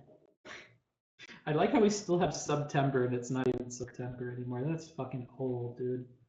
I've been streaming for such a long time. Oh my goodness. All right, let me go ahead and open my chat. Okay. All right, watching the rest on the VOD. Good night, y'all. Good night, dude. All right, September. Wake me up when September ends. Well, night, night, dude. Okay, so a couple of quick questions. How is the pausing? Too much? Too little? You hearing too much from me? Let me start with that. What the fuck is that kitchen? It's nice. That's what this kitchen is. Taco Theory, thank you for the sub. What are you guys thinking? Let me know. Really good content. Feels okay, man. All right, awesome. How about, and let me know if I'm pausing too much, just tell me. But is there anything that's stuck with you or you're disagreeing with my framing on so far? I really want to check in on things like that. Have you tried to both nay and dab at the same time? Pausing is good. Okay, it's a good amount. I'm here to hear you talk. Seems good. Okay, cool. Pacing is good. Awesome. That's mostly what I'm looking to make sure I'm doing correctly. Nice looking kitchen, but the acoustics are bad. Oh, lonely Danbo, you're gonna get timed out for 10 minutes. There's a rule right now, buddy, and we cannot be talking about the audio or you're gonna fucking trigger me. And I have to make an example out of you. So 10 minutes is not that big a deal. I just don't want to see chat anymore. Blip, okay. Oh no, I tapped it like 3 times. Oh wait, Fallen Sora is doing it too. Okay, cool. I'm mitigated, dude. Is this a hotel? Yeah. I'm using my usual reading time to watch, so it's good enough. All right, cool. When did you start streaming? A long time ago. I think over a year now. Okay, so anything that stuck out to you guys, any framing that you're kind of iffy on so far, I really want to get those 2 things. So if there's anything that stuck out to you where you're like, huh, when you said this, book smarts, I thought, fuck yeah, dude. All right, I can agree with that. Or was there anything where you were like, book smarts, you said this, but I'm not sure that's what Vaush means, or I'm not sure that's what Steven's getting at. What did, let me see. Acoustics aside, I'm not sure if it's the net or your laptop mic, but there's some static, sparky noise coming through the mic. And it's 10 minutes. I'm so sorry. I'm being consistent about this, guys. No audio stuff. Falling asleep to your voice. Great on stream. I love to hear it, dude. I feel like the visuals are good, but there seems to be something else not quite right. I wonder what it could be. I really like your slimy analogy, how it can make things go down easier, but for certain people it's unpalatable. Can you give some examples of Vaush doing this throughout the combo? I just got here. Yeah, so Vaush likes to kind of soften some of his concessions and some of his disagreements with like language from the other side. So if I have to admit to a wrong that I did, I want to reiterate my point, reiterate my real argument, and prove through that talk time that that isn't what I believe and this is what I believe. So when I'm pointing out that I did something wrong, the way that I'm doing that is by contrasting it to my actual belief. That way I get the opportunity to shove in my actual belief. Normally, I say that works fine. Making a habit out of constantly doing it, when you see that you're hitting resistance over and over again and people are not giving you that ground, that's when it becomes a problem. That's when I think you have to be more flexible and shift things up a little bit. That's a good habit to be in. But when used over and over and over again, you're not making progress. You may want to, have a change in tack. And this is coming from a position of hindsight because I know what will happen later in the conversation. When Vaush is saying don't associate me with them, I think it's because he thinks they're dumb rather than that they are scummy, which I think you implied here. Ah, okay.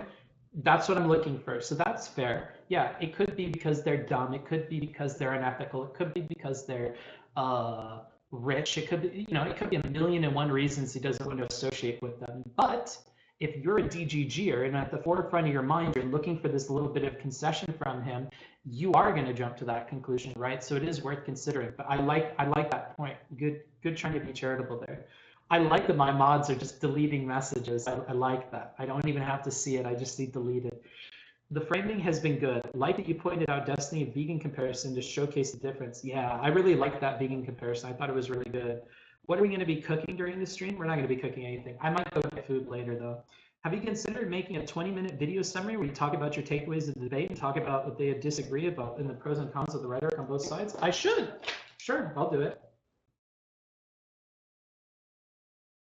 That's it's something that I've considered before for the YouTube, because I know these videos are like indigestible. While we're speaking about palatable, I think these videos are kind of indigestible for people. So it may be worth doing, yes. But my concern is when you give somebody an easier target for criticism and for like chalking up everything to like a summarized version, when you give them cliff notes, people tend to treat the cliff notes as if they are the source material. And that's very, very frustrating to deal with.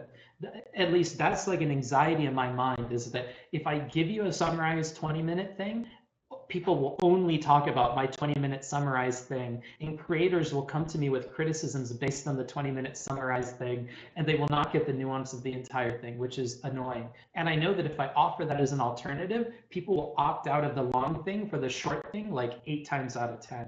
So that's something to keep in mind.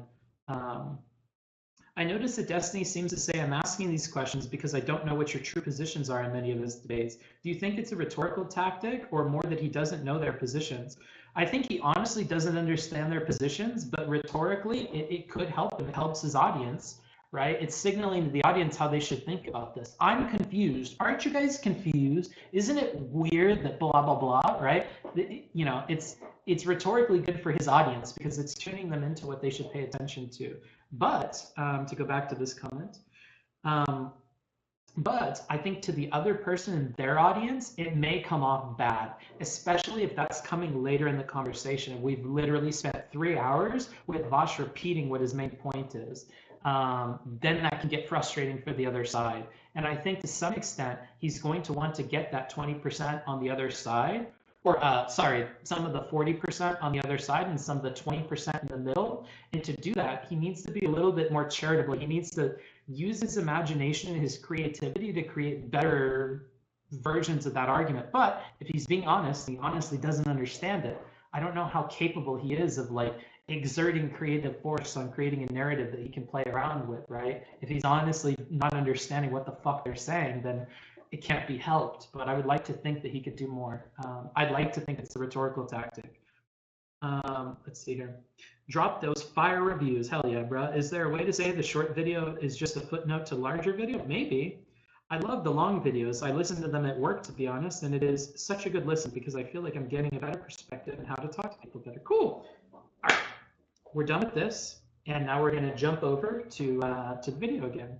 And again, the plan for these to kind of save time and save distractions is I keep hitting a timer for 1 hour, and after that hour, I check back in with the chat. So another thing that I'm going to do while we're here is I'm going to hit you guys with an ad. And if you don't get an ad, as your sub, it really helps me. I spend a lot of time, energy, and fucking emotional energy, emotional everything on this kind of stuff. So I appreciate the support, and the ads help me. So, you're doing your part in some way or another. Thank you. All right. So now that's going. Let's go ahead and get a head start while those people are watching the ad. I'll go ahead and start the timer for us. All right.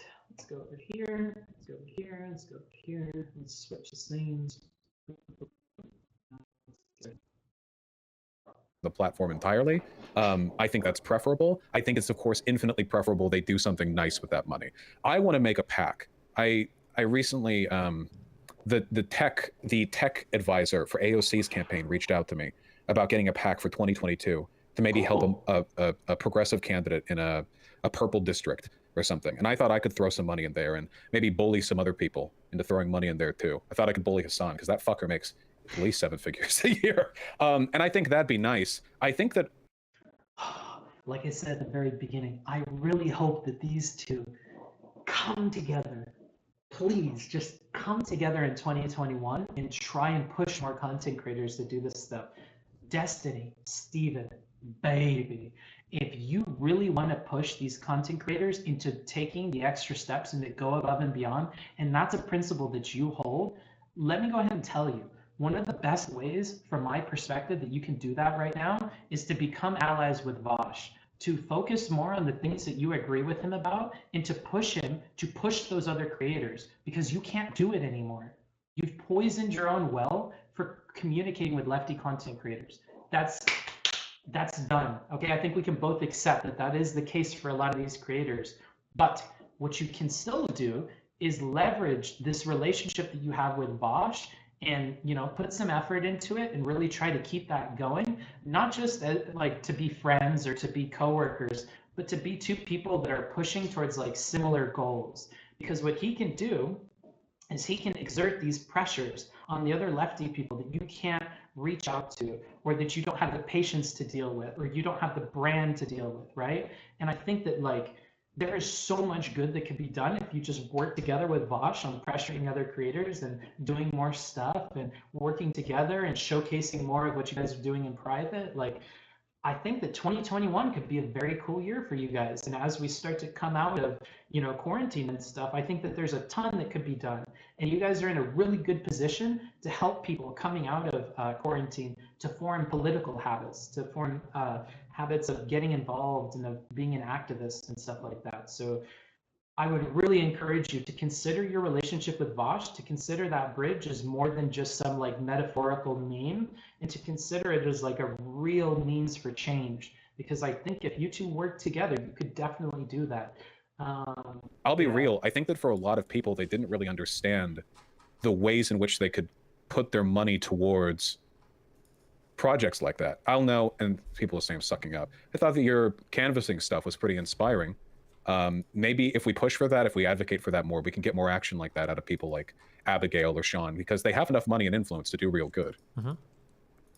All right, yeah, I guess. Yeah, I mean, I guess that's just surprising to me to see like when I look at somebody like Nick Fuentes, like that's a guy that is like trying to do infinitely more effective. Yeah, and not just effective like rhetorically. Like that guy's like out like fucking marching on that. You can. I still don't know if he was at the Capitol or if that picture is of me or not. But like I'm pretty sure he was. He was at least outside, right? Like that's a guy that's marching. He's got his own fucking movement of gripers. These guys are showing up at like Charlie Kirk conventions and stuff. Like damn, like that guy's like he's actually like organizing and doing shit. And he's like banned on every platform. Leftists have like all the capital behind them. They've got all the corporate messaging behind them. Like they're in such a good position to raise money. That's a good point I didn't consider before. He did all that while being banned on fucking everything. That is pretty crazy, you know? Like, I don't know, think what you will of Fuentes, but I had never considered that. That is a good, like, point to include in there. Money on all these platforms. Where's it going? Like what the fuck? I don't disagree with this. I mean, up until recently, this wasn't even a thing people thought they could do, you know? And the world between making content online and getting involved in IRL politics is, I think it's a wall that a lot of people don't feel they're capable of climbing. But clearly it's a thing that can be done. Well, the only thing I'm saying, because I feel at this point we're just agreeing with each other, is that I wish you would be more willing to believe that the reason why these lefties aren't doing this is because it's unfathomable or difficult to them, more so than because they're like callous or self-centered grifters. Because I can... Yes! Another point that I love. I'm starting to fall in love with our boy Vaush. Okay. Two-part argument. Very, very good. Okay? So the number one thing, and I've kind of, I don't know if you can see it. I've drawn it on here.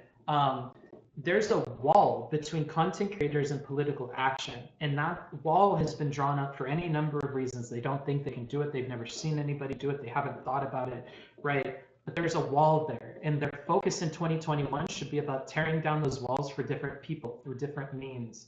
And beyond that, what he would like to appeal for Stephen to do is to move his belief from thinking that lefties don't do anything because it's out of malice. Oh, here, let me just word it how he words it. He thinks personally that the lefties are doing these things because it's unfathomable to them, because they just haven't thought about it, because they don't think they can do it, because, you know, any of the reasons that we said could contribute to that wall being made between content creators and doing things. And he wants him to attribute that to it being unfathomable rather than attributing it to malice, rather than thinking about like, they're not doing this because they just want to collect money. They're not doing this because they fucking don't care. They're not, you know, rather than attributing malice to that fact, if you approach it as if it was just something they had never thought about, or they don't think they can do, or it's simply unfathomable to them, if you focus on it that way, that's a perspective that gives you solutions. If I think that somebody is doing something because they're evil and because they don't want to, and they secretly don't believe in it, It's very narrow, dude. I can't do a lot with that. There's not a lot of ways I can take that. I just have to be upset with them and think that they're evil. But if I believe, maybe it's because they had never seen it done before. Maybe it's because they don't think that they can. Maybe it's because they think it costs more than it does. Maybe it's because they don't know about places around them that they could do it at, right? Whoa, we have a ton more avenues that we could go down. If they don't think they can afford it, show them things they can afford. If they don't think there's anywhere around them, give them links to that stuff. If they don't think that any other content creator has done that, make a big show of it. Like, there are other avenues you can take when you take that perspective. But when you take a very narrow perspective, but they're doing it out of malice and whatever, you have to think about it in a very narrow way. It's not going to be super productive. From a larger perspective, remember that Vaush is talking here about pragmatism, and he's trying to do praxis and yada yada. So of course, from the guy who just wants to push the ideology, it's not helpful to think that they're just acting out of malice. He has to assume that it's out of ignorance or something else, right? I think there's a famous quote that it's like, don't attribute to malice what could be simply chalked up to ignorance or something like that, right?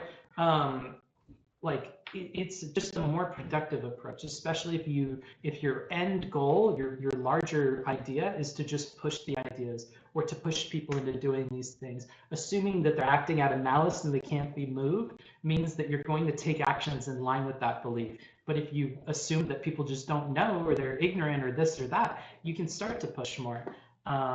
Now, Stephen probably really disagrees with that. I have a sneaking suspicion that he disagrees with that, because he has much more of a pessimistic view of people. And that's kind of a place where, like, we argue a lot, right? He thinks I'm naive, or I'm too young, or I'm a good person, and I don't understand certain kinds of people, which is fine, you know? When people are acting in malice, it's difficult for me to hold them to account, because I assume very good things about them until I hit certain reasons to not believe that anymore. Anyhow, I'm ranting. Let's just continue with it. Tell you, and I'd like to think I'm a decently politically involved person, that up until your canvassing didn't even cross my mind. Honestly, didn't even cross my mind. So hopefully this is something that we can normalize. There you go. And he's a smart motherfucker. Even Stephen would say that. And it hadn't crossed his mind that he could do it, you know? And beyond that, even if it was a thought that popped into his head, what is the feasibility of that? What do you look towards to say, oh, of course I could do that, right? Like, this is like the same argument for representation in media. If you don't see other people that look like you, that come from your background, that accomplish this thing, it has this effect of, like, just kind of graying out possibilities for you in ways that may be difficult for you to perceive from the first person perspective, or even from a third person perspective, you know? Oh man, very interesting, very interesting. It could be wrong. They could be way more cynical than I expect, but. Okay. I mean, I hope so. I guess it makes me disappointed that, like, I don't know if you did this or not, but I know that, like, so many, I know Hassan did this, so many left-leaning people were tweeting out, like, when, like, other celebrities. And again, I'm not pointing out every instance of it happening, because I just don't want this to be like a major roast, but we have the leftist bias coming in here again through the language. My bit of advice to Stephen is, be more careful about this. You know that people are listening for a lefty bias. So when you say things like this, it kind of reaffirms the idea that in your head, you're looking at the world through that kind of lens. Let's listen a little bit and listen for that here. But Okay. I mean, I hope so. I guess it makes me disappointed that, like, I don't know if you did this or not, but I know that, like, so many, I know Hassan did this, so many left-leaning people were tweeting out, like, when, like, other celebrities were, like, dononating money, and they're like, you only donated $5 million, you're worth $100 million, like, you only did this much, blah blah blah. And it's like, okay, well, damn, geez, like, apparently donating money isn't enough. Like, but meanwhile, like, you guys, I'm saying you guys, I don't mean you, like these guys are doing nothing. Like, what the fuck? Feelings. Yeah. Well, I just want to be clear, I'm not targeted at you, but I'm saying. Yeah. I think a lot of people do that because they don't want less. And, like, imagine, like, I understand they're having, like, a normal back and forth conversations. It's probably not that big a deal, but it has to be frustrating at some level for Vaush to constantly be reminded of the fact that Stephen places him in a group with all these other people that, from his perspective, are behaving very, very differently than himself, and perhaps think about the world in a different, more ignorant way. And a lot of that's just being attributed to him. And even if Stephen says, well, I guess you maybe don't believe in this, but, you know, your friends do, it's like, yeah, but, you know, this feels weird, man.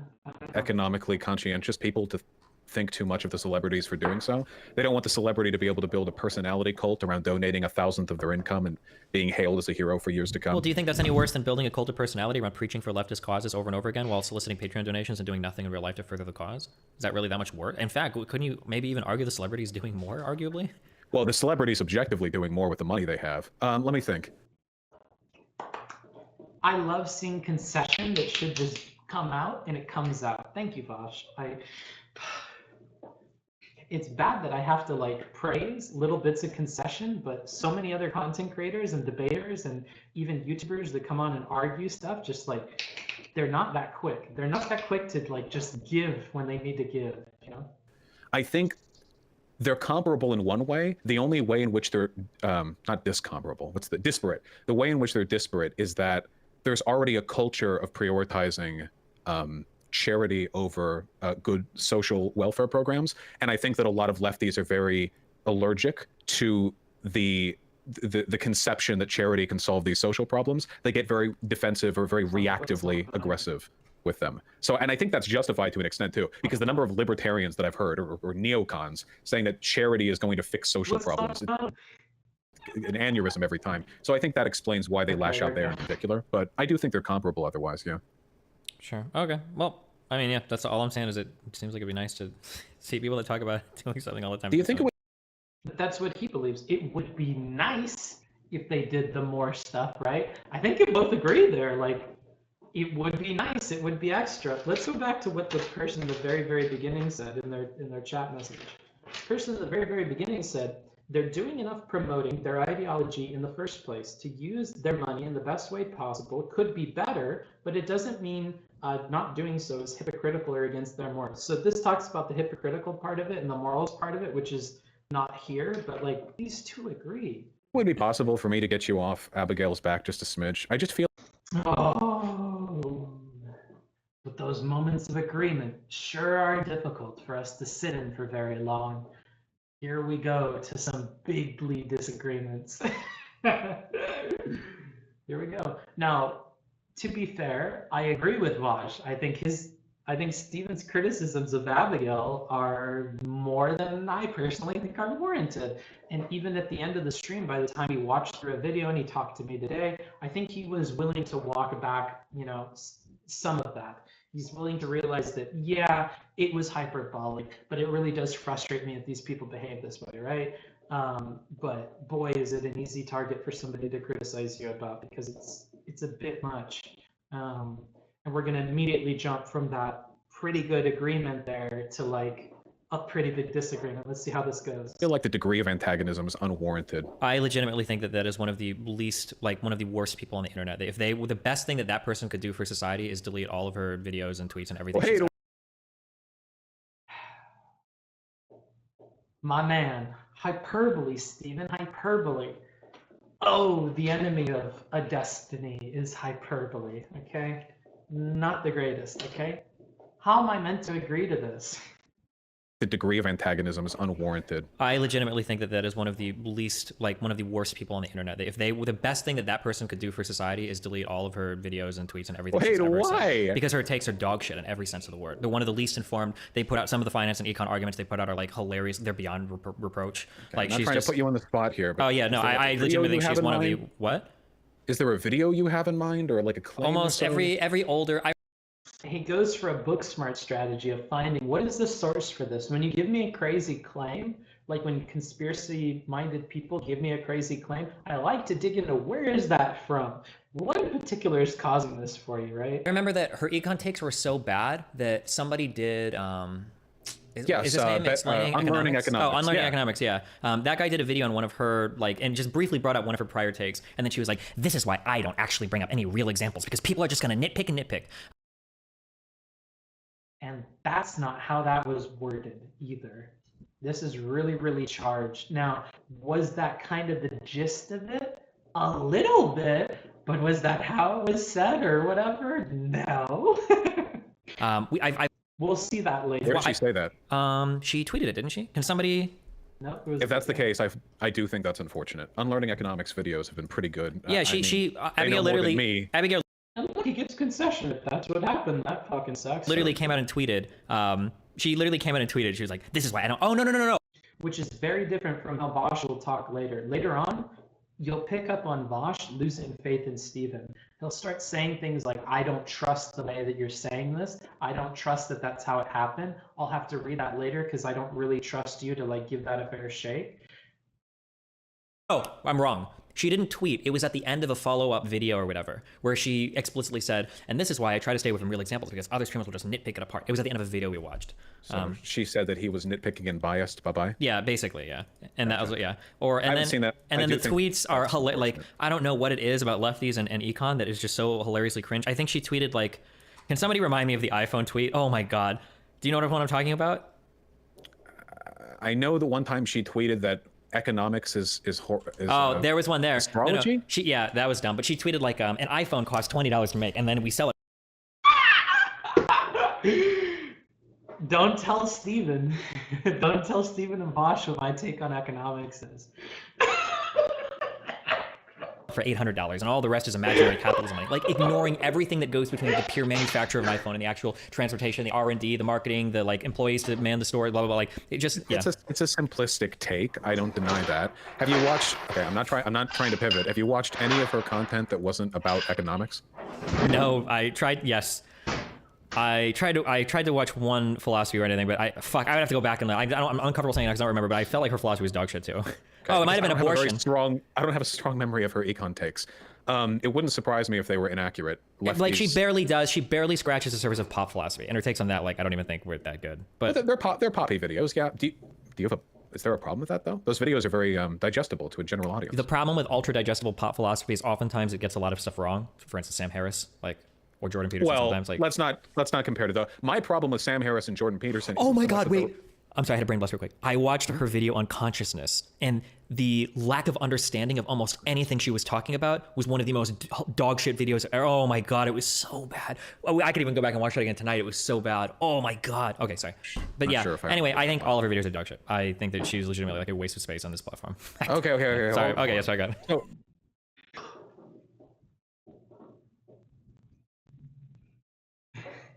rhetoric. Rhetoric, please. We cannot. These are not good. Wait, okay, this might just be where we differ here. Sure. But my issues with Jordan Peterson and Sam Harris aren't so much that they're wrong, it's that they lead people in the wrong political direction. I think that pop content of all kinds. Ooh. Now, this is an interesting position from Vaush that he'll reiterate later. He doesn't necessarily care if, like, the truthfulness of a lot of stuff, he more so cares in the direction it's pushing people. I don't know if Steven goes into this, but this is a point that I'm really uncomfortable with as an audience member. I don't like the idea that we're okay with lying or altering the truth simply because it's pushing people in a direction I like, and reiterating that the reason I disagree with certain other people is not the misinformation that they put out, but more so that misinformation is pushing somebody in the wrong direction. I think that is, it fits in line with all of his other points about caring about praxis and caring about pushing the ideology and not caring about if they're sitting on, stacks of money or whatever. But boy, does it start to produce some conclusions and statements that I find difficult and will continue to be difficult later. All pop content, which is 98% of what the average person will be engaging with, is going to be poppy, derivative, simplistic stuff. Oh yeah, I don't think pop content is bad, but just as long as it leads people in a good direction, I think it's generally pretty defensible. I think there needs to be some adherence or conformity to truth. I don't think it. Look at that. Man, I love this contrast between these little lines. Simplistic stuff. Oh yeah, I don't think pop content is bad, but just as long as it leads people in a good direction, I think it's generally pretty ideology, pushing them in the right direction. defensible. I think there needs to be some adherence or conformity to truth. I don't think it can just. I don't think you can just lie and move people in the right direction, and that makes it okay. What about a simplistic and somewhat reductive video that has the right spirit, directs people towards more substantive work? Genuinely asking. Wait, hold on, real quick. Also, if Jackie wants to come and talk later, 100% we can do it. Okay, I guarantee that all my trans takes are better than yours. You fuck piece of shit. Okay, what were you saying? Right. Sorry, Jackie, this person is harassing me in your chat. One of your mods. Okay, sorry. Repeat your last thing again. What was I saying? Oh, that's one of my mods. I know. Yeah. Oh, okay. They call me a gnome. Okay. That was anyway, go ahead. Wait. To be fair, lots of people. Okay. Anyway, so let's. Oh, okay. They call me a gnome. Okay. A gnome? That was Anyway. ableist. Go ahead. Wait. Is it ableist? I didn't know that. Maybe I should stop calling him a gnome. I mean, to be fair, I think I only call him a gnome in private, so I'm pretty sure it's okay. To be fair, lots of people. Okay, anyway, so let's say you've popped content and it's a little misleading, a little reductive, but the message is good. It pushes people in the right direction, and at the end they have links to resources that you could read up. It sounds a lot better than straight up lying to push people in a direction that fits with your ideology. This is a much better way of putting it. On to be more educated on it. Do you think that's acceptable? So Good hypothetical. I just don't know what you mean in terms of reductive.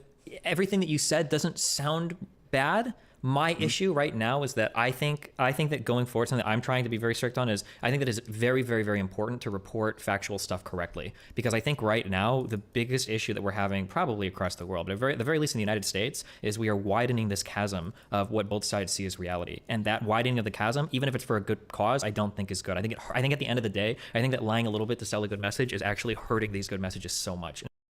And you know, Vaush, you said that you guys fractal and you're not focused, but look at how we compared like pushing the ideological directions what we're focused on versus focusing on the truth. And look at how both of you keep reiterating these 2 points like throughout the discussion here. It's like a constant back and forth.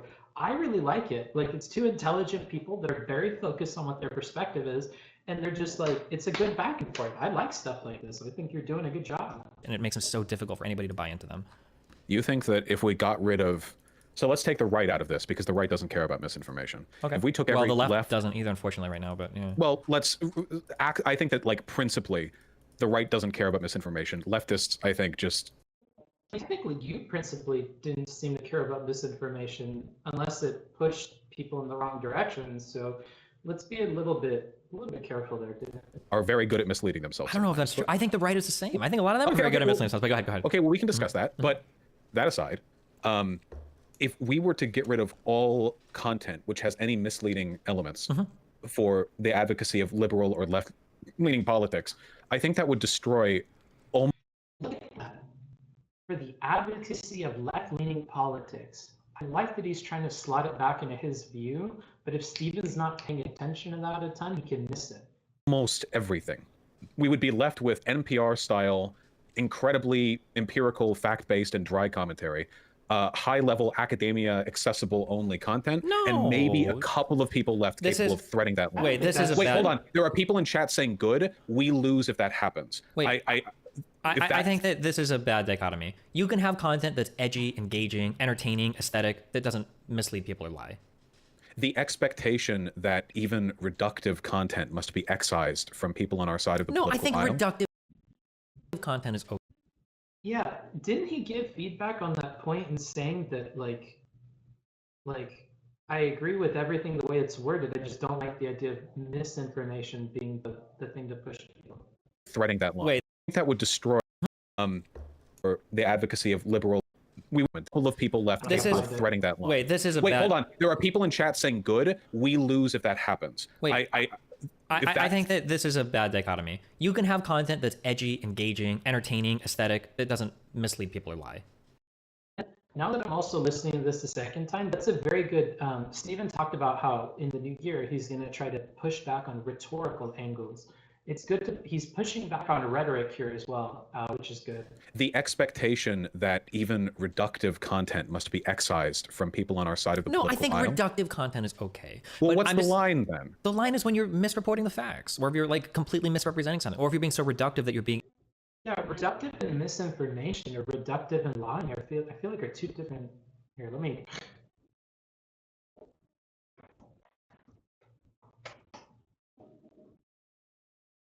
Tending to present a subject or problem in a simplified form, especially when viewed as crude. Okay.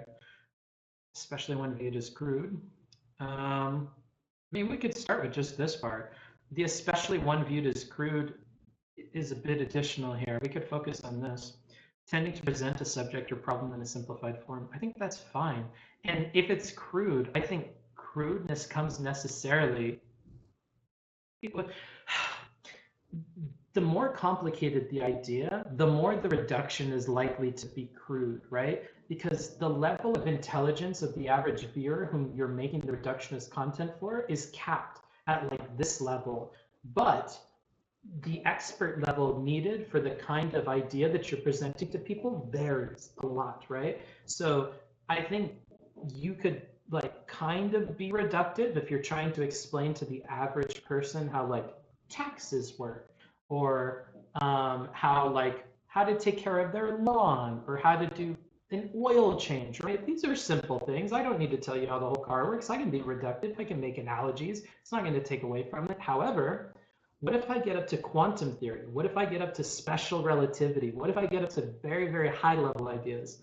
The number of steps I need to make that accessible to the average person is going to result in some real reductive shit, to the point where the resolution that we're losing in the quality of information may skew the way this person thinks about the things up here.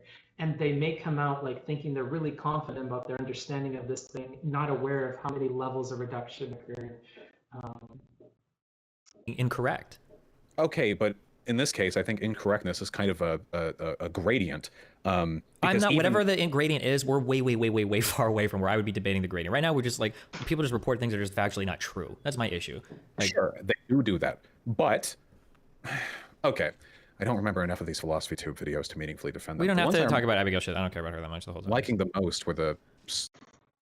Yeah, but Vaush brought it up. Vaush wants to talk about it. Vaush wants to change her opinion on this. So I appreciate the out that he's giving Vaush here, but it is important to remember that Vaush started out at this point, and this is Vaush attempting to change Steven's mind on it. Id poll stuff, but that aside, okay, I'll ask you. Hypothetical, okay.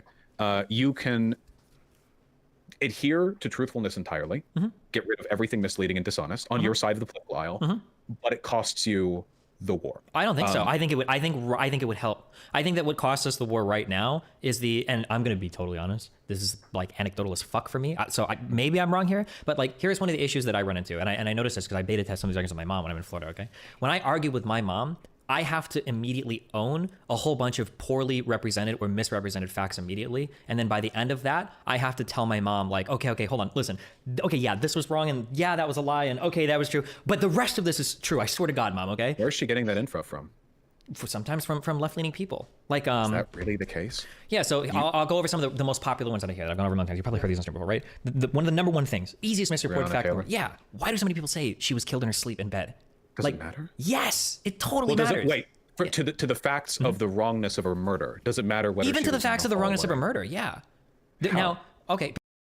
Oh man, this chasm between caring about the truth and caring about how that affects your ideology.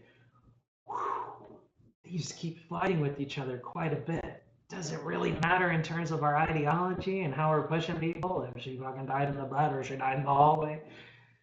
Yes, because it's fueling a distrust of media and institutions and other things that is leading to a lot of the problems and divides we're having in the country, which is what Stephen is trying to give as the reasoning behind caring about the truth. So difficult now, seeing these two things collide. And I don't think it looks, like, if I'm being honest with you, Vaush, I think that this looks really bad rhetorically, that it seems like you don't care about the truth. That's like the impression that I get. And when you're saying stuff like this, you're really giving that impression off hard. I don't know what the advice here is, because that seems to be your position, but for me personally, that's coming off really, really bad. Because there's a huge difference in the cops. So I'll describe what I think was reality. Stray bullets fly into the building. I mean, depending on the position of the bedroom, a hallway could be the same distance. Hold on. Okay. So this is the facts of the case that I believe to be true based on everything I've read, right? Wait, can I address one quick thing from chat? Yeah, go for it. There are a lot of people in chat pasting right now, like, why does the truth matter? Whether or not two different interpretations or two different versions of a story meaningfully affect political discourse around that story is a valid question. One of the issues that I have with your content. Yeah, but you're so focused on political discourse, and I feel like you're putting blinders on to the effects of media telling like half-truths or being incorrect about things, and how that affects like a whole half of the country that's starting to lose all their faith in media and stuff.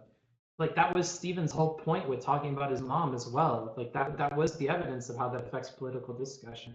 destiny is sometimes it feels like you sacrifice political efficacy for the image of correctness, even if that line between technical correctness and rhetorically or politically efficacious but somewhat misleading is ultimately meaningless. That's because So he does, but that's that's an interesting spell card to bring up right now. I don't think now is the time for that. I don't think this is a good place to use that argument. I don't think Steven's in the wrong here. I don't think that makes a lot of sense.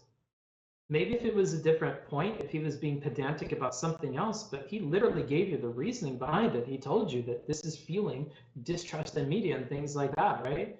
It's not like he's talking about a content creator that like made a minor goof or talking about your Bezos comment. This is very different.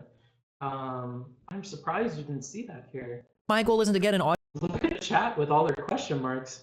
Interesting. audience of 20,000 brain dead lefties that all just want to hear me circle jerk the popular lefty take of the news. My I want to be goal able to is to reach. prevent fascism I want to from be able winning to in this reach. country. Yeah, and that's not happening on YouTube. Okay, my goal isn't to just get a whole bunch of people that already agree with me and then just give them our version of the facts. I want to be able to have it so that if somebody is in the middle or even on the right listening to debate, at the very least, I want them to walk away ass mad that everything I said was correct, and at the very least, they're gonna have to wrestle with that in their head. The people you debate don't give a fuck whether or not they lost. I don't care about the truthful people or I not. debate. It's about the people. You just said you want them to leave ass mad. The people that are fans of the people that I debate. This is more specifically what I I'm don't talking care. about. They just care that you were loud and you talked more than them and you interrupted No, and that's you're not short true. and When you have a daughter in your debate, basement. no, what people care about is if they have some hero content creator and that content creator goes up and debates someone else and they sound dumb, the person that's a fan of that person will feel. Or if they're not telling the truth, which I think is part of what Steven's getting at, and you give people an immediate out to distrust you if you didn't tell the truth. Like, if I'm being honest here, Vaush, this is not looking very good for you.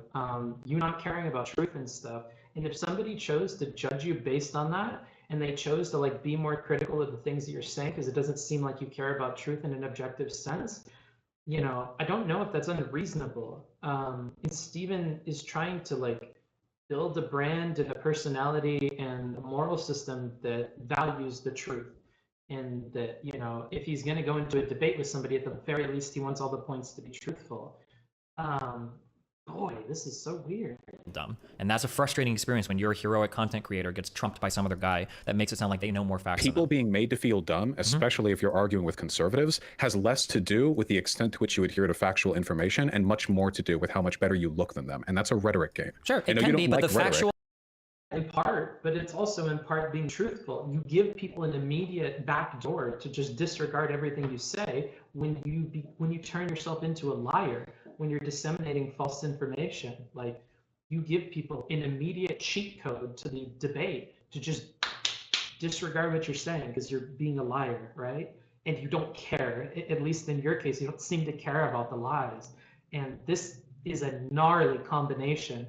To tell bold-faced lies and then to like not care, that's a very toxic combo. I would be very worried about the position. I think you might want to reconsider that and at least change your tune to something more along the lines of what you had for leftist content creators using their money for leftist things. It would be nice. It would be a cherry on top. I would like for people to do that, right? I'd like for people to tell the truth all the time. That may be something that would help you a little bit here rhetorically, because right now, as it's being said, I think that this is a gnarly combination of positions. Well, no, it can be two ends of that. Sometimes they both can help, sure. But it's if you're matched with somebody else that is even somewhat rhetorically effective and you have like bad facts on your side, like it's going to be really hard for you to win that argument. Yeah. So like if we're right now, if I were to say, because we've both been calm, if I were to say that we were like rhetorically even-footed, right? If I were just spamming this tweet over and over again on my stream, so I haven't shown this tweet on stream, but if I was spamming this one earlier, I think I would have won an earlier argument about you being hypocritical about your messaging, because it's kind of, yeah.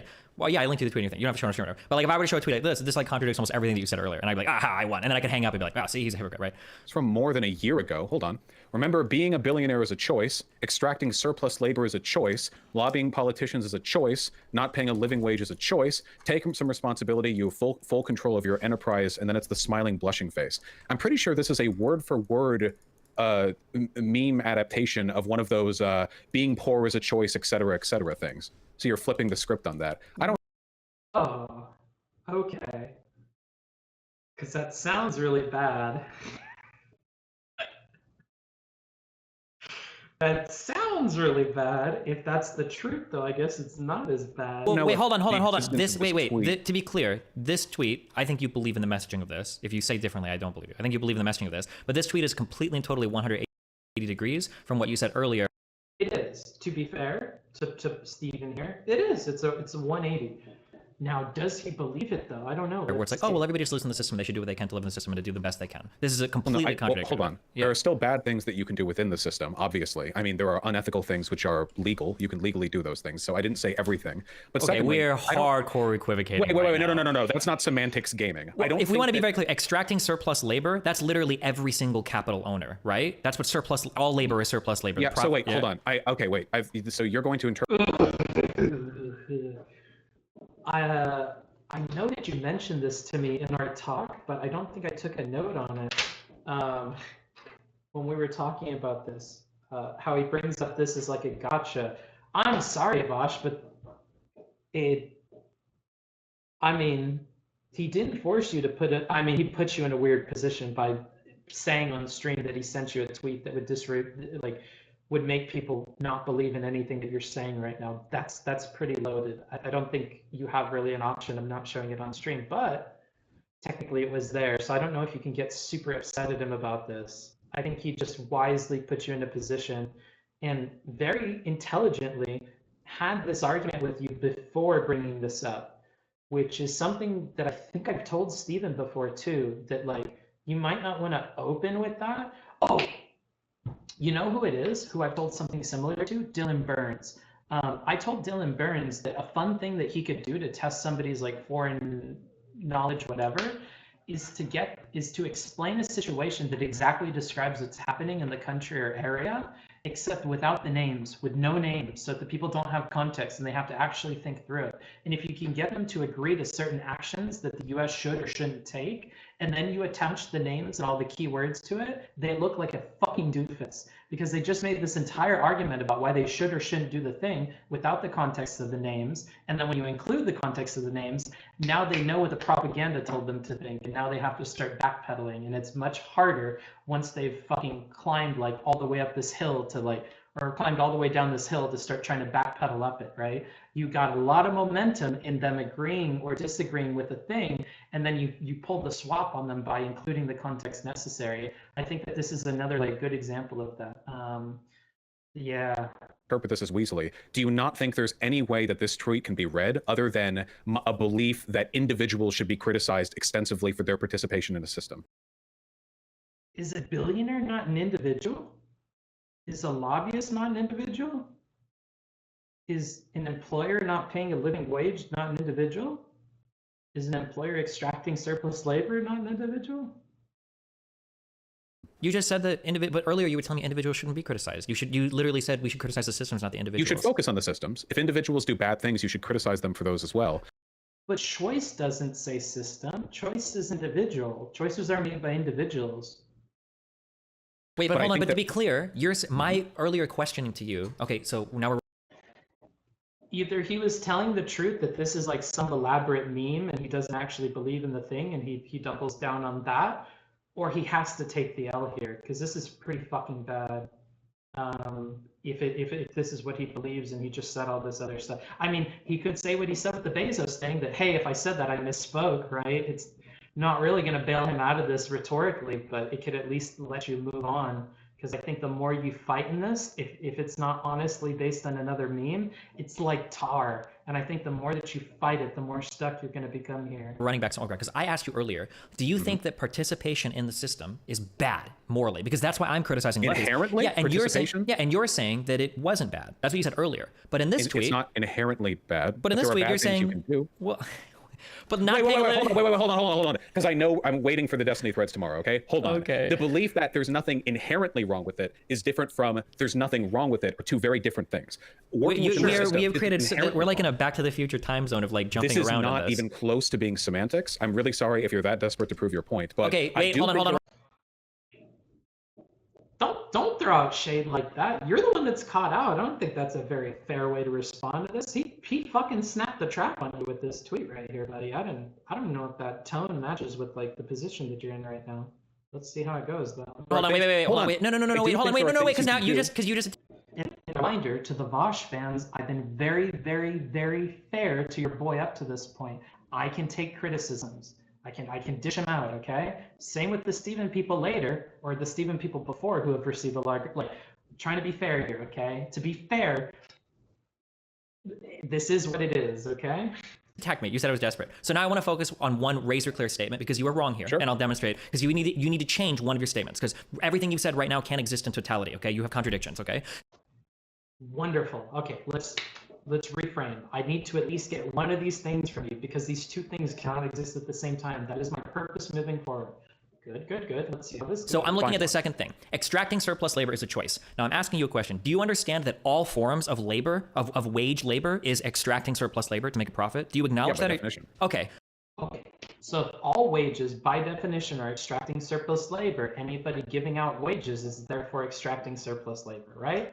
So then can you tell me how, if that is a choice, how is it ever okay for there to be a business owner in capitalism?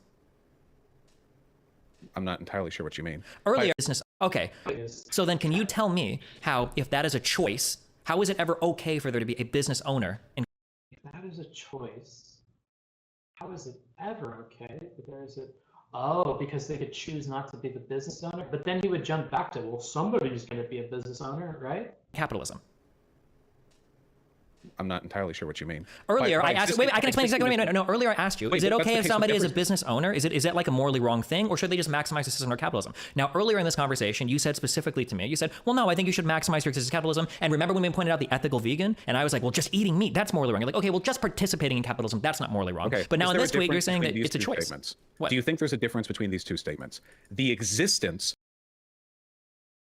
I might want to talk to Steven about this later because I don't really understand what he's saying here. I'm going to jump into chat real quick. I'm going to break my rule. What is he saying?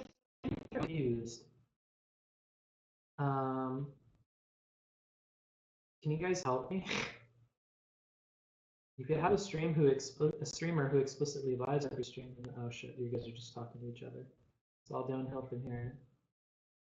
Help him. Vaush might not agree on egregious lies, like things that are polar opposite from the truth. He's okay with reductive as long as it pushes the ideology he sees as good. Yeah, duh. You already said that. I think you are right, Book. He's trying to say you can choose not to be a business owner. Yeah, but how is that a good argument? He already said that before. Oh man, I feel like he's fumbling this tweet right now. I don't know if that's... Does that seem strong? Rewind? I get the individual parts of what he's saying. I just don't see how they connect into as strong an argument as he can make in other places here. It's not? I don't know if it's a good argument, but I think that's what he means. Okay. Of private enterprise is unethical versus it is unethical to be a business owner. And that way I wait like 15 more minutes on the chat check. Do you think there's a difference between those two statements? Yes. Okay. I adhere to the former. I don't have a problem with wealthy lefties owning a business. The tweet that you is, it is unethical to be a business owner. Do you think there's a difference between those two statements? Eating meat, that's morally wrong. You're like, okay, well, just participating in capitalism, that's not morally wrong. Okay. But now in this tweet, you're saying that it's a choice. What? Do you think there's a difference between these two statements? The existence of private enterprise is unethical versus it is unethical to be a business owner. Do you? Again, we get back to institutions versus individual choices, right? But you're saying choice in here, are you not? Think there's a difference between those two statements? Yes. Okay. I adhere to the former. I don't have a problem with wealthy lefties owning a business. The tweet that you found here is literally a satire rewrite of somebody typing about how being poor is a choice. And technically, in this tweet that you found, nothing here even says any of these things are bad, only that their choices take some responsibility, etc. Technically, no, but let's be real. I mean, as the rhetoric guy, I will tell you that we like to use the meme of implications, and the implication is certainly there. So let's not, this is rather on the nose. Let's not, let's not be obtuse. I'm sorry. That's a good Vaush word. It's a very obtuse. I feel like that's a. Hold on. Hold on. To me, this would be like you saying all tenants are bastards, and me coming in and being like, "Do you seriously believe that every person who has to rent is a bastard? How can you believe that? 40% of Americans rent." Like to me, this is like a pretty. Hold on. You're. It's more so that there's a disconnect between the entire conversation you've been having in this one tweet, though. And rather than just, I don't know, I guess if it's a meme, it's a meme, but I feel like you could have just bit the bullet here a little bit and done what you did with the Bezos comment, but now we're crying over spilt milk. This is the conversation at this point. Let me take a second to like, because they've been doing so good up until this point. I feel like both of them are acting very strangely here. Okay, so this is what has happened. Steven had a really, really good thing that he could have used, and he's kind of fumbling it in my opinion. And Vaush literally had like a tool in his waistband that could pass this away and offhandedly pushed it like he's been doing, and he chose not to. So now we're in a weird place where we're going to argue over this, and we're arguing over a tweet that really doesn't read good. The longer this is on the screen and the more they debate over this, the more I think it looks negative for Vaush. Now, if you're a Vaush fan, maybe you grant him a lot of charitability here. You believe him that it's a meme, and you believe in the things that he's saying. But I think a third party would have a difficult time with this. Now, they could have a even more difficult time if Steven made a stronger argument here, but I feel like that was kind of confusing. I am not reaching. It is very obvious with this. What is the hypocrisy? The structure of your statement is, on the left is a bad thing, and on the right is the implication that you can choose to do different. Being a billionaire is bad. Thing? Being a billionaire, extracting surplus labor, lobbying politicians, or not paying a living wage. You're saying all these things. Choices. Yeah, they're bad choices. It just says they're choices because it's... Like, I wouldn't have picked the surplus labor one. I would have picked not paying a living wage. Not paying a living wage is much more clearly a negative thing. So if we had 4 items on this list that we could have picked from, I would not have picked number 2. I would have picked number 4. I think you have a much easier rhetorical argument when it's worded as not paying a living wage. Living wage is much more loaded than billionaire. And although surplus labor is also loaded, I think like he already tried to make a distinction between like the ethics of the system at large versus the ethics of like viewing one individual participating in the system and viewing that as surplus labor. Like I think the living wage thing is much more specific. You could have had an easier time pushing that one, in my opinion. It's a rewrite of a tweet where people were saying being poor is a choice. Are you really? I genuinely don't know if you believe. But you believe this, though. It doesn't, like, sure, it's like a reflection of a meme, but you believe in these things. That's why you're wording it this way. I feel like I can't use that word. Never mind. I'm not going to say it. Okay, let's just keep going. Believe these things are like a serious endorsement of the belief that you should criticize individuals. Here's a question that I have for you. So this is individual, because you say choice. Tweet got. No, I understand like the. Well, I don't. Everything you're saying right now. But I legitimately don't see a contradiction. Everything you're saying right now sounds to me like a rhetorical game. So I'm trying to cut through that. Okay. So I'm just going to ask you this question. All right, let's try it again. Yeah, no. So I'm going to ask you this question: of the 2,400 or so, 2,300 or so engagements that this tweet got, do you think that the majority of the people that are engaging with this believe that being a billionaire is bad, extracting surplus labor is bad, lobbying politicians is bad, and not paying a living wage? Rhetorically, very good here. Very good question here. How is Vaush going to respond to it? I want to talk about the way your Rittenhouse comments were interpreted by a broader audience. Ooh, the counter. Reverse. Let's see how it goes. Is that the direction we're going? That not only are we responsible for what we believe in, but what every single person who follows us believes from the things we say? That's not what he said, though maybe the implication. He's just trying to build a case here. He's just trying to see, do you really think people interpreted it that way? And he can move a number of directions. He could move to intentionality from there, which would be a different direction than what Vaush is implying here. So don't get caught in this, Steven. Don't get caught. If you believe that my Rittenhouse interpretation was bad, then you're conceding then that this is bad? Why did you just spend so much time defending it then? Or are you going to defend my Rittenhouse take now? No, the argument that I'm making. You have to do one or the other here. So you. Wait. No. This is what you just walked into. So I said this statement that you said is bad because of how it's made. Okay, wait. If you want to, that's fine. Okay, but we're not talking about my statements right now. Right now, you just tried to whataboutism by saying, well, that was a rocky counter, in my opinion. But okay, now we're back on track. Hold on. If you're going to deal with the consequences of how people interpret stuff, what about your Rittenhouse take? Now, if you want to say that, that's fine. But I think it's strange that you're going to bring that up when you just tried to defend this over and over and over again, and now you're throwing yourself under the bus to come live under the bus with me. No, I'm not. Do you think so? Yes or no? Do you think don't think that was as clear to people. The logic there, I don't think it was as clear to people. And you talked. I know that you hate hearing this. You talked really, really fast over that part. I'm only at 1.25 and I have to like play it over again, and I listened to it at 4. Don't get too excited. I think you got a little bit excited there. I think that could have been worded a lot better. That could have gone a lot smoother, but we keep recovering it. So let's see how it goes. I think that it's okay to impugn people for saying or posting or whatever, producing content, which inspires bad interpretations in the people who consume it. If that interpretation is widespread, yeah, for sure. I think so, yeah. Okay. Of course. Then you recognize that this is something that you and I have both done at times, being streamers who produce a lot of content. It is capable of workshopping everything we say and do. It's totally. I wonder if Vaush sees that there's no way he's getting out of this. So if he can just make sure that Steven and him are at the same level, then it's okay to concede on this. Smart. If he can make it possible, work, yeah. smart. My Rittenhouse take absolutely would not fall under that. But I mean, like, we can. You don't think anybody of the millions? Oh no. But then we're going to have to focus on your Rittenhouse take if you don't keep bringing it back to the tweet. So people who saw that take might have interpreted the wrong messaging? There might have been a very slim minority, but the overwhelming amount of posters in my subreddit that were talking to other people coming in said over and over again that Destiny said a million times that Rittenhouse was an idiot, that the kid was stupid for showing up. That even in recent posts, they'll say that. Yeah, I'm pretty sure the vast majority of people who saw that clip from the outside thought that you were endorsing. Now, hold on. We're not talking about my clip. I didn't make a 16-second clip of me talking about Rittenhouse. That was your people. So if you want to say... That's a good counter. My, he's paying so much attention. We're talking about a clip. We're not talking about my stream. We're not talking about the fullness of my argument. We're talking about what you guys chose to clip out of context and then share to a wide audience. Interesting. What a good dodge here. Wow.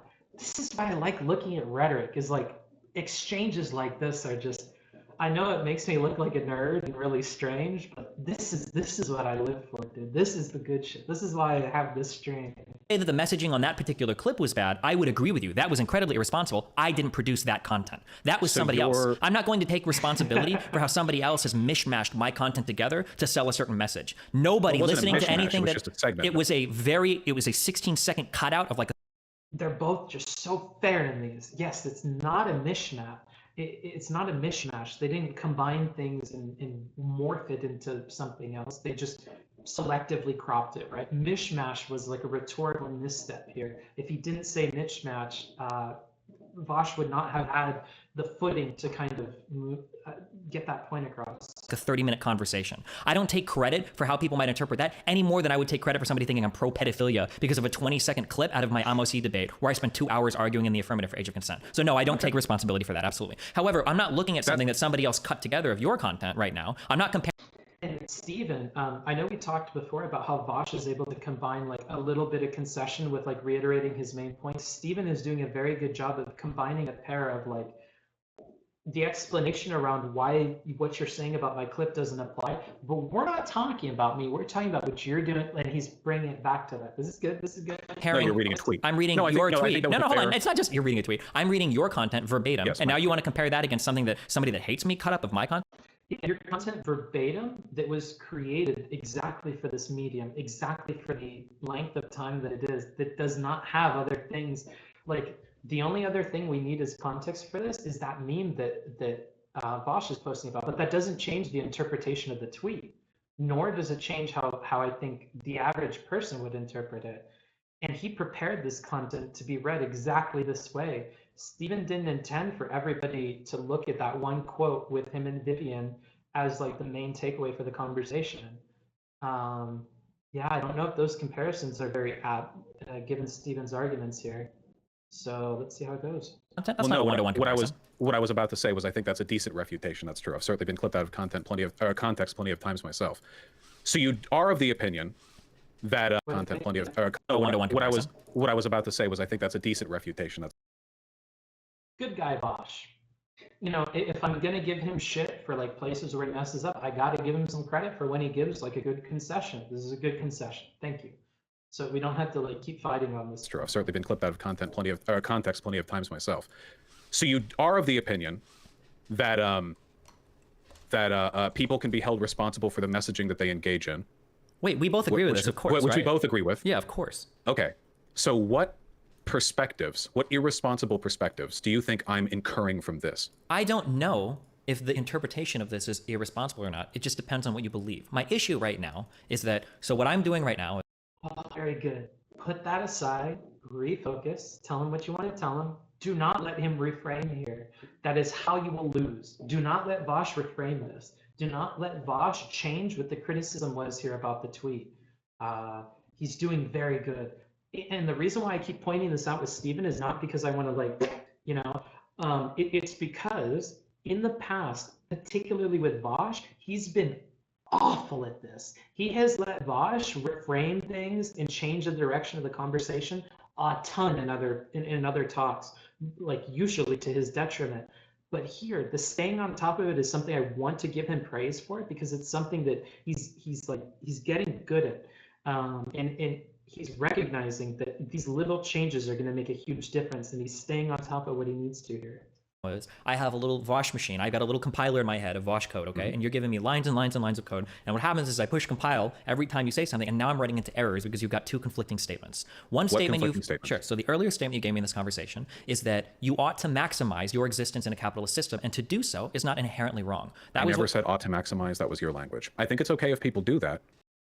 You said it's okay if people flourish. I think that's pedantic. But maximize might imply something that's like kind of crazy, like min-maxing. So maybe the implication is bad, but I think that's pedantic, but it may be like a rhetorical thing you don't want to allow for. I could see that. Okay, my understanding was earlier you said that like it was a good thing to maximize your existence under capitalism because you could use the extra money. Under utilitarianism, the difference between obligatory and supererogatory behavior is not clearly defined. Oh my god, fucking doing Google words again. Obligatory and supererogative. Oh, good. The fuck does this mean, dude? Going beyond the requirements of duty. Greater than that required. Superfluous. Okay. Well, I'll tell you what is superfluous. What's superfluous is this wording. Use the extra money. My understanding was earlier you said that like it was a good thing to maximize your existence under capitalism because you could use the extra money. Under utilitarianism, the difference between obligatory and supererogatory behavior is not clearly defined. Obligatory versus this. Obligatory. Fuck, let's just like compare definitions. Holy shit. This is the stuff with debates that I don't like, is this word game stuff. But as the rhetoric, let's do our due diligence. Required by a legal, moral, or other rule. Compulsory. We're going to stick with compulsory here. So compulsory versus requirements of the duty, or going beyond the requirements of the duty. So supererogatory, going above and beyond, versus obligatory, doing what is required of you or what is compulsory. Man, this is a weird idea. Okay. I feel like we wasted a lot of time on that, but okay. I think it's a thing that people should do if they want to. I don't think it's inherently unethical to do that. I don't think it's a path that people ought to do. I don't think it's a moral good inherently. I'll amend that statement then. I don't think it changes my chief criticism, but I'll amend that statement. You said that it would be okay if people maximize their existence under capitalism, even if they were a socialist, because they could employ the money they raise later on to do. That's not what he said at every point. Vaush specifically said that he wants leftists to thrive under capitalism and he wants them to move into those higher ranks. So Steven is being good faith by just giving that to Vaush here, but I don't know if I would have been in the same position. Although maybe I'm a pedantic dude, I don't know. Let's go ahead and jump back to the just chat and catch up with chat. How are things going for you guys? Let's see. Go to check in. Okay, what are we thinking, chat? What are we thinking? Let me open up my chat window here. Book Smarts, hello. Is misinformation okay if the outcomes are good? I don't think so. The Vaush thinks so. I'm not of that opinion. Who is winning so far? I'm not gonna say. I don't like the idea of winning and stuff. I will say that they're both very competent, and these back and forths are doing real good. What you have to do versus going above and beyond. Thanks, Derry. Hello. If misinformation Yeah, I know, but why the fuck would you word it that way? I don't know. While we're talking about rhetoric, maybe these fucking big words are unnecessary. Maybe they obfuscate the conversation. Is misinformation okay if the outcomes are good? Yeah, he believes that. Do you think that Destiny constantly calling out Vaush's rhetorical way of speaking is good for Destiny, or should Destiny just entirely drop that? I'm trying to be... I'm 50-50 on it. I'm going to take a Vaush position on this. I like that he's moving in that direction, and I want to encourage him to keep moving in that direction. And I don't want to criticize him to the point where he stops doing that. So it may not be the perfect way rhetorically of handling things, but it's a move in the right direction, and it shows some self-awareness that I appreciate. So that's what I'll say about that. Can you give us a word of the day? Superflutory. Superfluous. What is the word? Supererogatory. How do I pronounce this? Supererogatory. Supererogatory. Supererogatory. There you go. This is why everybody hates English. Destiny randomly talking to people in chat during debates bothers me every time. I wish Vaush made more fun of them. I mean, Vaush does it too, so I don't know if he could. That'd be kind of cringe. I don't get the Breonna Taylor one. If instead people were saying that she was in the hallway, but her shirt was pink, in reality it was blue, would Steve have as big a problem? You're missing my whole point, Tommy. I don't know if you missed that part of the stream, but I was pretty explicit, so I'm just going to ignore this. I mean, normally you're pretty on point, but I feel like you didn't pay attention. This distinction between obligatory versus supererogatory repeats several times in this convo. Well, good thing I Googled the words, huh? And didn't just pretend that I understood it.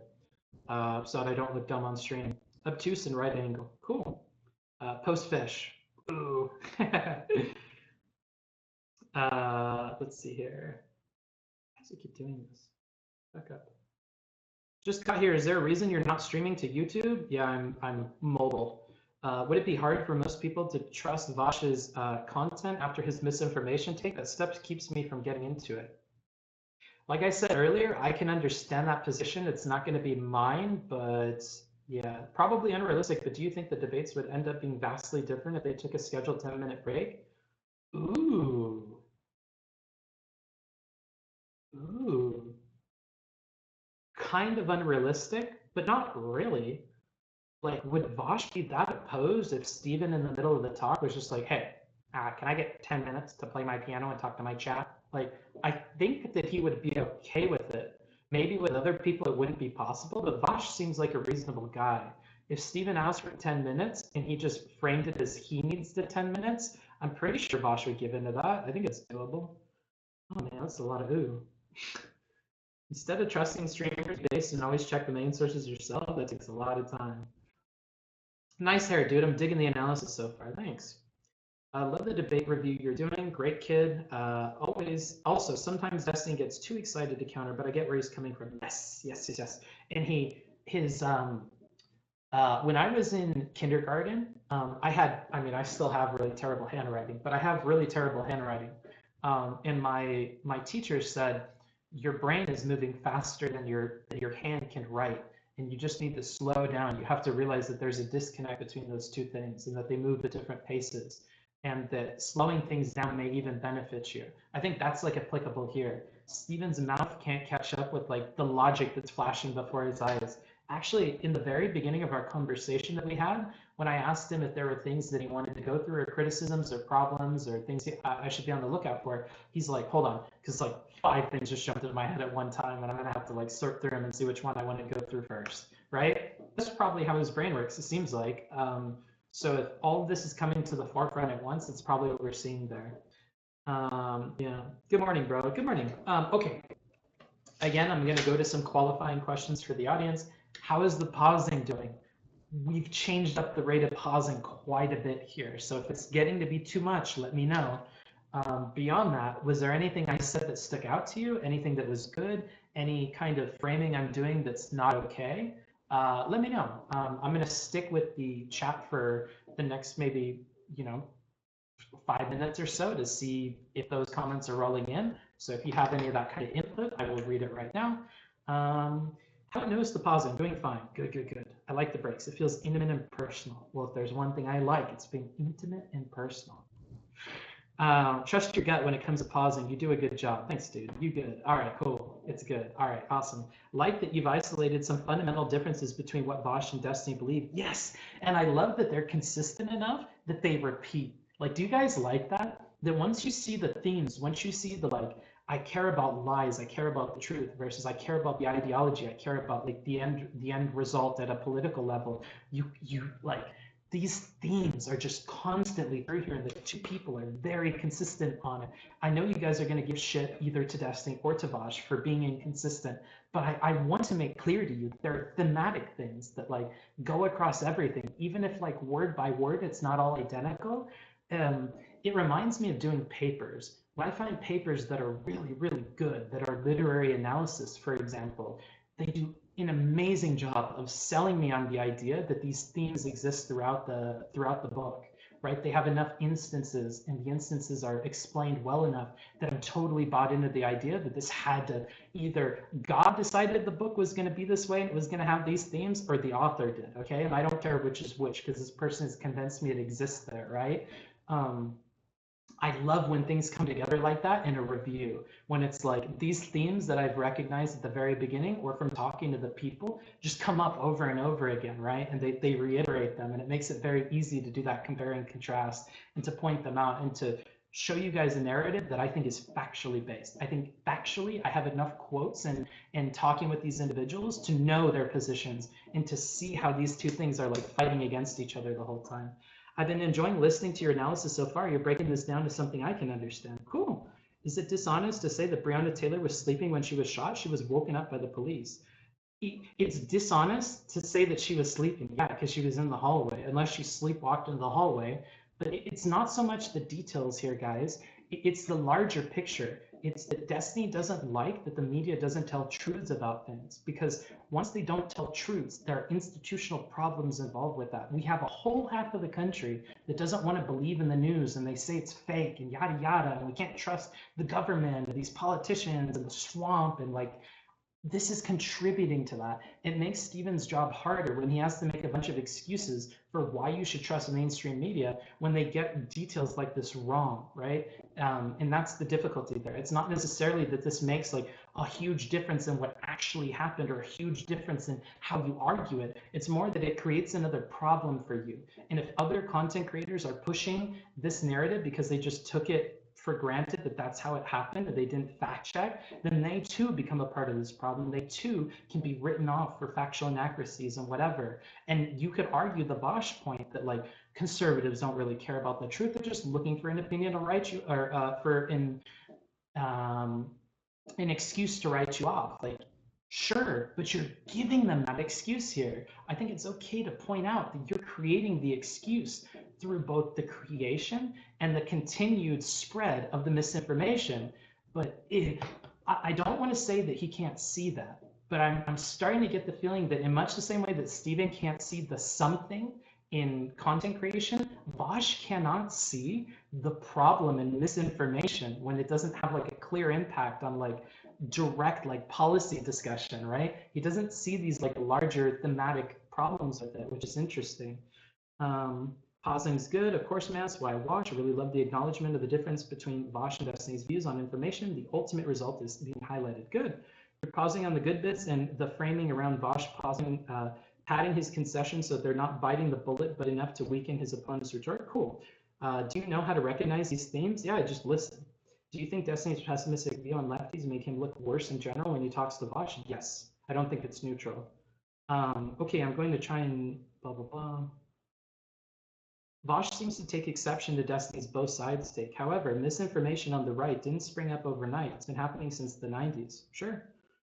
Destiny said earlier on stream today that the mainstream media actually grounds him, so I can see why he values media rhetoric so much. Yeah, and it, like if you're a fan of I'm Really Important, you are very well aware of this. That like the way that C-SPAN and these large networks are covering events greatly impacts the beliefs of everyday Americans. Everyday Americans are not on Twitch listening to politics. Everyday Americans are not listening to like great political thinkers about these topics or philosophers or whatever.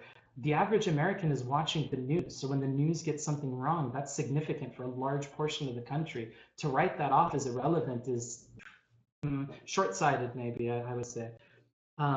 Would Destiny have as a big issue if the narrative she was wearing a pink shirt versus a blue shirt? Maybe not. It's not as strong a point.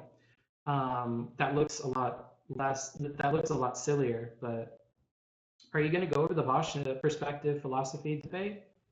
No. I barely have time for this. Do you think Vaush's mods attacking Destiny works against Vaush? Maybe if you're like a Steven fan, maybe. Like I wasn't particularly persuaded by it. If anything, it seemed like a distraction from the conversation. Because for me, I know how difficult it is. At least, I mean, they're pro streamers, so maybe they're better at it. But the average person doesn't know that. The fact that he's reading Vaush's stream and he's spending his mental energy on processing what they're saying makes me feel like that necessarily came away from listening to Vaush. And if Vaush's criticism at the end of this debate is Steven never listened to me, Steven didn't hear me out, Steven wasn't paying attention, you're laying little breadcrumbs for that argument later when you're getting distracted by the chat. So I don't know, it could go a lot of ways. That's just something I would think of there. People constantly use shorthand. I was sleeping, blah, blah, blah, to describe things. Destiny is super focused on specifics when language can be lazy and hazy. That is a big fucking generalization that you're making, or not generalization. That's a big hand wave that you're doing here. Language can be lazy. Language can be hazy. Destiny's just being so specific about shit that doesn't matter. No, Destiny is saying that the mainstream media and all of the other people copying what they're doing should work to be accurate. That this is a problem, that they're not getting things right is a problem. And it doesn't matter that this specific detail would change the outcome of the shooting or whatever. It's a larger problem of not telling the truth about what's happening or misreporting facts. That's the problem, because these organizations are meant to be the arbiters of truth for so many people in the country. They're the thing that informs people. And this extends to content creators who, in the life of Zoomers like you guys, are probably the only things that you listen to, right? They're your news source. So when they get things wrong, it's the exact same effect. Focusing on misinformation is worthwhile. Steven later will fucking not care about it, but like, it is worthwhile to focus on. I think it's worth it. It's a piece of cake to bake a pretty cake. Speaking of cake, I gotta talk to that guy to get my website going. Well, I do think Destiny can be really uncharitable to lefties. Vaush doesn't really know what utilitarianism implies. I don't know, dude. I don't know enough about it, so I can't agree or disagree with you. Look, Smarts, when you mentioned you nerded out, I thought the word-by-word analysis there was awesome, and you seem to be really enjoying it. I do enjoy it, dude. It's really great. All right, let's get back into it. So what I'm going to do here, oops. Oh, man.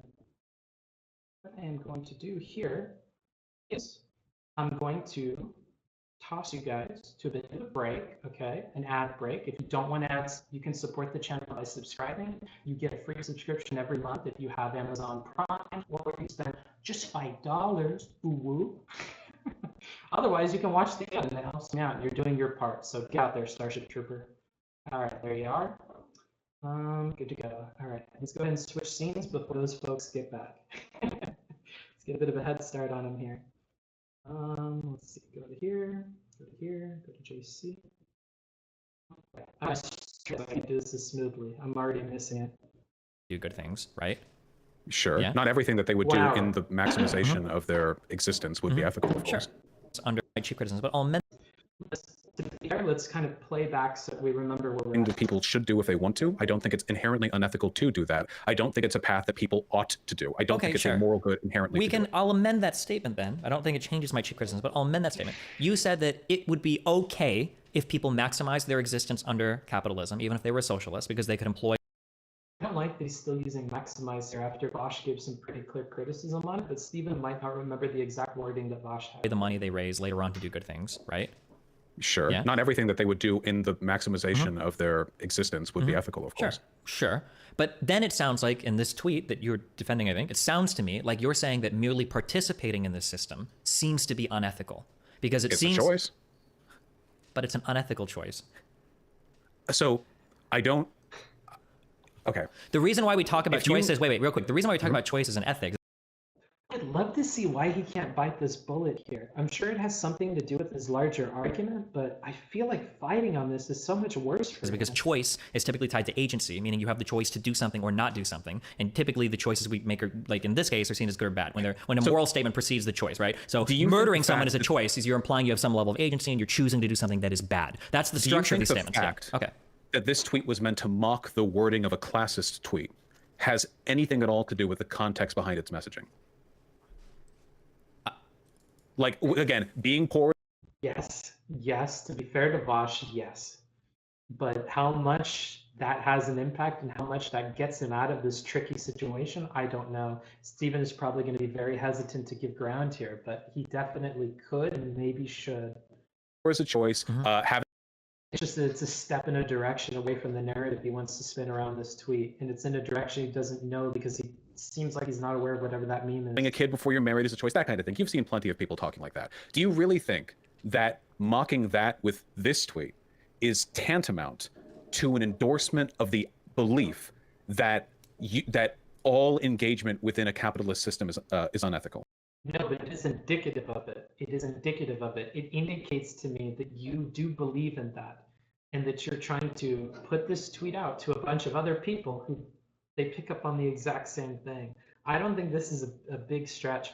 I know that Vaush, you asked me in our conversation with each other to focus on this exact moment and how it's unfair that he's trying to do a gotcha with this thing. And you may disagree with the trap that he sprung from you. I would agree that it's a trap. I would agree that he seems to have purposely had a very long conversation up to this point and then dumped this on you. I doubt that's an accident. But is it fair? I think it gets you, and I think you know it gets you, and that's why you don't like it. We could talk about this at some point, but I think you understand that, even in the moment here. Not this on its own. Okay. Now, I acknowledge that there are certainly people in my audience who are of the individual criticism mindset, and that there were people in my audience who probably read this and thought, yeah, fuck billionaires. But to whatever variance their interpretation of my tweet beget, I'm okay with it, because I recognize that literally any criticism that I make of institutions like the police or the wealthy are going to beget and attract those people. I think I do due diligence by, on my streams, in my videos, talking at length about the necessity of criticizing institutions. With very similar argument to what Steven put forward earlier. I don't think these are ideologically inconsistent. I understand. It's much in the same way that I don't think that you're a classist because you. Oh no! That's from 2022. That's not super duper old. Well, I guess it's about a year now, huh? We're coming up on a year for that one. This is also March 2020, the same day? Did you have like a bad day with landlords?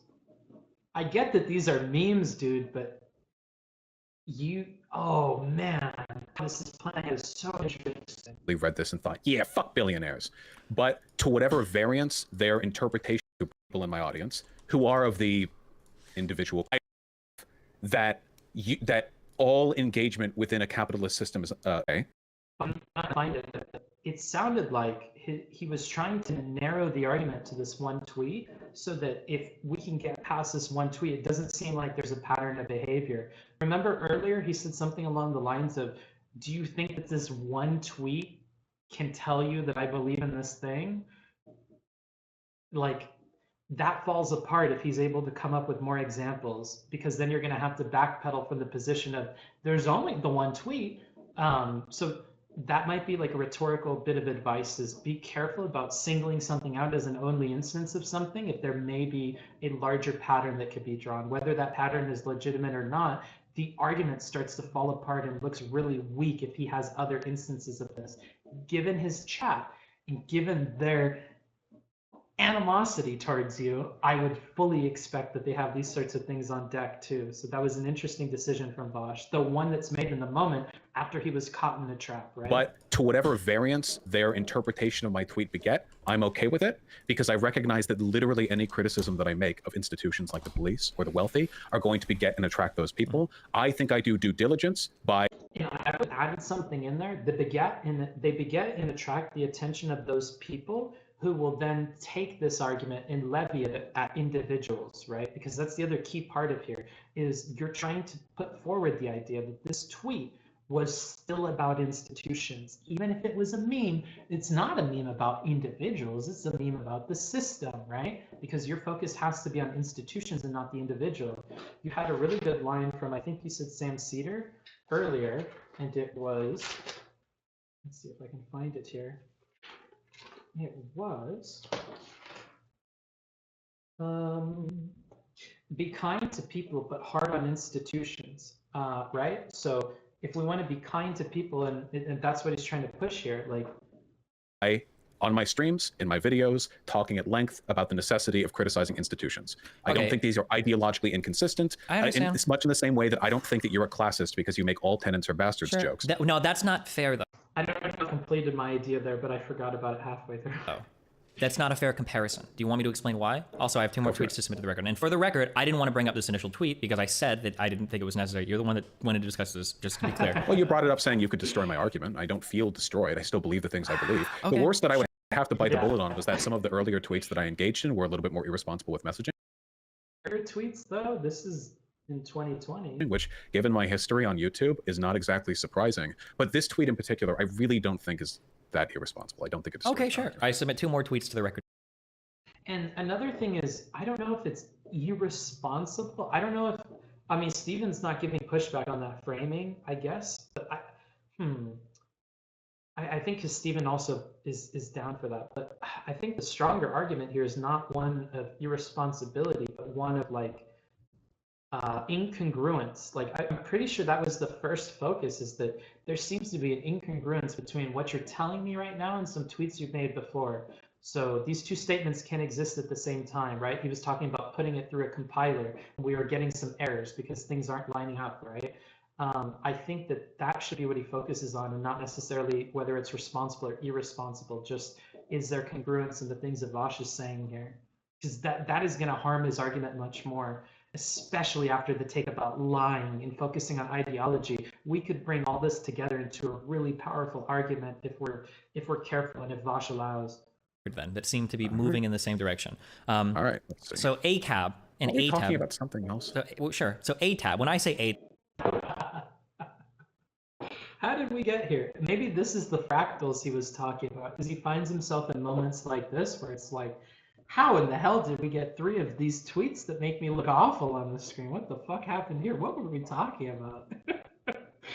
You know, which, to be fair, I mean, I might feel the same way in that situation. It's quite the thing that he sprung upon me here. Tab.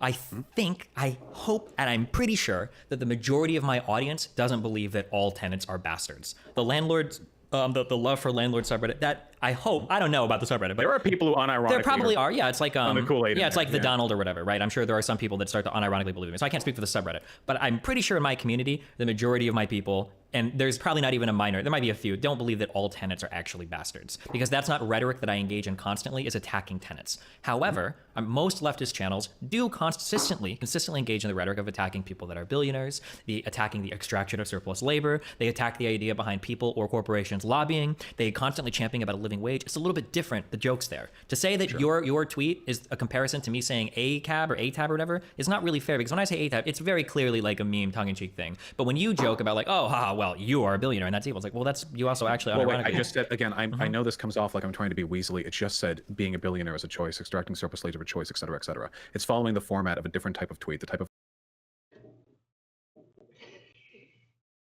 I'm starting to get frustrated with these responses. Come on, Vaush, baby. You can come up with something else here, buddy. You need to come up with a different kind of response. I don't think repeating that's going to gain you any new people to your side. Content that you've seen plenty of times before. I think in the context of Twitter, I think it was pretty obvious what I was doing, especially with the smiley. No, because you're appealing to a base of people that believe what you're saying there. Whether or not it's a meme of another meme doesn't matter. It's not a meme that's not truthful. The way that Steven's meme was not truthful. When Steven was using ATAB, he doesn't actually mean ATAB. You actually mean this stuff, because we're seeing these. And if you don't actually mean them, then you have to admit to just grifting on here, because the meme argument doesn't apply to these 2 tweets. So it'll be interesting to see how he handles this. Really blushy face at the end. I mean, I don't tweet like that. I mean, I think that's fairly evident. But what is the point of the joke then? What's the joke?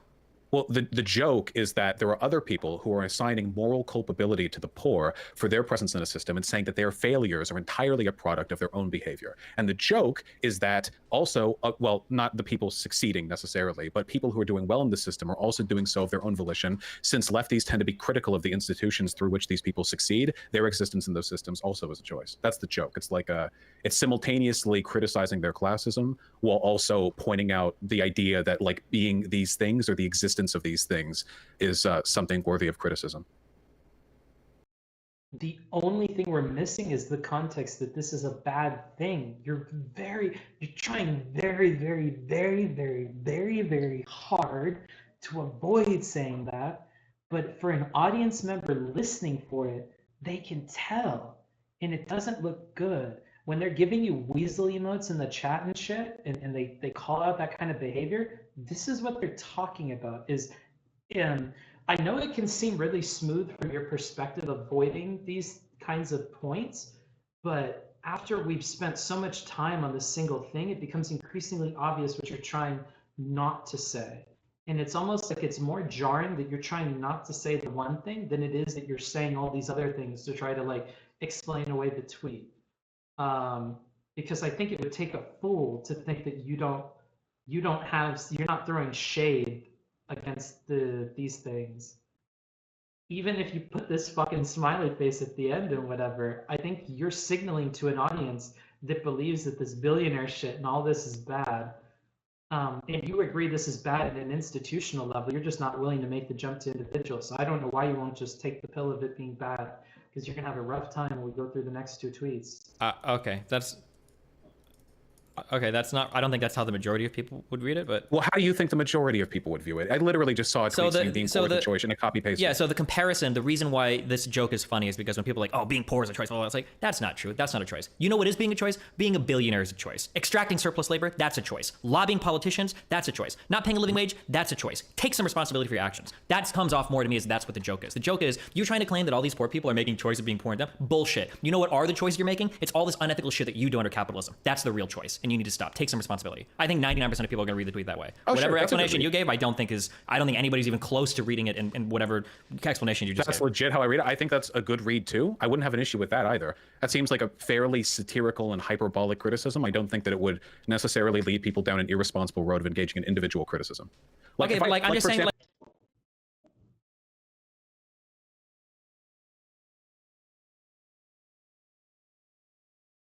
But there's literally an individual in one of the fucking bullet points. What do you... Hold on, I'm like cursing and I'm starting to get a little bit upset. Just because I know you can be better faith than this. I know you're smarter than this. I know you're trying to avoid this here, but like, this is really rough to go line by line through. When literally the first thing is an individual. Like, you're trying to avoid connecting this to all of the arguments that you just made, but I think you have to take the fucking L here, dude. I think you have to take the L here. You're not getting this past Steven, let alone his audience. Maybe yours. Maybe this is for your audience. That's the only way I can see this working. But is it working for your audience? I have no idea. Like, okay, but like, I'm just saying, like, if so, taking Jeff Bezos, would you say, like, you said you criticize institutions, but you don't like Jeff Bezos or something? Well, no, like it depends. It's like in the totality. Like, I probably said fuck Bezos at some point. Probably. Yeah, I don't. But I'm saying, like, when I look at like other tweets, like why don't land.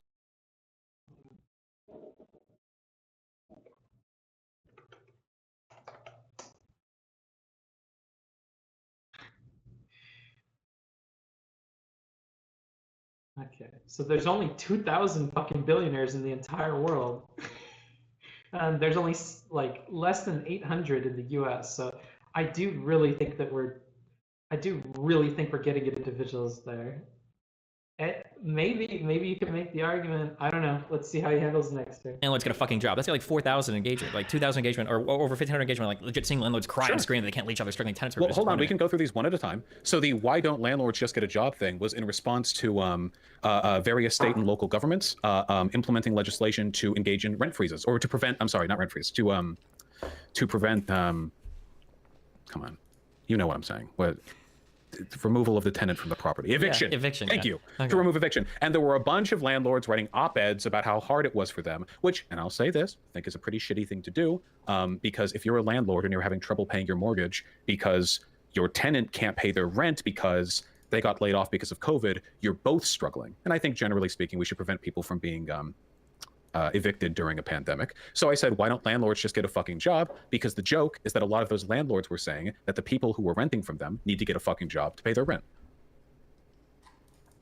I mean, like, I'm sure that we could think of an explanation for every one of these tweets, but like... No, I don't know why this is controversial. And frankly, wait.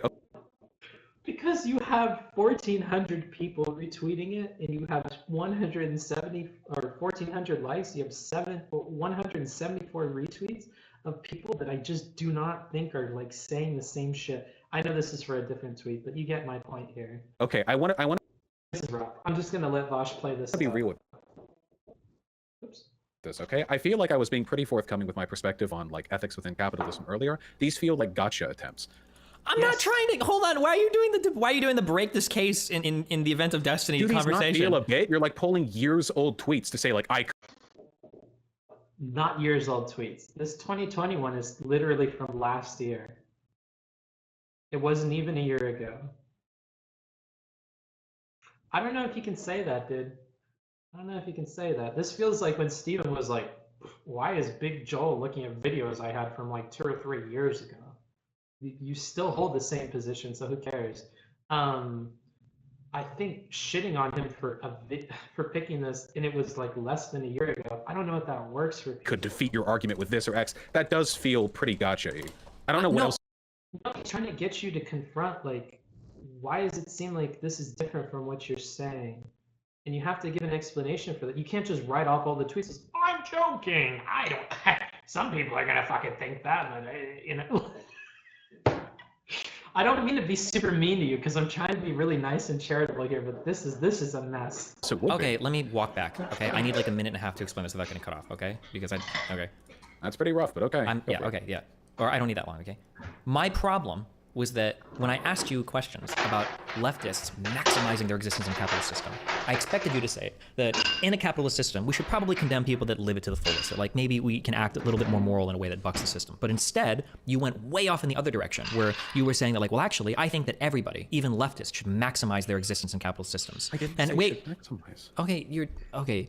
Or make a choice. I don't know how you want to equivocate that, okay? But you were essentially, you were saying that if a leftist maximizes his existence in a capitalist environment, that it wouldn't be.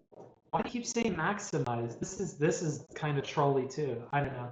Rhetoric-wise, be more attentive to this. It's one word that he's focused on. It's just maximize. The word you're looking for is flourish. Granted, that's flowery and like not uber specific, but maximize he has a very clear problem with. So why you would continue to use it outside of just upsetting him, I don't know. Be a morally wrong thing to do. It wouldn't be an immoral thing. You were saying that that would be okay. And that was interesting to me because if you truly believe that, then you basically rob yourself of the ability to criticize any individual actor or any group of people in a capitalist system, which is strange to me. That's true. I'm glad that that's finally coming up. He keeps saying this, but I feel like there's no way Vaush thinks that that's the truth. Vaush has kind of just let that point go a lot because Steven keeps repeating it, but here we're finally going to get some argument on that, which is good for Vaush to focus on that because it gets us away from what we were just talking about, which is kind of erodes. Okay, well then we can go back and revisit that part. There are individual actors who could do bad things, even within the purview. Wait, no, stop. It's not individual actors that can do bad things like setting their tenant's house on fire. I'm saying that like you would have to never criticize anybody that can do bad things, which is strange to me. That's true. Okay, well then we can go back and revisit that part. There are individual actors who could do bad things, even within the purview. Wait, stop. It's not individual actors that can do bad things like setting their tenant's house on fire. He didn't say that. You're a little hyperbolic, Steve. I'm saying that like you would have to never criticize anybody that acts in basically a legal or not hyperbolic. I guess it's like bad faith manner in a capitalist system. I never bit that bullet. I don't know why you're assigning that to me. Because you're saying I'm saying that like you would have to never criticize anybody that acts in basically a legal manner in a capitalist system. I never bit that bullet. I don't know why you're assigning that to me. Because you're saying it's okay to maximize yourself in a capitalist system. No. haven't connected that like well enough, maybe quite yet. I'm sorry. Wait, so okay, you're not when I saying said- that? when Okay, I I'm said deleting this whole maximize- notepad. Okay, let's go back to the beginning. Okay, I'm sorry. Wait, hold on. I don't know how the fuck. No, I don't know why you're assigning that to me. Oh, he wrote down maximize. Hold on, I'm gonna break a rule. I'm gonna look at chat. Did Vaush say maximize at some point? Did I miss this? Did he ever say maximize? Yes. I think he was using maximize because maximize has meaning when speaking of utilitarianism. No, I can see 101 reasons why he would choose to use maximize, but unless Vaush used that explicitly, I don't know. And even if Vaush did use it explicitly, he got out of the way very quickly that he misspeaks, and he's okay with going back on stuff. So if he told me he didn't mean maximize, although I don't think it changes your argument a ton to just change the wording back to flourish or whatever the fuck else he used. Not a legal matter. Vaush thinks it's morally neutral to act in a median capitalistic fashion. I get that. It was probably him misspeaking, but he did say that. Okay. I'm almost positive he did earlier. Okay. Though he's definitely giving us a lot of pushback on it now, so it might be worth considering changing the term to kind of satisfy him a little bit. But if you want to keep pushing on it, you can. I don't know how much you're getting out of it. Because you're saying it's okay to maximize yourself in a capitalist system. No, I'm sorry. Wait, so you're not saying that? Okay, I'm deleting this whole notepad. Okay, let's go back to the beginning. Okay, I'm sorry. Wait, hold on. I don't know how the fuck we got here. When I said. Okay, I was just acting frustrated. Although it really helps his point here. It really helps Steven's point. If you've been on Steven's side with the idea that Vaush is being incongruent here, pointing out that we have to toss out all the notes I took because you're just fucking going back on everything that you're saying. If I sold the audience on that narrative, when I do this, it can be impactful. It seems like a dick move if you're not bought into it, but if you're bought into it, that's good. Maximize. I mean, like, it's okay to be a cop or like to get into a business, or if you could like accrue capital that you could invest in political. Become a billionaire, which we're talking about? Come on, brother. Enterprises, I think that's good. But if we're talking about like shorting people's no, nothing illegal. If we're talking about paying people below like a living wage, or running your business in a manner which I'd consider very unethical, or being a bad cop, or having surplus labor, that was in your tweet. Paying people below a living wage is in your tweet. Oh, unmitigated disaster, boys.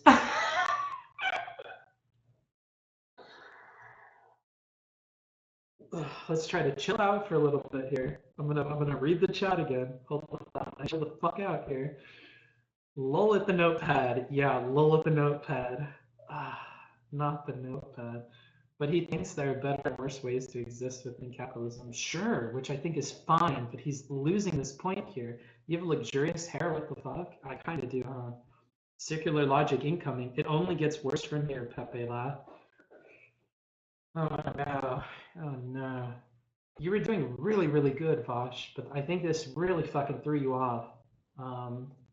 Like the kind of cop that doesn't rat on other bad cops, that kind of stuff, then I think those things are deserving of criticism. I don't think it's possible for a person to become a billionaire without doing something that would trip my moral flag, because nobody becomes a billionaire without engaging in some pretty ruthless business practices. Okay. I mean, So I'm trying to understand. I feel like I'm getting a brain freeze. Wait, what? Let's just move past it. I'm not the logic guy. Let's just focus on rhetoric here. And what about this is I don't understand. No, we're not even at hypocritical. We moved consistent, but I'm confused about what I'm saying. That's not. We're moved. We're not even at hypocritical yet, okay? Because we backed up really far. This is all I'm curious about, okay? No. I don't mean backed off like I got you or anything. I'm legitimately just trying to understand, because I don't know if you're trying to figure this out in real time and then give me like a coherent point that you're still working through, or if you genuinely believe this. What I'm trying to figure out is, let's say that I am a leftist, okay? Like a full-blown, I believe in socialism. I want us to work our way to. Solid reframe. Let's kind of reset for a second. Let's forget what happened prior to this point. Let's erase our own notepads and let's start again for 2 seconds. Towards a communist state, okay? And I'm going to enter the world, okay? Am I allowed to participate in a capitalist economy to the fullest extent the law will allow without me committing an immoral action? That's my question. And it sounded to me. There are plenty of immoral things you can do that are legal. Okay, like. Okay, no, I can't ask you because we're still in philosophy. I'm not asking for like, data-driven answers. What would be an example of like an immoral action that's legal?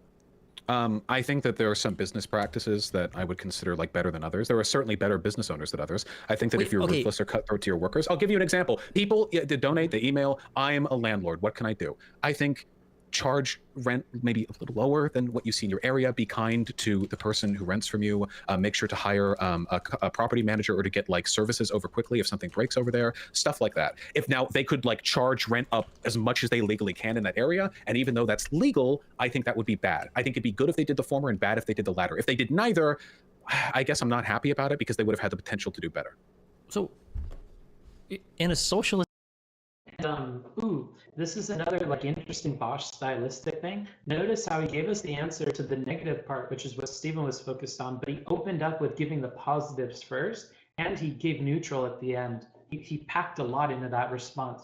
One thing that I tell people on panels is when you have the mic, when your hand is on the mic and you're able to talk, use that time as efficiently as possible. This is what I mean by efficiently. If somebody asks you a question, you don't just have to answer into their narrative. You can answer in any kind of like meandering way you want, as long as they won't interrupt you. Not to say that this is meandering. It wasn't really. It was very concise, but he fit a lot in there. Notice that. It was really good. This environment, how do you even determine like what the right pay of your workers, what the right rent is? Like, do you just like? I don't understand like what would be moral or immoral. You mean in a socialist government? Or... No. Like if you're a socialist living in a capitalist world and you're trying to make sure that you're not doing something immoral by Vaush's standards.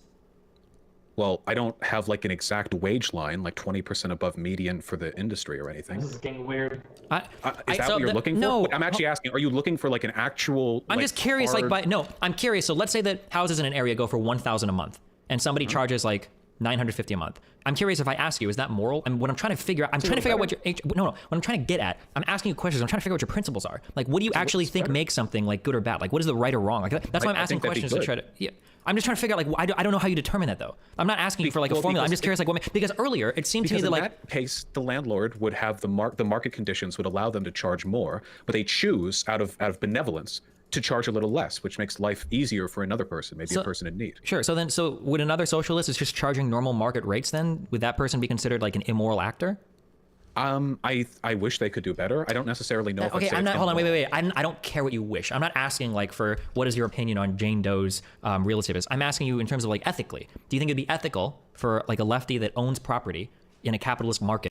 I'm pretty sure the answer here is it's like neutral, isn't it? If you're paying like about the market rate, isn't that neutral in Vaush's perspective? Ethically, because if that socialist was taken out, another person could replace them, and not taken out like killed. Like if they weren't there and another person replaced them, we would assume they would also charge the market rate. So their absence would beget no change. Therefore, it would be a morally neutral action. The decision to maintain the market rate in that area would have neither a positive nor negative outcome. Makes sense. Right? Now, the only exception to that would be if there was a socialist who was getting... What is chat saying what? You guys are fucking lost.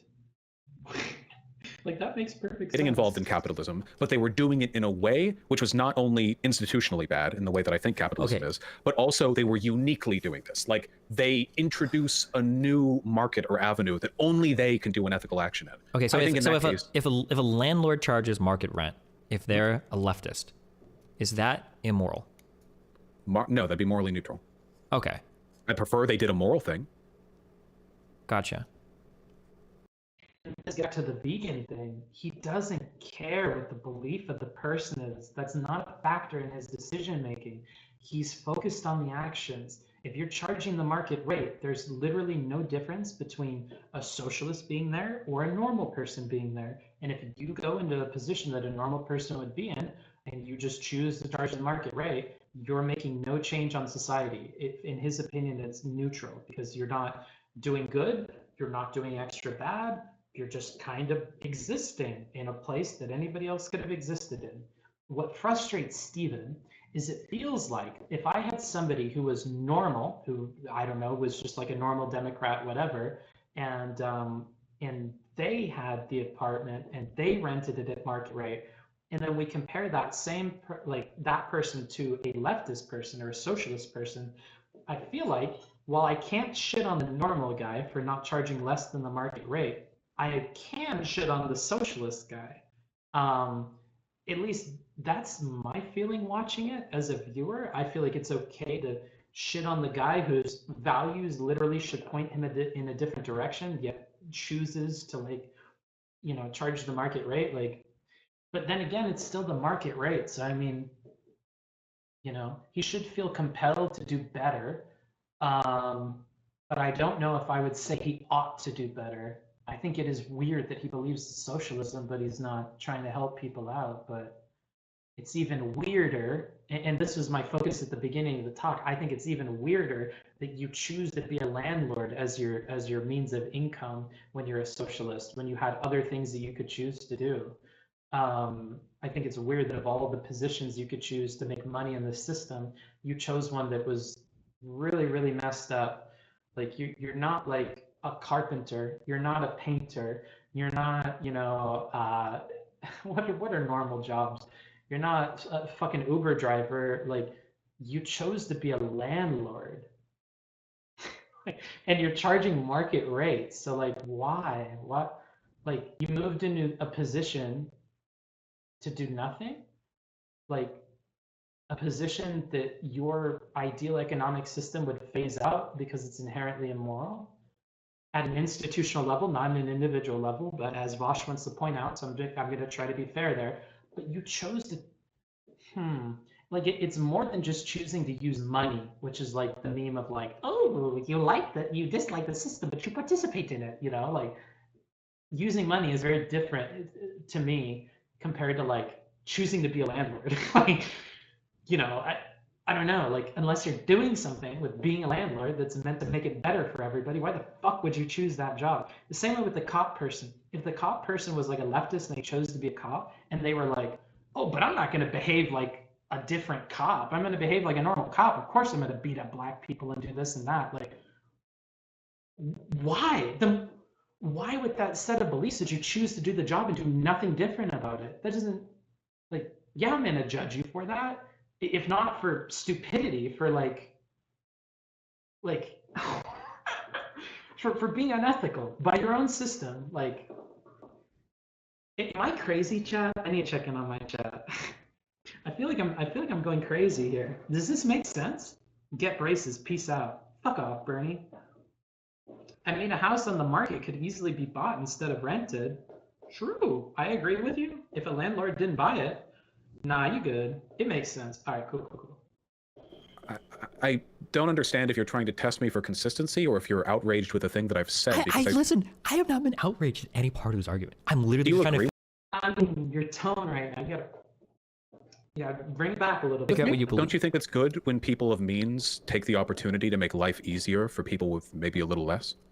No, actually, I go a step farther. I think that maximizing yourself in a capitalist environment in a way that violates your principles is actually immoral. So, for instance, that was put wonderfully well. I'm actually going to write that down. That's a good summation of his position in like a single line. Maybe a little less? No, actually, I go a step farther. I think that maximizing yourself in a capitalist environment in a way that violates your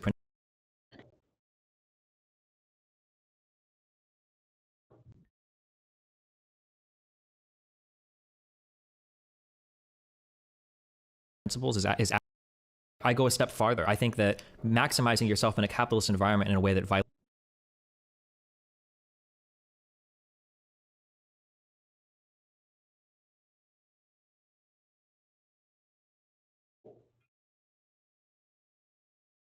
your principles is actually immoral. Yes. I think that's reasonable. I think that's a reasonable statement. Maximizing yourself in a capitalist environment in a way that violates your principles is actually immoral. Sure. I think the only contention we might have is violating the principles. We may say that this isn't violating principles, but I'm pretty sure it does of the average leftist, if not a Vaush. So, for instance, I'm a big capitalist and I like to make money from sponsored deals. I think that gambling is immoral. I don't like it. I legitimately don't think it should exist in society. So I do not do gambling sponsors on my stream. I'll play poker because I don't consider that gambling, but I don't do like the blackjack and the roulette stuff. I've turned down a lot of money for that. Or the CSGO skins and all of the gambling stuff. I turned down all of that because I think that that's like, I don't support that stuff. I think it's immoral even in a capitalist framework. So that would be an example of me. Okay, but like, I think that somebody that follows through with that is immoral. I would say that action is immoral because that violates your principles. I don't care if you're... Vaush doesn't care about the individual principles of the person. You have to bring his attention to that because you're not factoring that into these decisions. Maximize your capitalist framework. I think that there's a deeper principle there that you're violating. What if they didn't care about gambling? Well, if they didn't care about gambling, then that's fine. Then do whatever. So but if you're a leftist... That's the thing. Okay, maybe we make some progress. But if you're a leftist... Is determined by a person's consistency? No, it's determined by their whatever their first principle, whatever their like underlying principles Why are. would you care about their first principle? Judging them by the yardstick that they've chosen. Like, you could think they're immoral from your perspective and your systems projecting them onto people, but separately, you can judge somebody based on how well they're sticking to their own principles. And you could think they're immoral for violating your principles, how you would want to live your life. But separately, you can also think that they're immoral for violating their own principles and their own beliefs, right? These are two separate things, I think. And we're really struggling to get Vaush to like agree to the second one, that I can judge another man by his own yardstick, by his own ethical ruler, right? I can look at the beliefs that they have and I can say they are immoral or moral based on their own system. Separately, I can do that with mine, sure. And part of Destiny's system is evaluating other people based on what they say versus what they do, sure. But I think that generally people can agree that it's not crazy and it makes sense to judge somebody by their own principles and to say that they're immoral based on what they themselves say, right? Like, I don't know why this is such a stretch or difficult. Why would Shouldn't you only care about your own? Well, if anyone. Yes, both at the same time. Oh, no, wait. You would think I care about people's consistency, but when you're asking me like if I care about like a particular action, then we're talking about like what principles that action come from. I guess I'm sorry. That's not like sure. Then with anyone promoting gambling, even if a person was pro gambling, would you think it's unethical for them to accept sponsorships for the CS:GO crates or whatever? From my perspective or from their perspective? All I care about is yours. I would think. All I care about is yours. That's the problem. That's the disconnect.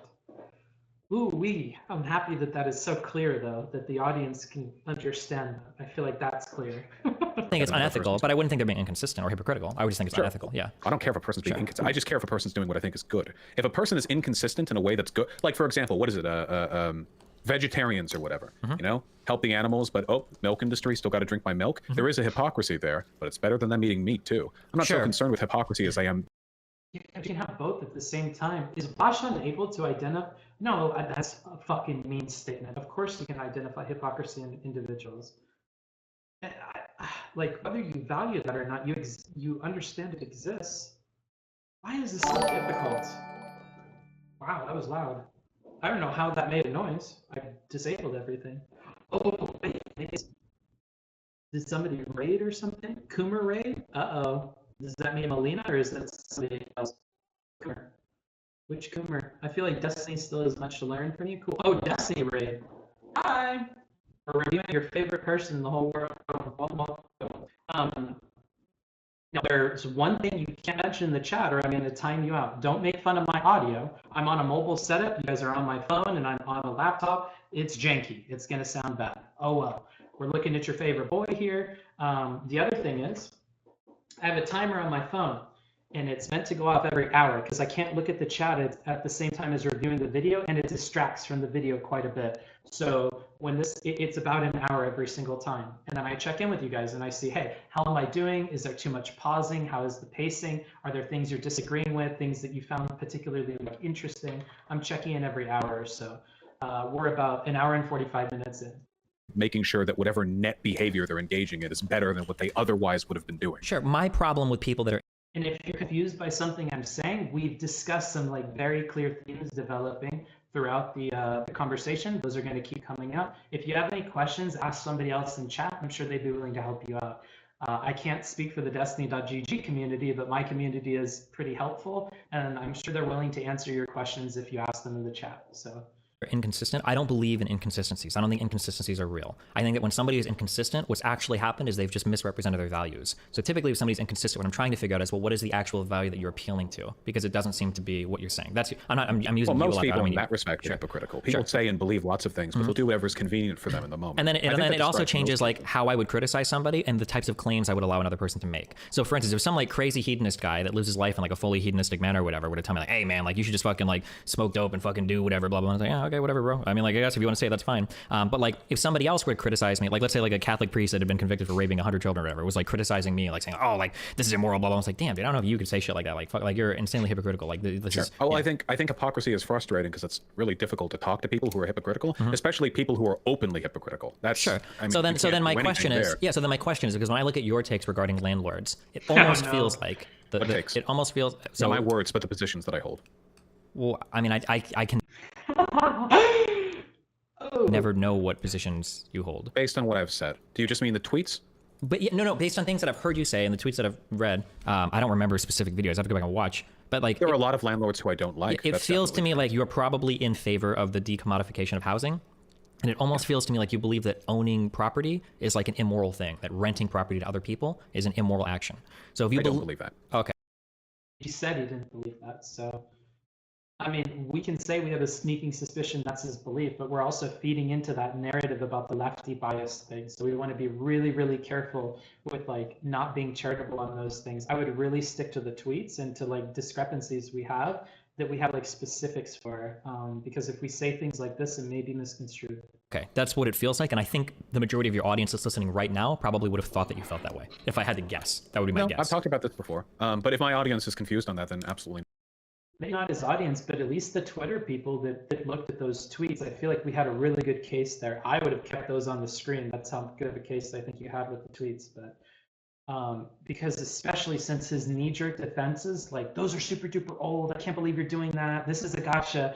Like, it's like a, like, if it was a trap that you sprung, this is the animal trying to fucking pull its leg out of it and tearing itself apart in the process. Like, you've got a very firm grasp on it. You just need to make sure you don't let go.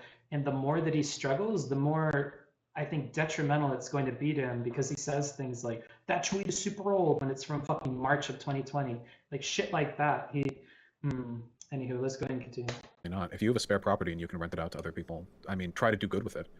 But I don't think the problem with what you're advocating for here is it feels like you're giving us a poisoned apple. Like, socialists, wouldn't you like to be consistent? Well, make sure not to participate in any of the systems that beget political and economic power. That'll show capitalism. No, fuck that. Okay, stop. I'm not going to let you get away with this. Okay, sure. So my initial criticism was never that socialists couldn't participate in any system. You're trying to wield. Like, this is literally the meme that Steven mentioned that he's frustrated that he's being compared to, unironically levied against him. Vaush, what's going on? Me into like, it feels. You started out really, really good. It's like I'm talking to ask yourself, and you're trying to get to the name of the trade. Wait, no, wait. I have. I'm not trying to. Okay, you can say that I misrepresented you if you feel that way. I'm sorry, but I literally have a notepad right now. I'm trying to write down what you're saying, and you were running it back in real time. Okay, like what have I run back? Because like I'm trying to figure out like what type of behavior you think is permissible. At one point in this argument, you said that you would stop criticizing even Jeff Bezos, like in terms of individual actors. I think if you want to like fix capitalism, criticizing. Huh? Do you agree that earlier you told me that you don't think it's fair to criticize Jeff Bezos, but then you also said that mega billionaires you could criticize? Wait, okay, hold on. I don't have a problem with criticizing Jeff Bezos or any individual participant, but I don't think that you're fixing capitalism by doing that. Jeff Bezos just stepped down. He got replaced by some other CEO. Criticizing individuals doesn't fix the problem. You could criticize 1 million Amazon CEOs and there'd be 1,000,001. Okay, but this is... Yeah. But you said that people ought not to. You literally said that. You even had a quote to support that. Oh my, am I really gonna have to dig through my notes again? Yeah, you literally said that. That's a key part of your beliefs. You said that you need to be kind to people and hard on institutions. You said if we go too hard on essentialist criticism, then we preclude the possibility of these people doing good within their means. You pushed really hard about this idea. To go back on it and say you're okay with people criticizing, I don't know. This is coming off very weird. I know it's not exactly what you had said before, but this is quite the struggle here. Wait, the existence of these. I agree with you here. Okay, sometimes you say a lot of things I agree with. I agree with all of that. But then earlier, what I said in response to what you just said, and I feel like we're going to do the same argument again. I feel like if you say that, you essentially lose the ability to criticize any individual actor in capitalism ever, because they're just living their capitalist life, unless they're literally doing something like illegal. In jump back to this, he disagreed heavily with this before, although I hope we get arguments against it. He provided a little bit. That's not true.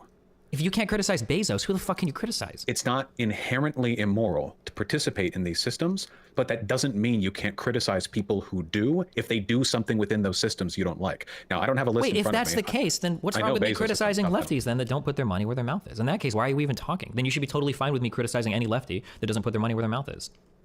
Define putting your money where your... Like spend their money in a way that I'm inherently immoral to participate in these systems, but that doesn't mean you can't criticize people who do if they do something within those systems you don't like. Now, I don't have a list in front of me. Wait, if that's the case, then what's wrong with me criticizing lefties then that don't put their money where their mouth is? In that case, why are you even talking? Then you should be totally fine with me criticizing any lefty that doesn't put their money where their mouth is. Define putting your money where your... Like spend their money... It's not that he has a general problem, though. He wanted you to kind of ease up. I think that's the way that he started that conversation. But this is interesting. Let's see. In a way that I would consider to be more ethical than just hoarding in a savings account and getting rich off of people that are poorer than them, that are being exploited by their bosses. Wait, hold on.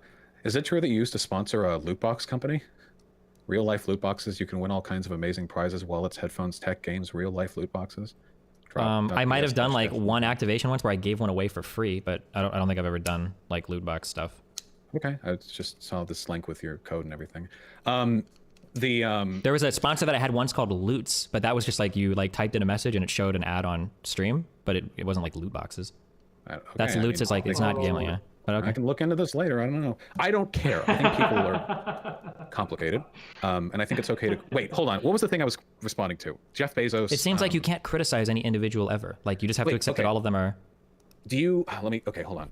I don't think you should criticize a person just because they're participating in capitalism, but I think there are things that you can do while participating in capitalism to warrant criticism. Like those landlords writing op-eds about how hard it is to make ends meet when they're trying to evict their tenants. I think that's really scummy behavior. Why is that scummy?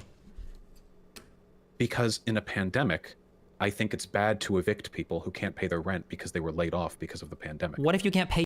I want to flourish. What the fuck?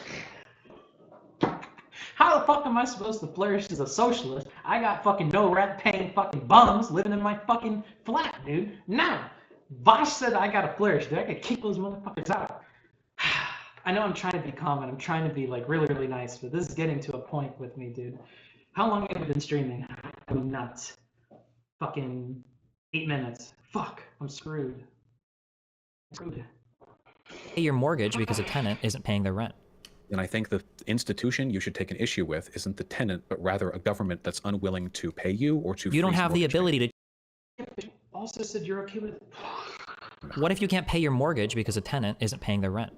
And I think the institution you should take an issue with isn't the tenant, but rather a government that's unwilling to pay you or to... You don't have the ability to change the government. Why is it the responsibility of the landlord to fight the system, but it's not the responsibility of a lefty to fight the system? The landlord is just doing what he... Wait, hold on. That equivocacy came out of nowhere. So first of all, what they were complaining about were laws passed to prevent evictions. So to begin with, they already were complaining about the government. They were complaining in the wrong direction. In both ways, they would be complaining against the government, but they were fighting to evict people rather than fighting to have the government provide for them. Well, because it sounds like the government was changing a law specifically to make it so that you couldn't evict somebody.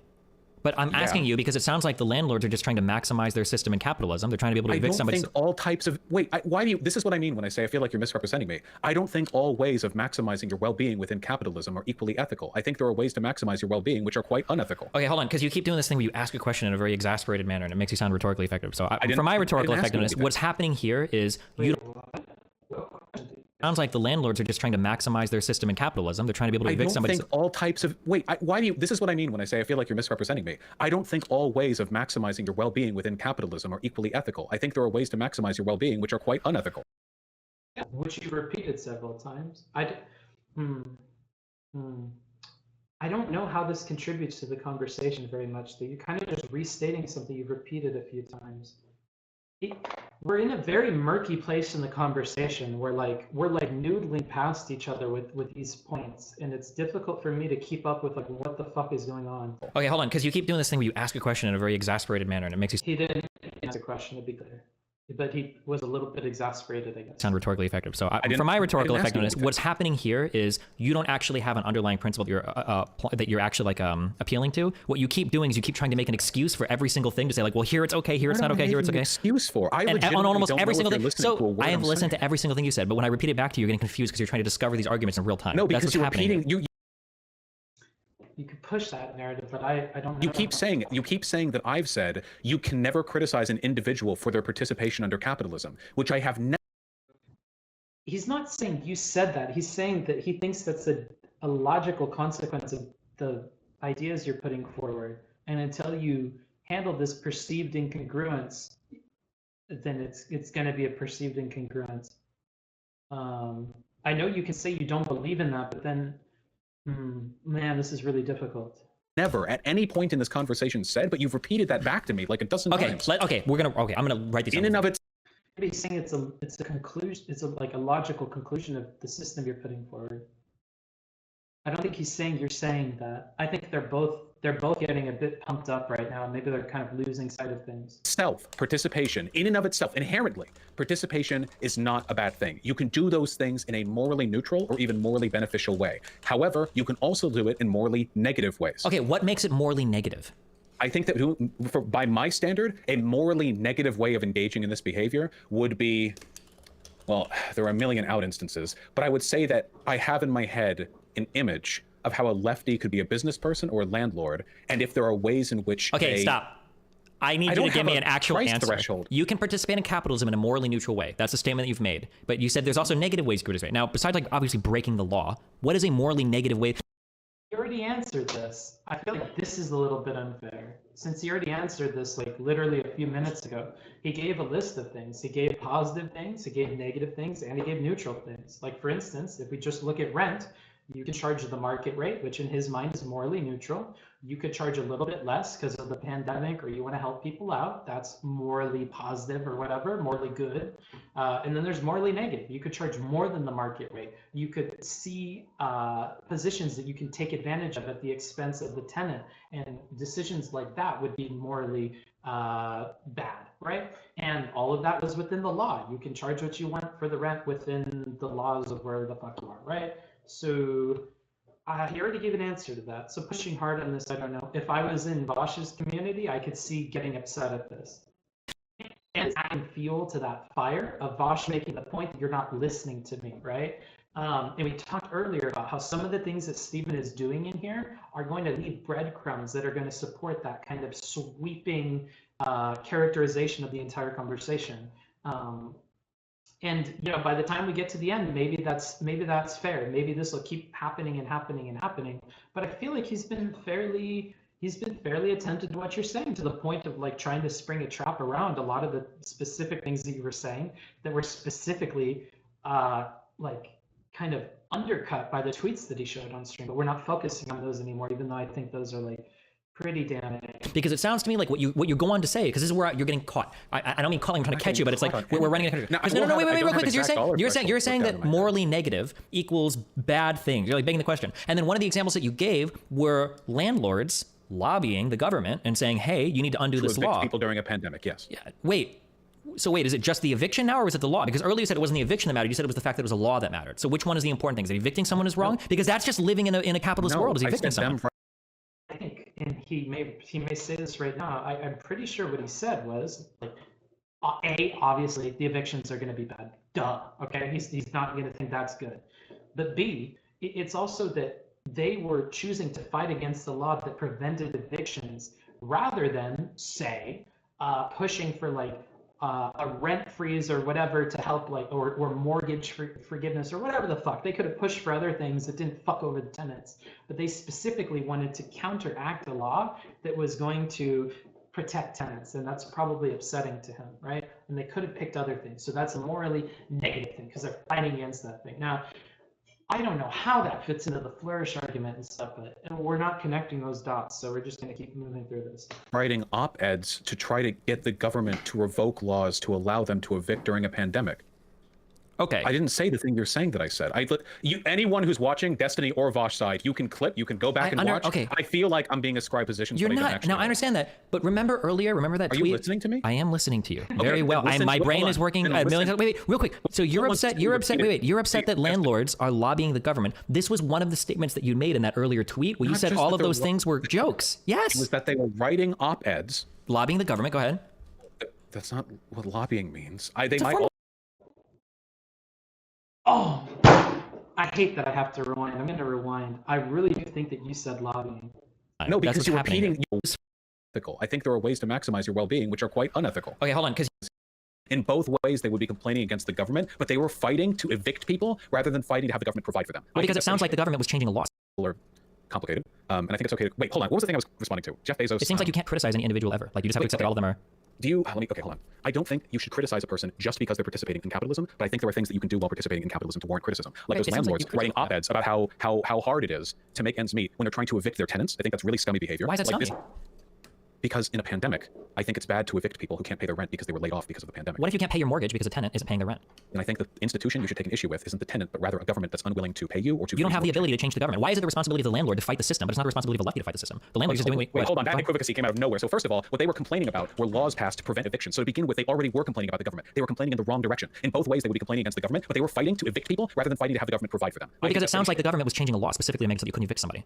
But I'm asking you because it sounds like the landlords are just trying to maximize their system in capitalism. They're trying to be able to evict somebody. All types of... Wait, why... This is what I mean when I say I feel like you're misrepresenting me. I don't think all ways of maximizing your well-being within capitalism are equally ethical. I think there are ways to maximize your well-being which are quite unethical. Okay, hold on, because you keep doing this thing. You ask a question in a very exasperated manner. And it makes you sound rhetorically effective. So for my rhetorical effectiveness, what's happening here is you don't actually have an underlying principle that you're actually appealing to. What you keep doing is you keep trying to make an excuse for every single thing. Say like, well, here it's okay, here it's not okay, here it's okay. Excuse for. And on almost every single thing. So I have listened to every single thing you said, but when I repeat it back to you, you're getting confused because you're trying to discover these arguments in real time. No, because you keep saying that I've said you can never criticize an individual for their participation under capitalism, which I have never at any point in this conversation said, but you've repeated that back to me like it doesn't make sense. Okay, I'm gonna write it in and of itself, participation, in and of itself, inherently, participation is not a bad thing. You can do those things in a morally neutral or even morally beneficial way. However, you can also do it in morally negative ways. Okay, what makes it morally negative? I think that by my standard, a morally negative way of engaging in this behavior would be, well, there are a million out instances, but I would say that I have in my head an image of how a lefty could be a business person or landlord, and if there are ways in which stop.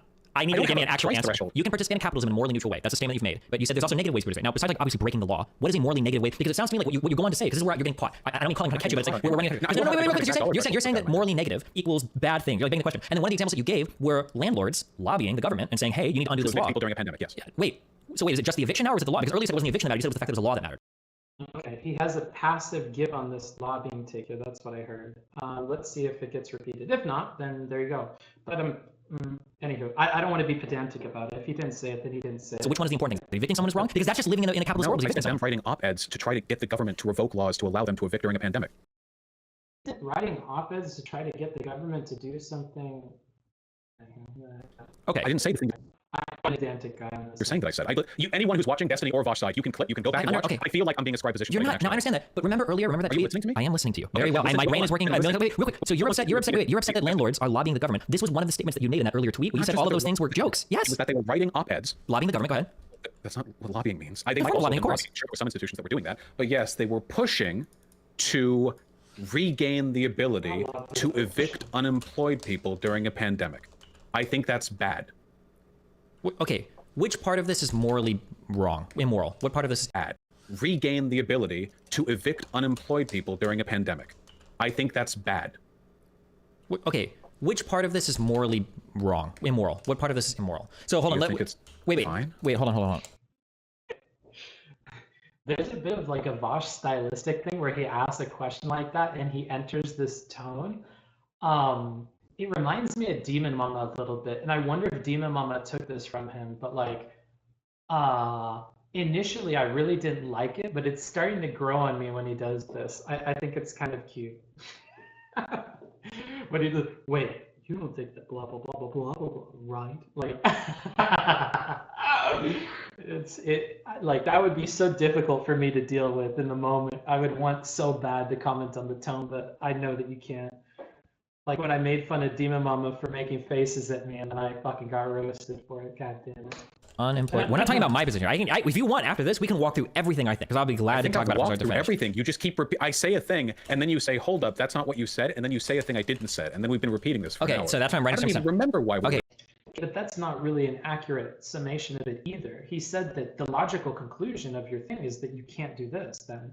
Or it seems like if you believe this and this at the same time, then you can't criticize any of it. He's not saying that you said that. He's saying this is a consequence of your thing. He even was explicit in using an analogy of a compiler and that there are lines of code that are not lining up and they're resulting in an error. I feel like he's worked hard to point that out to you as well, that what he's fighting on here is like some of the outcomes of your system are just not lining up. And whether that's looking at tweets or looking at this, you can't criticize individuals versus it's all over the place. And it's happened at numerous points. And it's just, at this point, it's starting to get confusing. But you kind of like remembering everything this way and telling the audience that it happened this way, I think is a bit off tune. I don't think that's exactly how it happened. Okay, so your statement is that this is bad. Landlords wanted to evict people, unemployed. Wait, sorry, I put people in trust. Landlords wanted to Spend time on chat, guys. Let me go ahead and open this. Go to chat cam. Everybody. So what we're doing on these in-betweens, remember, don't comment on my audio or I will mute you. I will time you out and you'll have to watch an incognito or whatever. The main things that I want to hear from you guys, how is the pacing? Tell me if the pacing is good, pacing is bad. Let's start there. Transition. Hello, Bookman. What's up, everybody? Read me. I'm reading. I'm a good reader, dude. Can I get a dumb fuck? My neighbor's like, he isn't the only one who will do it. No tears. It's good. Yeah. Fallen Sora is my sword, dude. It's good in terms of who do you think is explaining their points in a more coherent way. Vaush is coming off in a more coherent way, but Vaush also has these like kind of glaring flaws in some of the things that he's saying, and that in those tweets are pretty damning. And I don't think his response to the tweets are very good. I think right around the tweets area, like just before that and just after that, Vaush really fumbled a lot of stuff. Steven fumbled the tweet thing a little bit, and that was sad to see that he didn't use it as well as he could have. He made some like little stumbling mistakes. But one thing that I don't want to do with these reviews, especially when these two are so evenly kind of going back and forth here for so much of this, I don't want to say that there's like winners and losers yet, because I don't think that there is. For the whole beginning of this, I said that I really like that they're being clear about their beliefs and that we can see thematically that there are two things coming up against each other. Stephen and his caring about honesty and his campaign against misinformation in the very beginning, mixed with Vaush's kind of consequentialist view where like we need to focus on like what are the political outcomes of this. It doesn't matter if the reporting was that she died in the hallway or in the bed. That doesn't make an impact at this political level. Whereas Stephen is like, no, telling the truth, like not telling the truth as mainstream media outlets causes problems insofar as trusted institutions. And we see that evidenced by the way the conservatives are treating institutions right now, this fake news shit. And it makes it so difficult to cross those gaps with people and to get them to have faith in these institutions when they're getting things wrong. And when beyond that, content creators are also taking that misinformation and spreading it around. This also connected really, really, really freaking well to the philosophy tube argument, and that her disseminating misinformation is bad. And I don't care if that's pushing people in the left or right direction, because that's not the way that I'm viewing things. Whereas Vaush, on the other hand, thinks, you know, what is a little bit of misinformation? If it's pushing people in the right direction, that's what I care about. Like, I don't dislike these righty people using misinformation because of the misinformation. I'm more upset that they're using this information to push people in the wrong direction. He thinks that everything is rhetoric and that this logic stuff is not nearly as important as Stephen says. And then they reach some even ground on both of them are important, right? We had really, really, really good debate in the very, very beginning. We're in a rough patch right now, and I don't know if it gets better from here on out. Do you think having your own notepad on screen like Destiny's would allow for a better method of calling back points? I think that it primes you guys, and that's something I want to limit as much as possible. I don't want you guys staring at something on the screen the entire time and having that constantly influence the way you're thinking about things. I really like the idea of having personal notes that I share at the end and kind of jumping through things as we go along, maybe sharing a note or two when it's important. That's one thing I've noticed with Stephen that I kind of want to avoid. I think that there's a problem with having a notepad on the screen the entire time. I was shocked Vaush was so happy to admit the facts don't mean much to him in comparison to the effectiveness of rhetoric. Me as well. And I think that this could have lasting impacts for Vaush. Like, I think that people could very easily write him off because of this not caring about the truth thing. And they could be justified or unjustified. Like, I could see both ways about that. I was also surprised that he felt that way. Anywho, let me go back to the other ones. Vaush is essentially saying the op-eds to the government should have been towards the landlords getting paid by the government. Yeah, I know, I said this, Tommy. Tommy, I feel like you're not listening to me, because a lot of like the messages you've been giving today are like off base. Like, yeah, I said that, Tommy. Is this going to be a Patreon only VOD, or is it going to go on YouTube? I'm going to ignore Twitch VODs being a thing in general. I don't blame you, dude. It'll be on. Oh, it won't be on YouTube. You're fucked. You got to watch it on Twitch, bud. It's good. I just want to know where the fuck you're streaming from. I'm in Las Vegas in a hotel room, okay? That's where we're at. You guys want to go outside real quick? Oh, wait, we can't. The computer is all set. I was going to say we could go out in the balcony and take a look. Okay, next question that I'm using every time I check in with you guys. Was there anything I said that you felt was like framed in an improper way, that was not congruent with the reality of the conversation? Kind of on the other side of that, was there anything that I said so far that you kind of felt was really impactful, or you were like, ooh, I really like the way you explained that there, or this point, it really got me thinking, or something like that? Either of those two things, go ahead and put them down there. I'm trying to really stay even keel with my coverage of this. I'm trying to make sure I don't go off kilter. We're starting to get to a place where I don't really know what's going on at times, and they're both kind of, it's becoming more difficult to follow the conversation. So I suspect that we're getting into a rough patch here. Oh, sorry, my internet is spotty. Maybe I'm not paying attention enough. I'll do better. You're okay, dude. Go gamble? No, I don't have the money for gambling. Thank you for keeping your notes personal. Notepad feels like manipulation. What did you mean by Vaush was more coherent in this conversation? Well, when somebody asks me who is coherent, I have to think about who can I follow the easiest. I can follow Vaush's line of logic the easiest. I think that Stephen, by nature of his position, trying to poke holes in Vaush's beliefs, it's more difficult to understand all of what Stephen is saying, every point of Stephen's. Whereas I feel like maybe 90 to 95% of Vaush's points I'm understanding. So when you say coherent, that's what I mean. There were very clear points during the conversation where it's difficult to understand Stephen for one reason or another. So if we're going by coherence, I think it's fair to say that Vaush thus far has been more coherent. Now, if we're talking about consistent, this is different, right? Consistent is a very different adjective. In that case, I would give the medal to Stephen so far, because I don't think that Vaush has been very consistent. But again, that's why I don't think it's like helpful to evaluate these things based on those individual terms. It's very jumpy. Oh well. Everything and nothing. What? But to be honest, I like how even-handed you are. Thanks. When you wrote down that Destiny point, it allowed me to digest it better. Stephen speaks so fast. Yeah, he does. The Brooks quote doesn't quite line up with contradicting criticism of individuals. Maybe I just don't understand. Doesn't quite line up with contradicting criticism of individuals. What do you mean? Contradicting criticism of individuals. Doesn't quite line up with contradicting criticism of individuals. Here, let me go ahead and read it.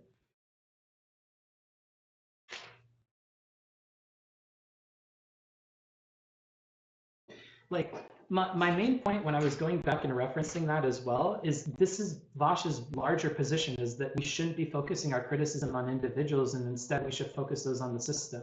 I think he's pretty explicit in that, and even if the Brooks quote doesn't explicitly say that, I think it's meant to be in support of that argument. It was, in my opinion, one of the strongest points he came out with in the introduction about what he believes. So if you want to write that one off as not in support of that argument, you can, but I think that hurts Vaush if you choose to do that. I thought it was a good point for Vaush. I thought it was a good quote.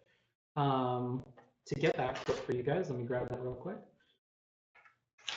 Man, why am I having such a hard time finding that? Here it is. Michael Brooks said you should be kind to people and hard on institutions. I think that that's pretty clearly, you should be kind to people but hard on institutions, when used as a quote in support of the idea that we shouldn't focus our criticisms on individuals, but rather the institutions that they all exist in, right? I think that's pretty explicit, but I'll keep that in mind. Let's see. Just raise your luck stat. Wear the naughty nightwear. Is that a Fallout reference here? It's because Vaush was on the defensive. Destiny didn't have as much of a chance to give his view exposition. Fair enough. Although I think he had a lot of time. Fair enough. I don't think Vaush actually thinks that socialists who operate in the capitalist system with zero application of their beliefs is okay or neutral, even if they have the means to do so. He would criticize someone so hard if he liked them for their socialist beliefs, but purposely never applied them, even though they have a... Here's the other thing. For UDGGers that are coming in, you may have missed this at the very beginning of the stream. When Stephen is saying things like never, or he's saying nothing, they just need to do something, they're doing nothing right now, what he's missing is a very key component of Vaush's argument. Vaush's argument is that content creation and putting out those messages is something. And it is a big enough something that he's okay with not being super critical of those people because he wants them to continue creating that content and to get better over time. He thinks that this praxis thing that he's going for involves as many people as possible getting this information. And so he sees a great good done in content creation by itself. Independent of anything else, independent of activism, independent of charity, independent of your business practices, to put out content and disseminate leftist information is something ideologically Vaush is in love with. He really likes that. That's a super big positive. Stephen, on the other hand, does not give credence to that. Stephen seems to write that off as nothing, and he wants to focus on a something being outside of content creation, which I feel like misses so much of Vaush's point. It's the reason why in the beginning they don't really connect, because, oh man, you can go back in the VOD. I don't want to go too deep into it, but yeah, that's where it's at. You can go on Twitch on the desktop and you can rewind if you'd like. Can you give us an impression? No. How can someone be coherent and not consistent? Something lacks coherence means that their points are contradicting. All right, bro. I don't know. Don't fucking word salad me, motherfucker. Are you gonna make me fucking look up the definition of coherent? No, you're not, because I'm not going to. When I watched it on my own, I got the feeling a few times that Vaush was doing some bad things, but I couldn't quite pick them out until you did. I think I felt like Destiny's aesthetic in this debate was distracting from hearing the inconsistencies in Vaush's arguments. Your clarifications are helpful. Thanks. Are you in your new apartment? No, I'm in a hotel in Vegas. Be soft on people, be hard on institutions. Yeah, okay, there you go. The quote that gave was kind to people, though. He didn't say soft. He said, okay, I'll put a correction in here. But I have written down that the exact quote that Vaush gave was kind to people. So interesting. That's the quote? Interesting. There we go. I've corrected it on the notes. I think that Vaush is disagreeing with Destiny about what is a logical conclusion of his position. Yes. And that instead of really drilling on it, they'd move forward. Yeah, kind of. And then Destiny would present the same conclusion to him as a contradiction. Yes. And that's why Vaush feels as if Destiny is attributing false positions to him. Sure. But I think it's irresponsible to say something like, this entire time you've been saying I made a position that I didn't make, or you said that I said this thing that I never said. Because Stephen is not saying he said that thing. Stephen is saying this is the logical conclusion of the things that you have told me thus far. Specifically, the problem is that Vaush can't just bite the bullet on that point, right? So the whole point is that he hasn't said that. So to kind of go back on the whole conversation and say that you're saying this thing that I never said at any point, you're saying that I said that is, again, I'm the rhetoric guy. I have to look at the words here. The specific wording there is incorrect, and it can give people a wrong-headed impression of how the conversation went. I think they're saying Brooks was still pretty hard on individuals, and it came to criticisms of people. A similar criticism that Destiny was making at Vaush. Ooh, okay, I see. Yeah, that's a follow-up meme. Interesting. Does someone know if this VOD will be edited? No. Booksmarts, hello Bookman, what's up? Can you teach me how to do the pen flip thing? I'm trying to impress people IRL here. Okay. So put it between your fingers and practice just rolling it to the front like this. So hold it like this, like you would like a shogi piece. Okay, you do that. And then you put your other finger underneath it and just let go of that old finger. And now you're holding like this. Okay. And you just do that with each finger. Okay, and now I'm doing this. Okay, and then you get to the end and you need to, this is where it gets tricky. You need to kind of move your middle finger out and move your thumb here and then let go of that and flip. And then you just keep doing it, okay? So you're just passing it to the next finger, that's it. Okay, I feel like Destiny doesn't let his own successes breathe. Yes, and when he gets a very big smell of blood, he can talk, he thinks faster than he talks, and the result is that he's too fast and he doesn't make points clear enough, or he doesn't make sure that the audience has all the points in their frame of reference before he jumps onto something, and it can hurt his point. But would he be okay with a socialist Bezos doing normal Bezos things if he made lefty YouTube videos? I don't think so. He would want them to do more, but he would be happy that they're doing what they're doing, because it's more than what somebody who would have just been neutral and not cared about socialist stuff would have done in the position. I can answer this question very easily, having listened to Vaush. I think that you should too, because he's pretty explicit about this in explaining this. Booksmarts, can you just start the video over? No. Do you think hyperbole, reframing are okay tactics?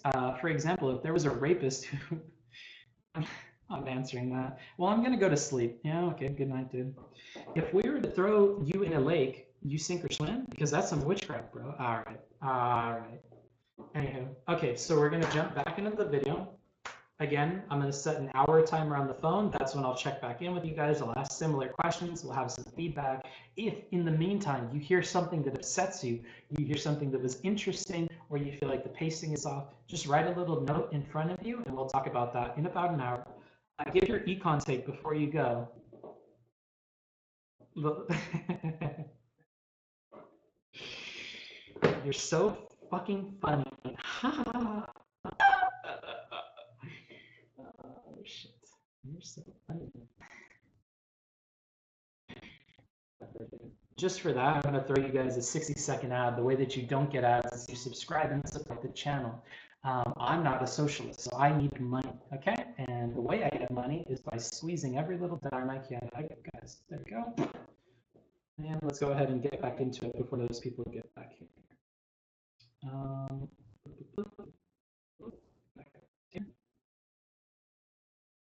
All right.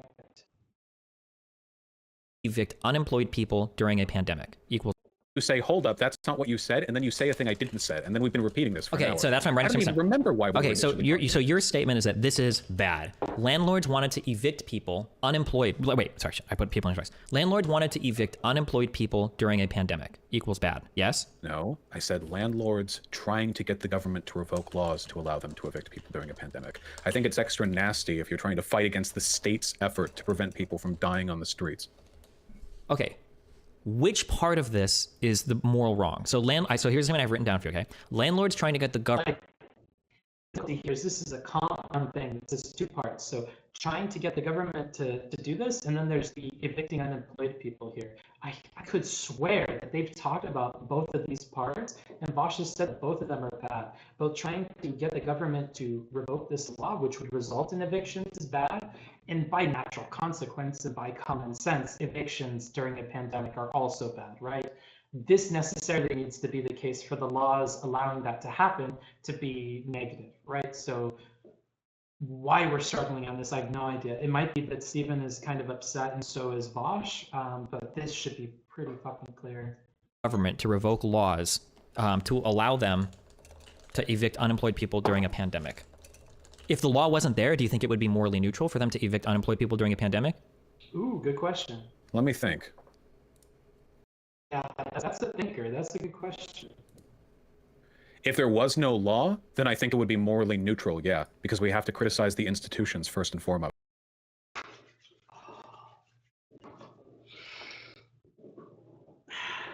Okay, I'm a little bit of a Destiny simp here. I'm simping a little. This is... You're giving him ammo here, Vaush. What is he going to do with it, though? That's the question. He kind of fumbled the other point, so let's see what he does here. It's the responsibility of the state to put placeholds and stuff like this. Okay. Otherwise, the natural market forces would dictate that they would continue to evict people unabated. Okay, so the problem isn't trying to evict unemployed people during a pandemic, because this is what you keep hamming up to be very rhetorical. You're saying unemployed people during a pandemic. Okay. Otherwise, the natural market forces would dictate that they would continue to evict people unabated. Okay, so the problem isn't trying to evict unemployed people during a pandemic, because this is... Oh, okay. Wait, that contradicts what we got him to agree to before, though. What you keep hamming up to be very rhetorical. You're saying unemployed people during a pandemic. But your problem... I think it's bad. Okay, but your problem isn't the fact that they're...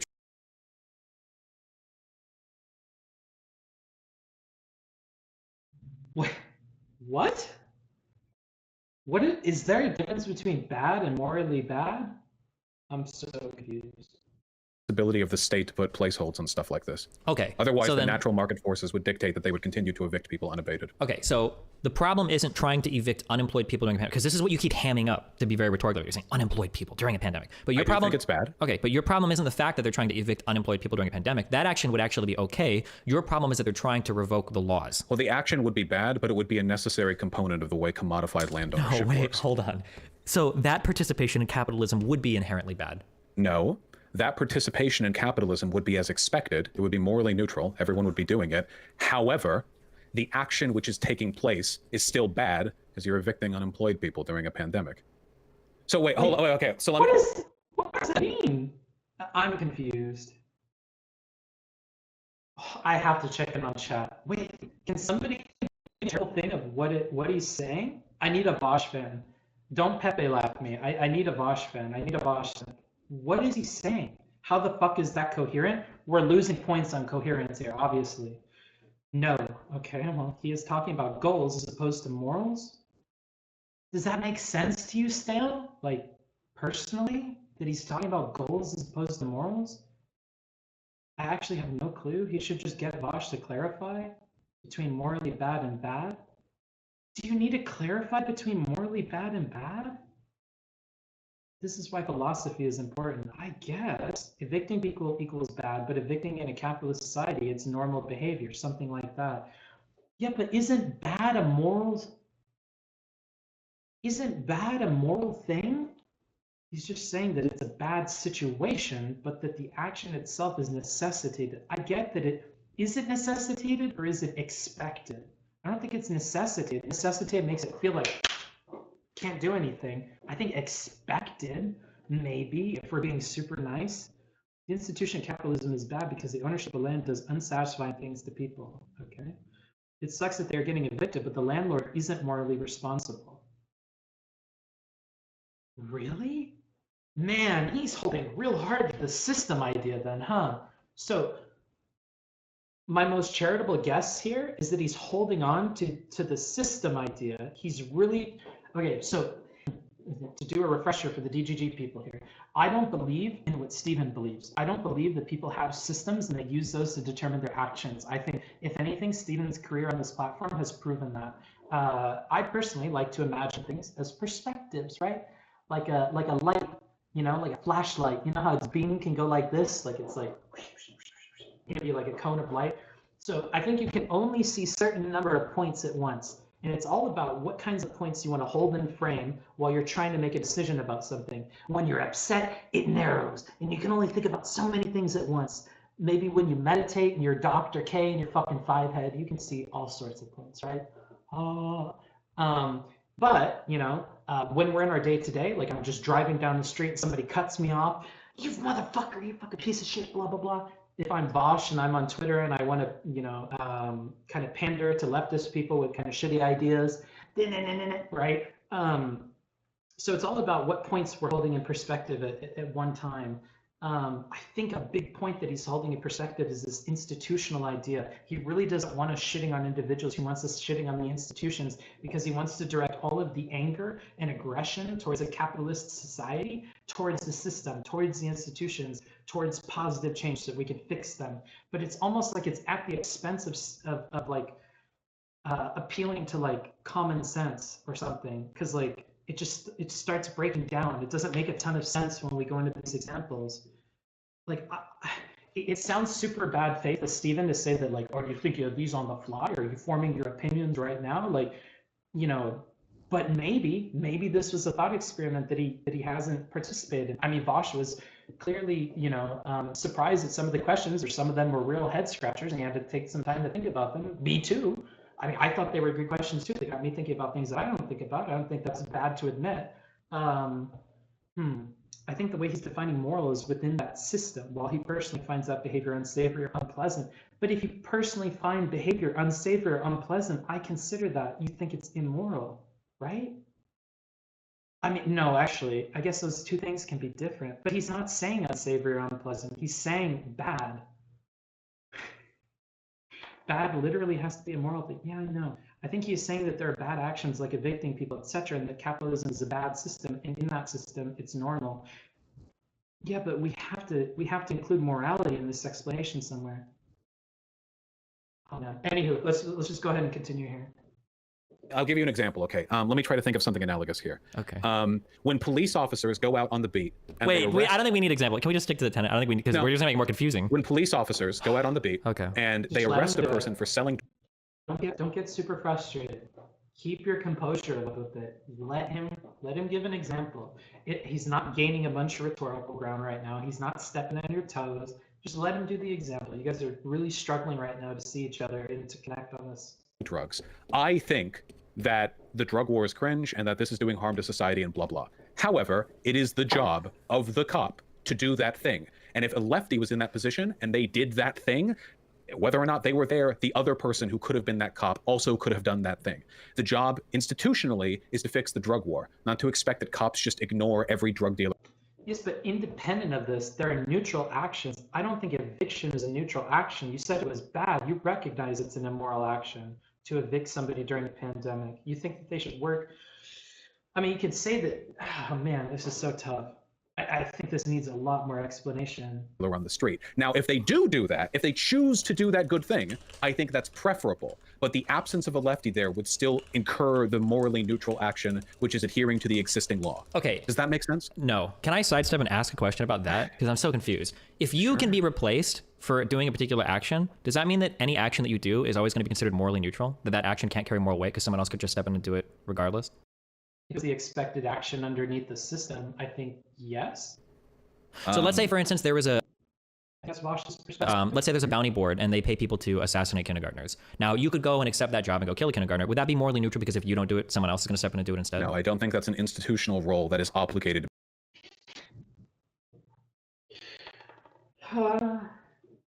That's not a good example, but okay. Steven, baby, come on. What the fuck was that? Be filled. What if there's an institution of bounty hunting? Why continue to push this? I'm losing it, dude. I don't know enough about it. I don't think that bounty hunting works the same way cops do. Okay, what about the institution of slavery then? We'll go to a real life world. Do you think that owning slaves then in the South, that was necessarily a morally neutral thing? Because it was just part of the system, and if you were gone, another slave owner would just step up? No, I think that it's worthwhile to criticize those institutions. Why? The people who No, not the institution. And again, Vaush is very focused on the institution. That's the main point that he's holding in his perspective at once. That is the point that will not go away. The institution needs to fit into the equation of this explanation somehow. Institutions don't. Okay, just real clear. I'm being very careful to be incredibly precise with my language. I'm asking you to do the same, okay? I'm not talking about the institutions, and I'm not talking about how you feel. I'm asking, do you think it is morally neutral to be a slave owner? For if you weren't a slave owner, someone else would just step up and own your slaves for you. Do you think that would be morally neutral? No, I don't. No, I don't think slave owning was like a slot thing where like if you aren't owning the slaves, then someone else steps up to own this. I don't necessarily know if it works that way. You don't. What though, when you think that way about landlords and other institutions, other parts of this institution? Slavery was a massive business in the South. The reason why I'm saying this about landlords and cops specifically is because the way those institutions work, especially with landowning, literally require that those institutions exist. Wait, you don't think the agricultural, economic organization of the South, required slavery to exist? Not in the same way. An individual house in a commodified housing system is either owned by an individual.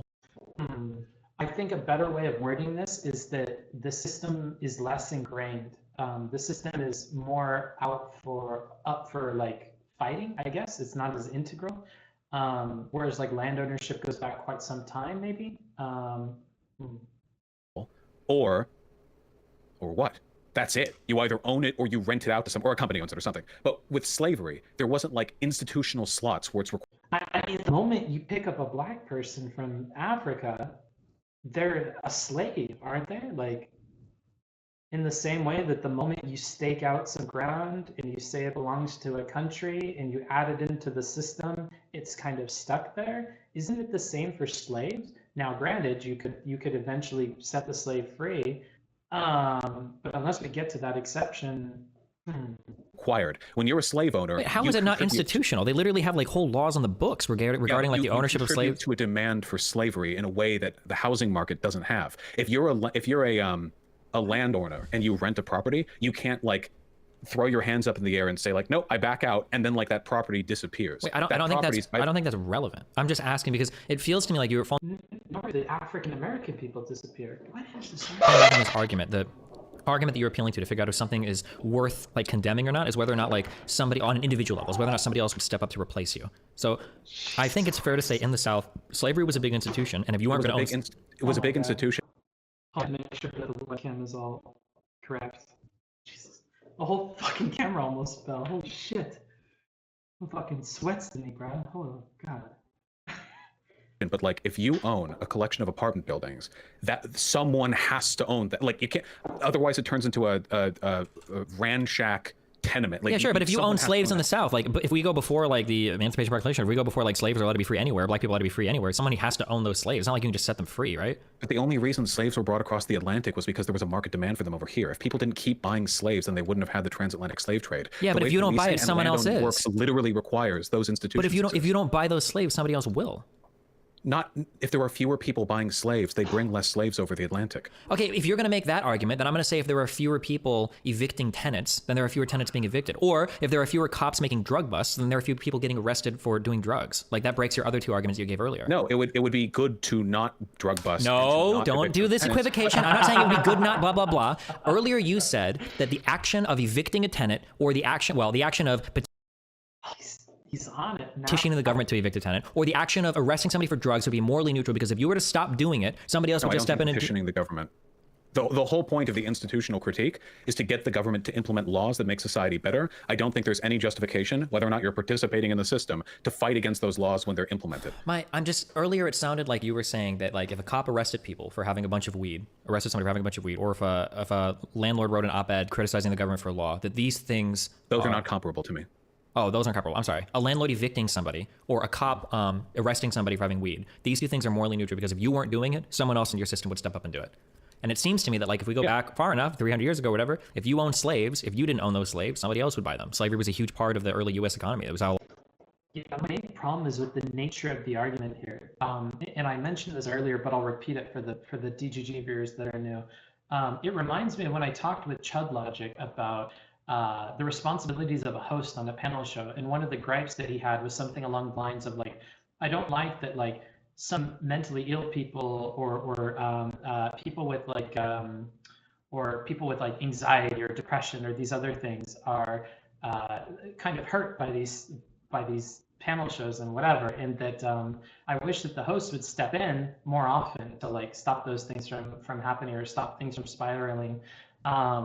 And not do these things at the expense of the mental health of their participants. And it ended up coming up in an anecdote that Vivian, MX Vivian Wolf, had reached out to him in private and told him something along the lines of, like, hey, I don't know if I'm feeling the greatest, like, mentally. I don't know if I'm up for, like, this panel.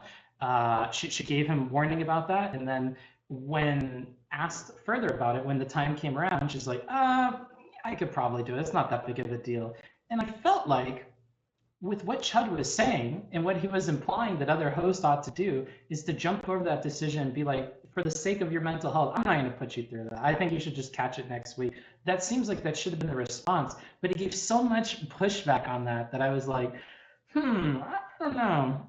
And kind of, it feels similarly. A lot of our agriculture and shit got done, that if you didn't own them, someone else did. So in that case, the question is, oh, I didn't complete the idea. And part of the main thrust of his reasoning behind it was, well, if she's not on this show, she'll be on some other show. I mean, if I don't bring on people and I don't host these problems, like, other hosts will host them and host these problems. That's what my problem is. My problem is that everybody does this, but that doesn't mean that I can't do it, because if I don't do it, somebody else will do it. So I have to have the spice. I have to. And it's like, does that not feel weird to live that way? That you believe it should be this one way, really, really bad, and you're frustrated with everybody else, and yet you queue up every day to make the same exact decision? Like, this nature of argument that if I didn't do it, somebody else would, just never really vibes for me. Like, I struggle to wrap my brain for situations in which I invite this argument with open arms. Like, I'm always skeptical when I hear this, because it's, in my opinion, like, Destiny calls things dog trash arguments or dog shit arguments, whatever. I think that that's a dog shit argument. I hate that line of logic or that line of reasoning that, you know, if I don't do it, somebody else will. So I just have to go against my morals. Like, I don't know. Why wouldn't being a slave owner be moral if that's your way to justify what is morally neutral? Because if you walk away from being a cop or a landowner, somebody else will own that land, or somebody else will take that police slot. But you can. If you don't turn up to the auction, somebody else is going to buy that slave. Free your slaves. Well, actually, given the laws of the South, it was actually pretty difficult to free the slave. You cannot buy slaves. You can just not do that. They didn't. You could not be a landlord. You can choose to involve yourself in literally any other economical process, given the laws where you are and your kind of position in the society. But hopefully, Slaves aren't necessary. I'm going to stop with the logic stuff. I'll let them play it out. I'll try to focus more on rhetoric because I'm going to piss people off if I keep pausing. I focus on logic. Necessary component of the way that economic system worked. Wait, are you sure about that? Absolutely, I insist. Like, you cannot buy slaves. You can just not do that. They didn't. Slaves aren't a necessary component of the way that economic system worked. Wait, are you sure about that? Wait, what? Absolutely, I am, and I would challenge any history PhD to come on here and argue that slavery was as necessary and intricate a component of the Southern economy as housing commodification is to our. Oh, okay. We took a bit of a twist there at the end. Okay, okay. I can, now it's okay with that first statement. Our land market, and cops are Wait, to our why did criminal the justice South care system. so much about having slaves on it? They didn't need Because them. they wanted them, but that doesn't mean that they were institutionally mandated the way our land. Okay, hold on. You do recognize that there is literally no alternative to properties being rented. We need, not everyone. You can do just buy a realize that house the and South college. literally had a fucking civil war against That the is not- United wait, States to defend slavery. Why do you think this wasn't what they felt was pretty necessary? Wait, hold on. Do you think fighting a war for something is the same as something being institutionally necessary? I think that it is the most institutionally necessary thing if you're willing to fight a war over it. Yeah, of course. No, that's not what institutionally necessary means. The way What does it mean to commodified you? land markets work literally require the existence of landowners who rent properties. The fact that the South was willing to fight people fight wars over shit all the time. That doesn't mean the thing they're fighting a war over is an institutional requirement of the way their system works. Hold on. Would you guys like it if I sent this clip to a friend of mine that does history and to see what they think about this? I think it would be bullying Vaush, but does he really believe this? Hold on, I'm gonna check in with the chat. What is going on? Do it. Okay. Is this a green screen? No. To me, it's like you're comparing owning a human being to renting a property out. We acknowledge now slavery was wrong. Why renting is a civil rights issue might make more sense to me. I think the logic tree to slavery is kind of bad faith, but I guess destiny got him. You really think it's bad faith? I mean, he presented Vaush could have shot this down the same way he shot down the last analogy. I don't think it's bad faith. I think it's like an apt comparison. They're both really big institutions for the society that they existed in, or in the case of renting, still exist in.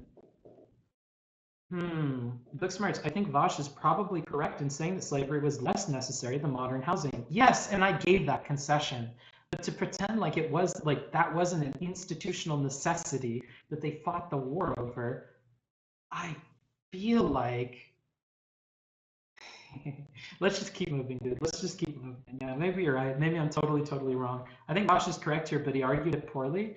I agree with this one phrase that he does. I don't agree with the phrase he says before it. Here, let's.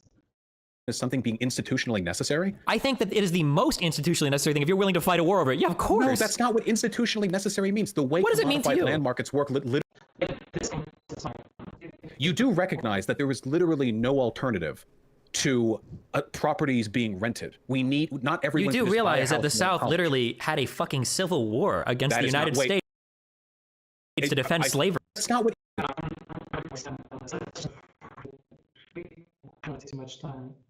We have an hour and 45 minutes. On this conversation. I have not given up. My assumption It's like 2 o'clock in the morning here. I need to hurry up and go to bed. is that slavery was an integral part to the South's economy, and that anybody in this— integral- wait, let me finish. Hold on, real quick. Anybody in the South would have said, like, we need slaves to make our fucking shit work. It's incredibly fucking important to us. It is so integral to our economy and our way of life and our way of being that we're literally gonna fucking fight a war to defend our Was right. there a mandated number of slaves in the South? A mandated number? If- I mean, if not we by had a law. certain I'm number, sure let's say economically N, there is, but N not by number law, of sure. slaves. We had N number of slaves, and then one slave owner. I don't even think that Destiny is arguing that these two things are equivalent. I think what Destiny is arguing is that they're both institutionally necessary for their societies. And I would agree that that's the case. That would, like, if you disagree with that, then we have to agree to disagree. owner throws up their hands and they say, I'm fucking done owning slaves. I am going to free my 100 slaves. And now the South has N minus 100 slaves. Is there a necessary economic counterbalancing effect which requires that 100 additional slaves be purchased collectively by the South? I mean, where do you think those slaves went? Somebody else would just buy them up or kill them, no? What would happen if you... They bought them up. What? Wait, what? Why do you think there were so many slaves to buy up? Because people felt like they could put them to economic use? What do you mean? Okay, so if people stopped buying all of the slaves, there wouldn't be a market for the transatlantic slave trade. Okay, and if people... But this is such a strange argument to me. This feels like the vegan argument. Well, if we all just stop buying meat, I mean, meat's not really like necessary. I mean, we could all just stop, couldn't we? You don't have to eat meat. It's not like necessary to the institution of our country or the global economy or whatever. Like, I mean, at some point we could phase that out. I don't think we need that. We could replace that with other food. Other industries could rise up. And much the same way that the South could have automated or created machines for some of these things. They could have brought in more immigrants from other places. There's other things the South could have done to fill the positions of the slaves. If that's your argument, it's not institutionally necessary because it's a market and people could have chosen not to buy. Like, I don't feel like this is making a ton of sense to me in the grander scope of the conversation. People stopped renting all houses, then there would be no more wrong. landlords. You have to. No, you That's don't. The thing. What do you mean? How do you have to? You could just make everybody not rent a house. What do you mean? You don't have to do Wait, that. then where would they live? What is this? No. I mean, when I say rent a house or be a landlord, or maybe I'm being unclear. I mean, like, rent a house to another person. You don't have to be a landlord. You can just tell everybody to stop being landlords. So everyone has to buy the house they live in? Sure.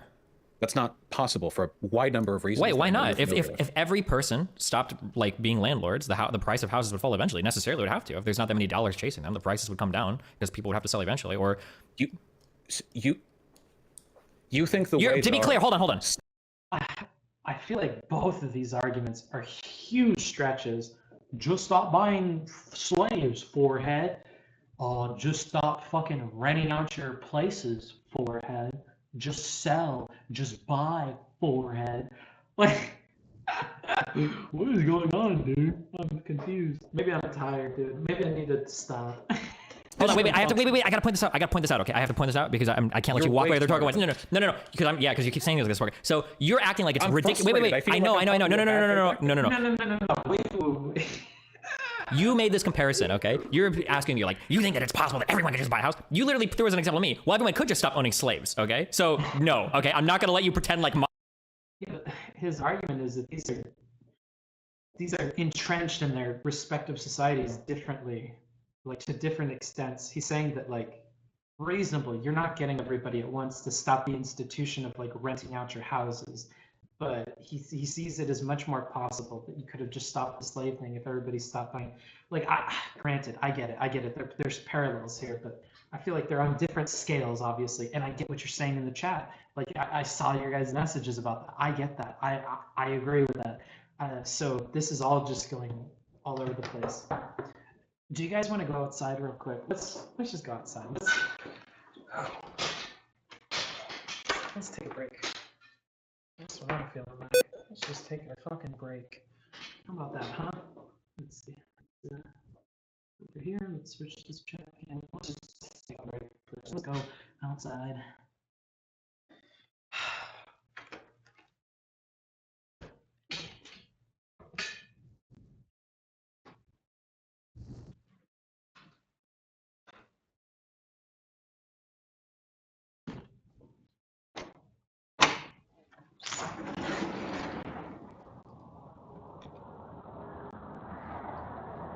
Ooh. Look, you can see the pyramid over there. Do you guys see the pyramid? Do you see the pyramid, chat?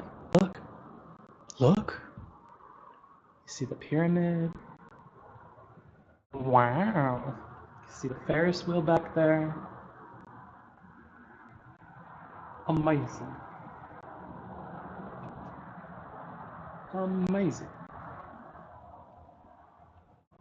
Wow, what a wonderful night. Docs? Yeah, well, good luck. Just kidding. That's not a challenge. Anywho, wow, wonderful. What a nice place. Anywho. I bet I'm being loud for people. I know it's Vegas, a city that never sleeps, but you know, it's so nice and cool out here. It's a slight breeze, dry, cool, desert weather. You can hear the hum of cars in the distance. And you can't catch it on video, but there's like a beam of light shooting all the way up into the clouds, looking like some Tron shit from that pyramid over there. Yeah. Wonderful. Okay, let's move back inside.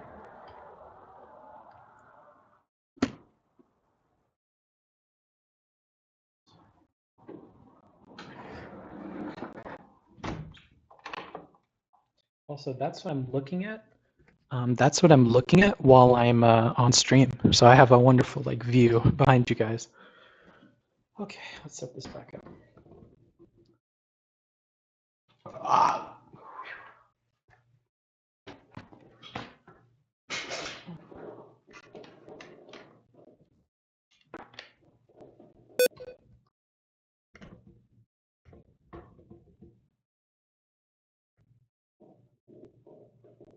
Oops. Okay. Okay. We had a nice chill, you know. Is that expensive? No, not really. It was on sale. It was really cheap. I was out here looking at houses and stuff too. The point was to see if I wanted to move to Vegas, which the answer is seeming like no. Working on vacation, yeah. Maybe like I don't know vacation though. I'm here with a purpose. I'm just not fulfilling it very well. Okay, let's keep going. My comparison is Whoops.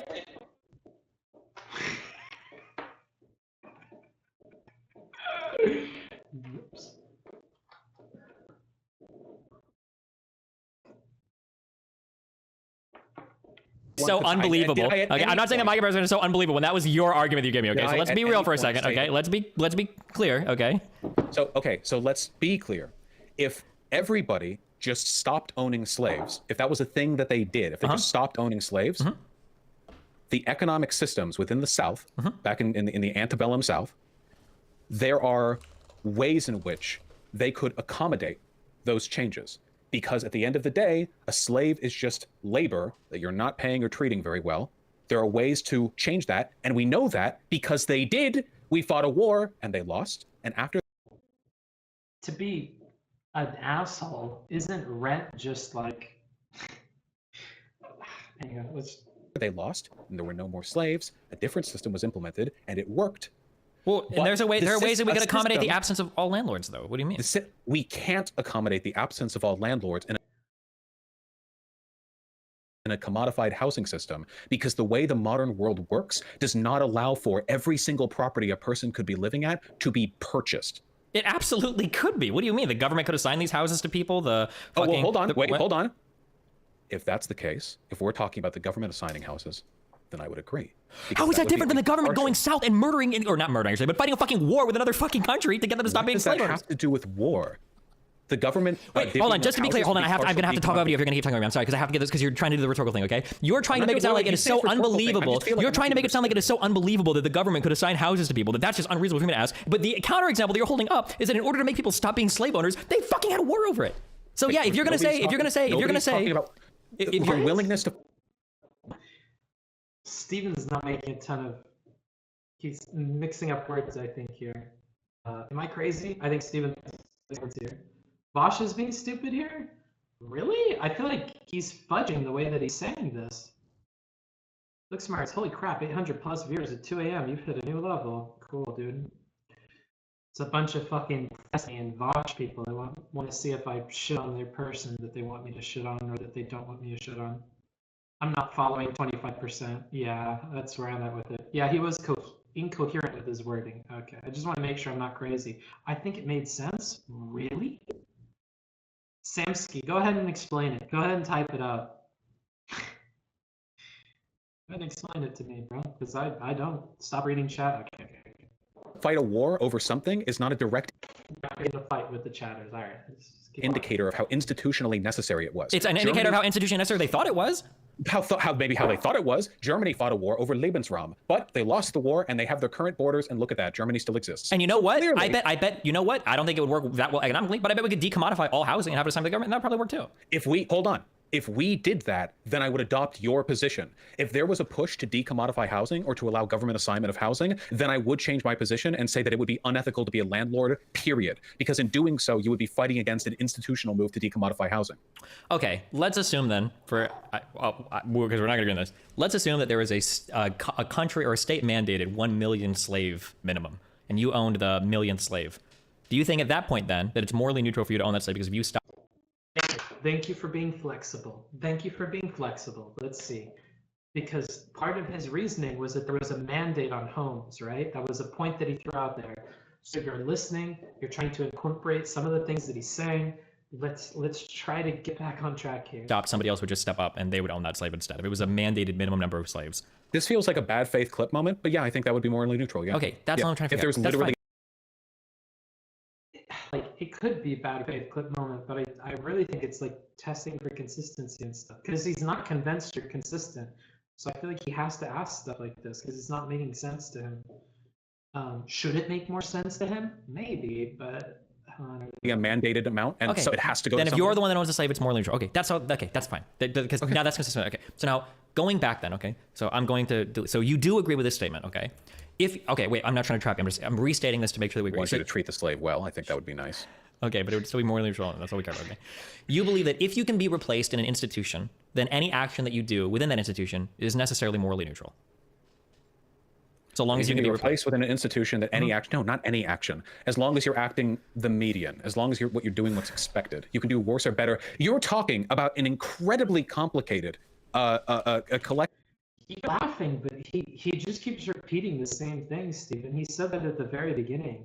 This neutral thing, the neutral comes from doing what is expected under those societal terms or under those institutional terms. And Vaush's entire argument is that instead of roasting somebody for doing what is expected of them in a system, we should instead focus on changing the system so those expectations and what is the norm, what is expected, changes. Because you're not going to change what is expected by bullying individual actors that are acting like rationally under that system. The way that you're actually going to change that is by changing the system, changing the institution. I feel like that's a fair point from Vaush. I don't know how we're missing that here, because he was explicit about that from the very beginning. Collection of thresholds. I don't know if you're looking for like a price line or if you're looking for an itemized list of good and bad behaviors. I don't know why you're laughing. I'm trying to answer this. No, because you're like, because do you think? Here's the thing. Listen, when you're trying to figure out like a position or a stance on something, when you have to add 50 million asterisks behind it, I'm trying to flesh you're adding so many different like qualifiers and exceptions and rules. What qualifiers? Well, you just told me that there's like a number of thresholds along which you can figure out if acting with an institution is even moral or not. You know why? Because that way, the presence of the lefty there doesn't bolster the institution. If another person was in their place, nothing would change. Okay, so that's fine. But even if there's a lefty there treating his slave poorly, it's not going to change anything if somebody else replaces him. Well, it's absolutely changing something for the slave, dude. Okay, then in that case, it's not enough to just act normal. Because if you want to say that it's not enough to do that because the slave's being treated horrible, what we should actually get is like a benevolent slave owner or a great slave owner. Okay, I could agree with that, but that means that being a normal lefty business owner is not good. You need to go above and beyond. So earlier when I gave the example of... Yeah, but I want to say that Vaush misspoke right there. I want to say that he misspoke. I want to say you caught him misspeaking. Charging market rates for your rent? It's not enough to charge market rates. You need to go above and beyond and charge under market rates. Which one is it? Assuming right now. I think. Well, I'm not assuming anything. I'm giving you the logical contradictions between your statements. Every time people have asked me this, I do say you should charge below market rates. Are you trying to ask me what percentage below or above? I'm not asking you anything even remotely that specific. I'm just trying to figure out what underlying principle. I don't think I've been inconsistent. You've spent an hour probing a set of beliefs. Like, I feel like Stephen should see this. Stephen, what he's saying is, what he's starting with is neutral. All right, let's draw it out. Let's draw it out, stream.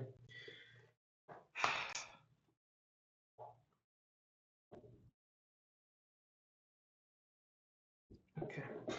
What we're starting with is neutral. Vaush is saying what is neutral should be what is expected under that system. What would a rational actor do? What is the normal thing to do?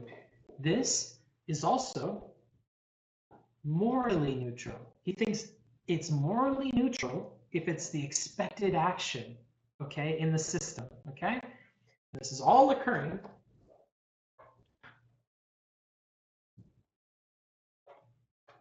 This is all occurring in a system. So in the system, whatever is the expected thing is morally neutral, okay? Now, you can do a positive thing, okay? You could be nice to your slave. You could give a discount on your rent during COVID. There are positive things you could do. That's good. Does he expect this? No. His expectation is this, because he starts with this. He expects that a rational actor in the system will do the neutral thing, that they'll do the expected thing, right? And that if they do better, cool. If they do worse, not cool, right? If you treat the slave as everybody else treats it, whether you're a lefty or a normal person or an asshole, if you chose to treat them neutrally, if you did the neutral thing in the system, what was expected of you, he thinks it's morally neutral. If you were to do things that are a little bit better, that's good. If you do things a little bit worse, it's bad. Everything starts from the middle. Everything starts from here. What do I think the person is expected to do? I'm going to look at the chat. This is where we're at with things. White paper? Yes, the paper is made out of paper. Yeah, but the expected behavior in the slavery system is to maximize profit from the slaves. When the institution sort of required the one non-livable wages to remain, this is too long of a message, buddy. That I haven't wavered on in the slightest. I don't know why this is so confusing or interesting to you. I don't even know why we're talking about this. We agreed on the base ideas. We agree that if you're a lefty and you have access to means, that it is good to do what you can to advocate for your political positions. If a person chooses not to do that, I think it's unfortunate, but at the end of the day, at least they're making good content on YouTube. Or bad content if it's you, because you don't like the same stuff that I like, I imagine. And if they do especially bad stuff with the power they accrue through their wealth, then I think that's bad, and you would think that's bad because you don't like bad things. I don't know why this is so disagreeable. If you want, if I don't really think it's, I don't think about it for a very long time. Well, so my disagreement would be that I think that if somebody has, we can forget everything we just said, move to the next stage. I still don't know what you think in the prior stage, so it might come up again. Wait, why didn't what curiosity do you have? I don't know what you think is good or bad in terms of how you can act in society, but maybe that's not important. The next part of the conversation. Can I ask you a really quick question? Okay, hold on. Can I ask you a quick thing? Okay. Do you think? Okay, wait, hold on. Chat's gonna be me. Do you think child slavery is good or bad?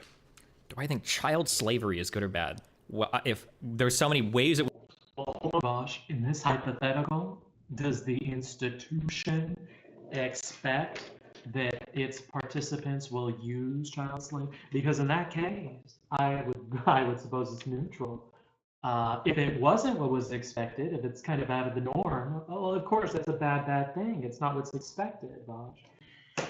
We could define this. Does going to school count as a slave? In general, I think child slavery is probably bad. I'm not trying. It's not a gotcha. I would say child slavery is probably bad. Yeah. Okay, I agree that child slavery is bad. I'm glad we agree on that. That's good. Now, there are more slaves around on Earth today than there have been at any other point in human history. They're all over the world. And the supply lines that we get our stuff from, it relies on child slavery. So I think that it's bad that those things happen. That when I buy a thing, when I buy a computer or an iPhone or something, I look at that and it's like, fuck, like this came from a sweatshop or something, or like something misfortune touched this item at some point along the line. Is that a feeling you get? Do you ever think like it would be a better world if that wasn't the case, if I could rely on fair market treatment for everything that I buy? For sure. Okay, I completely agree with that. And institutionally, you think we should push for fair labor rights all around the world to the extent that we can? Okay. Do you agree with that? Yeah, I think so. But you think it's probably okay for people to like buy an iPhone? Okay, yeah. Okay, that's the general vibe that I get here. I think that these institutions are generally harmful and should be institutionally opposed. Okay, I know. So again, in this area here, I'm going to call this the realm of, this is all the realm of the individual. So the individual within the system, right? The system is something that's overarching, goes across the whole thing. The system, individuals in the system make individual choices within it. There are expected choices, There are choices that are worse than what is expected of people. There are choices that are better than what is expected of people. But ultimately, these are individuals making these choices. What Vaush is saying is, yeah, I could say most stuff's morally neutral. It might go worse, it might go better. But I don't really like focusing here. I like focusing here. Because if we change this, we change this. If you change the system, you change what the expectation is of a rational actor inside of the system. So what Vaush is saying is, you spend time thinking about this equation down here, kind of fucky-wucky, because you're not going to change shit, because you have to change this. Because no matter what, the expectation is set by the system. So he doesn't like focusing on individual stuff. He likes to focus on the system, okay? And the closest that he'll get to the individual thing is tying together how the system directly impacts what is like morally neutral, what is expected of people, right? Understand this? Let me ask you this question, okay? Mm-hmm. Do you agree that buying an iPhone that might have been made by a slave at some point, that's an unfortunate thing that we should try to avoid, right? I don't. This isn't a know trick if I can question. It's criticize just the like person for getting an iPhone. I sure, mean, but like if we could avoid it, it'd be don't. nice to avoid it. It's like yeah, sure. Yeah. Do you think that that carries the same moral weight? If we could avoid it, if we could make it to where the system doesn't allow that to happen anymore. That's why he's uneasy here, because it's not really the solution he jumps to. He wants to fix institutions. He doesn't like talking at this level. There's such a big disconnect. As locking a slave in your basement and forcing that child to build you an iPhone, do you think these two things are the same, or do you think that it's a little bit different, that one is worse than the other? I think those are different. Okay, that's my issue. My issue isn't that a lefty merely exists in a system where maybe he buys something from a child slave. My issue is when they have the slave in the other room working for them. And then when you say, well, hold on, dude, isn't that kind of crazy? You're like, whoa, bro, you bought iPhones that are touched by slaves as well. And this, again, misses this. Is the expectation that we have a slave in our house? No, it's not. So like, if you're Vaush and you hear him say things like this, and he's missing all the components of your system, and he's just jumping around it and giving hypotheticals, from Vaush's perspective, it doesn't seem like he's understanding his point, which he's made like fairly clear throughout the whole topic. I'm gonna jump into chat. I'm such a bad boy. Is this making sense? Is this an editor change? Extremely modern and topical performance. I don't like Vaush as a person. I think he's a big creep. I refuse to accept any kind of moral stand. Jesus Christ. Is this some sort of symbolic thing going on with book smarts? Is this act supposed to represent pointing to non-existent or vague ideas? What the fuck are you talking about? You're getting timed out. I can't with random bullshit like this. Congrats. 1 hour. Good night. Go to bed. Fucking idiot. Good explanation, book smarts. Thanks. You're being very fair to Vaush. This crowd is destiny freaks mostly right now. You're being courageous by sticking to dispassionate objective critique. We can't see the paper, man. My bad. My apologies. There you go. Try to memorize it. Here, let me make sure it's on screen. Oops. This is what I'm talking about. Man, you guys can see it. That's rip. Look, see? Individual is anything that's occurring under the umbrella of the system. Okay? So that's what I'm talking about. You have morally neutral in the middle, which is what's expected. It's equal sign. It's the neutral thing. You could go negative. You could go positive. But what sets the neutral, what sets the expected way that you behave in a system is the system. So Vaush doesn't like criticizing individuals operating within the system because he's focused on what's neutral. He's focused on what's expected. And you can only change that by changing the system.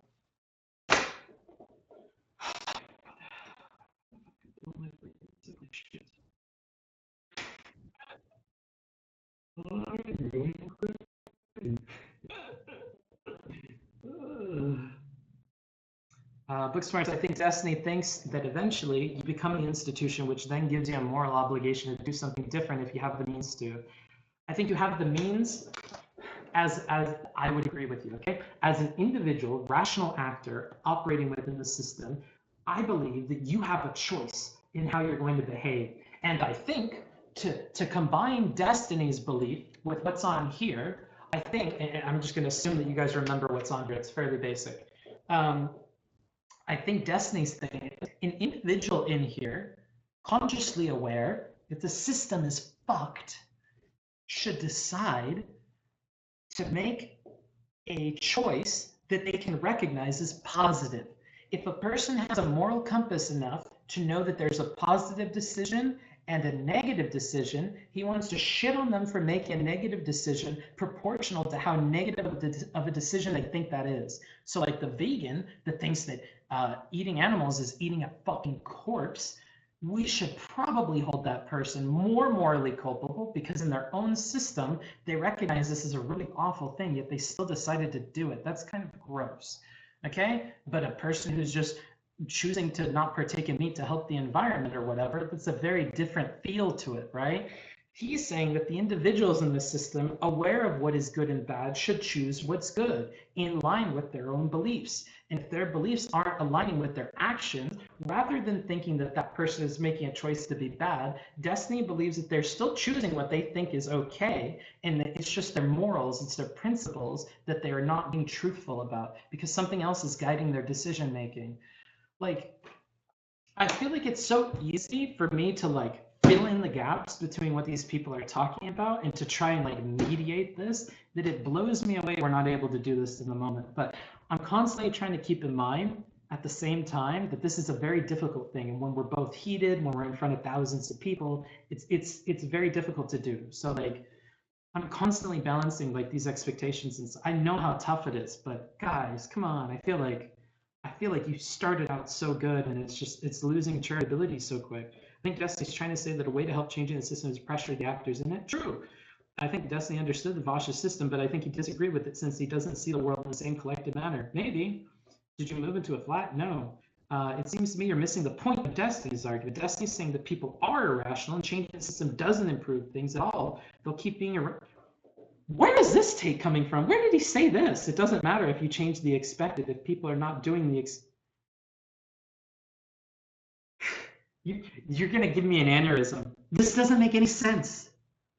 Can somebody scroll up to this person called SPHRT and tell me if their message makes any fucking sense? What are we cooking today? We're not cooking shit. I don't even think Destiny says you have an obligation. He would just expect people to live what they preach, whatever. This fucking RGB whatever fucking person is just out of it, dude. Is there a purpose of critiquing content creators in the way Destiny is doing? I agree with it a bit, but not when he is calling them hypocrites. I mean, the hypocrite thing is a personal thing for him, it seems like. Can you acknowledge the pressure Vaush has been under this entire debate? Yes, this seems miserable, and I really do not know why Vaush engages in the same content, maybe. Yeah, I don't know. Yeah. Your mic sucks? Congrats. You're fucking... And I'm putting you at 24 hours. Good night. Good night, sweet prince. But if all actors make morally neutral decisions in Vaush's system, then the system doesn't change. Therefore, morally neutral actions actively cause and perpetuate that system. Would that make those actions just... Wait, what? Hold on, I'm not reading this stuff. Let's get back to as well. It's the same thing. That's my problem. Okay. My issue isn't that lefties just exist in a capitalist society. I honestly don't know if I can continue to do this. I don't know if it's responsible to keep reviewing this because I think I'm past my point of patience. I don't think it's fair to these two people.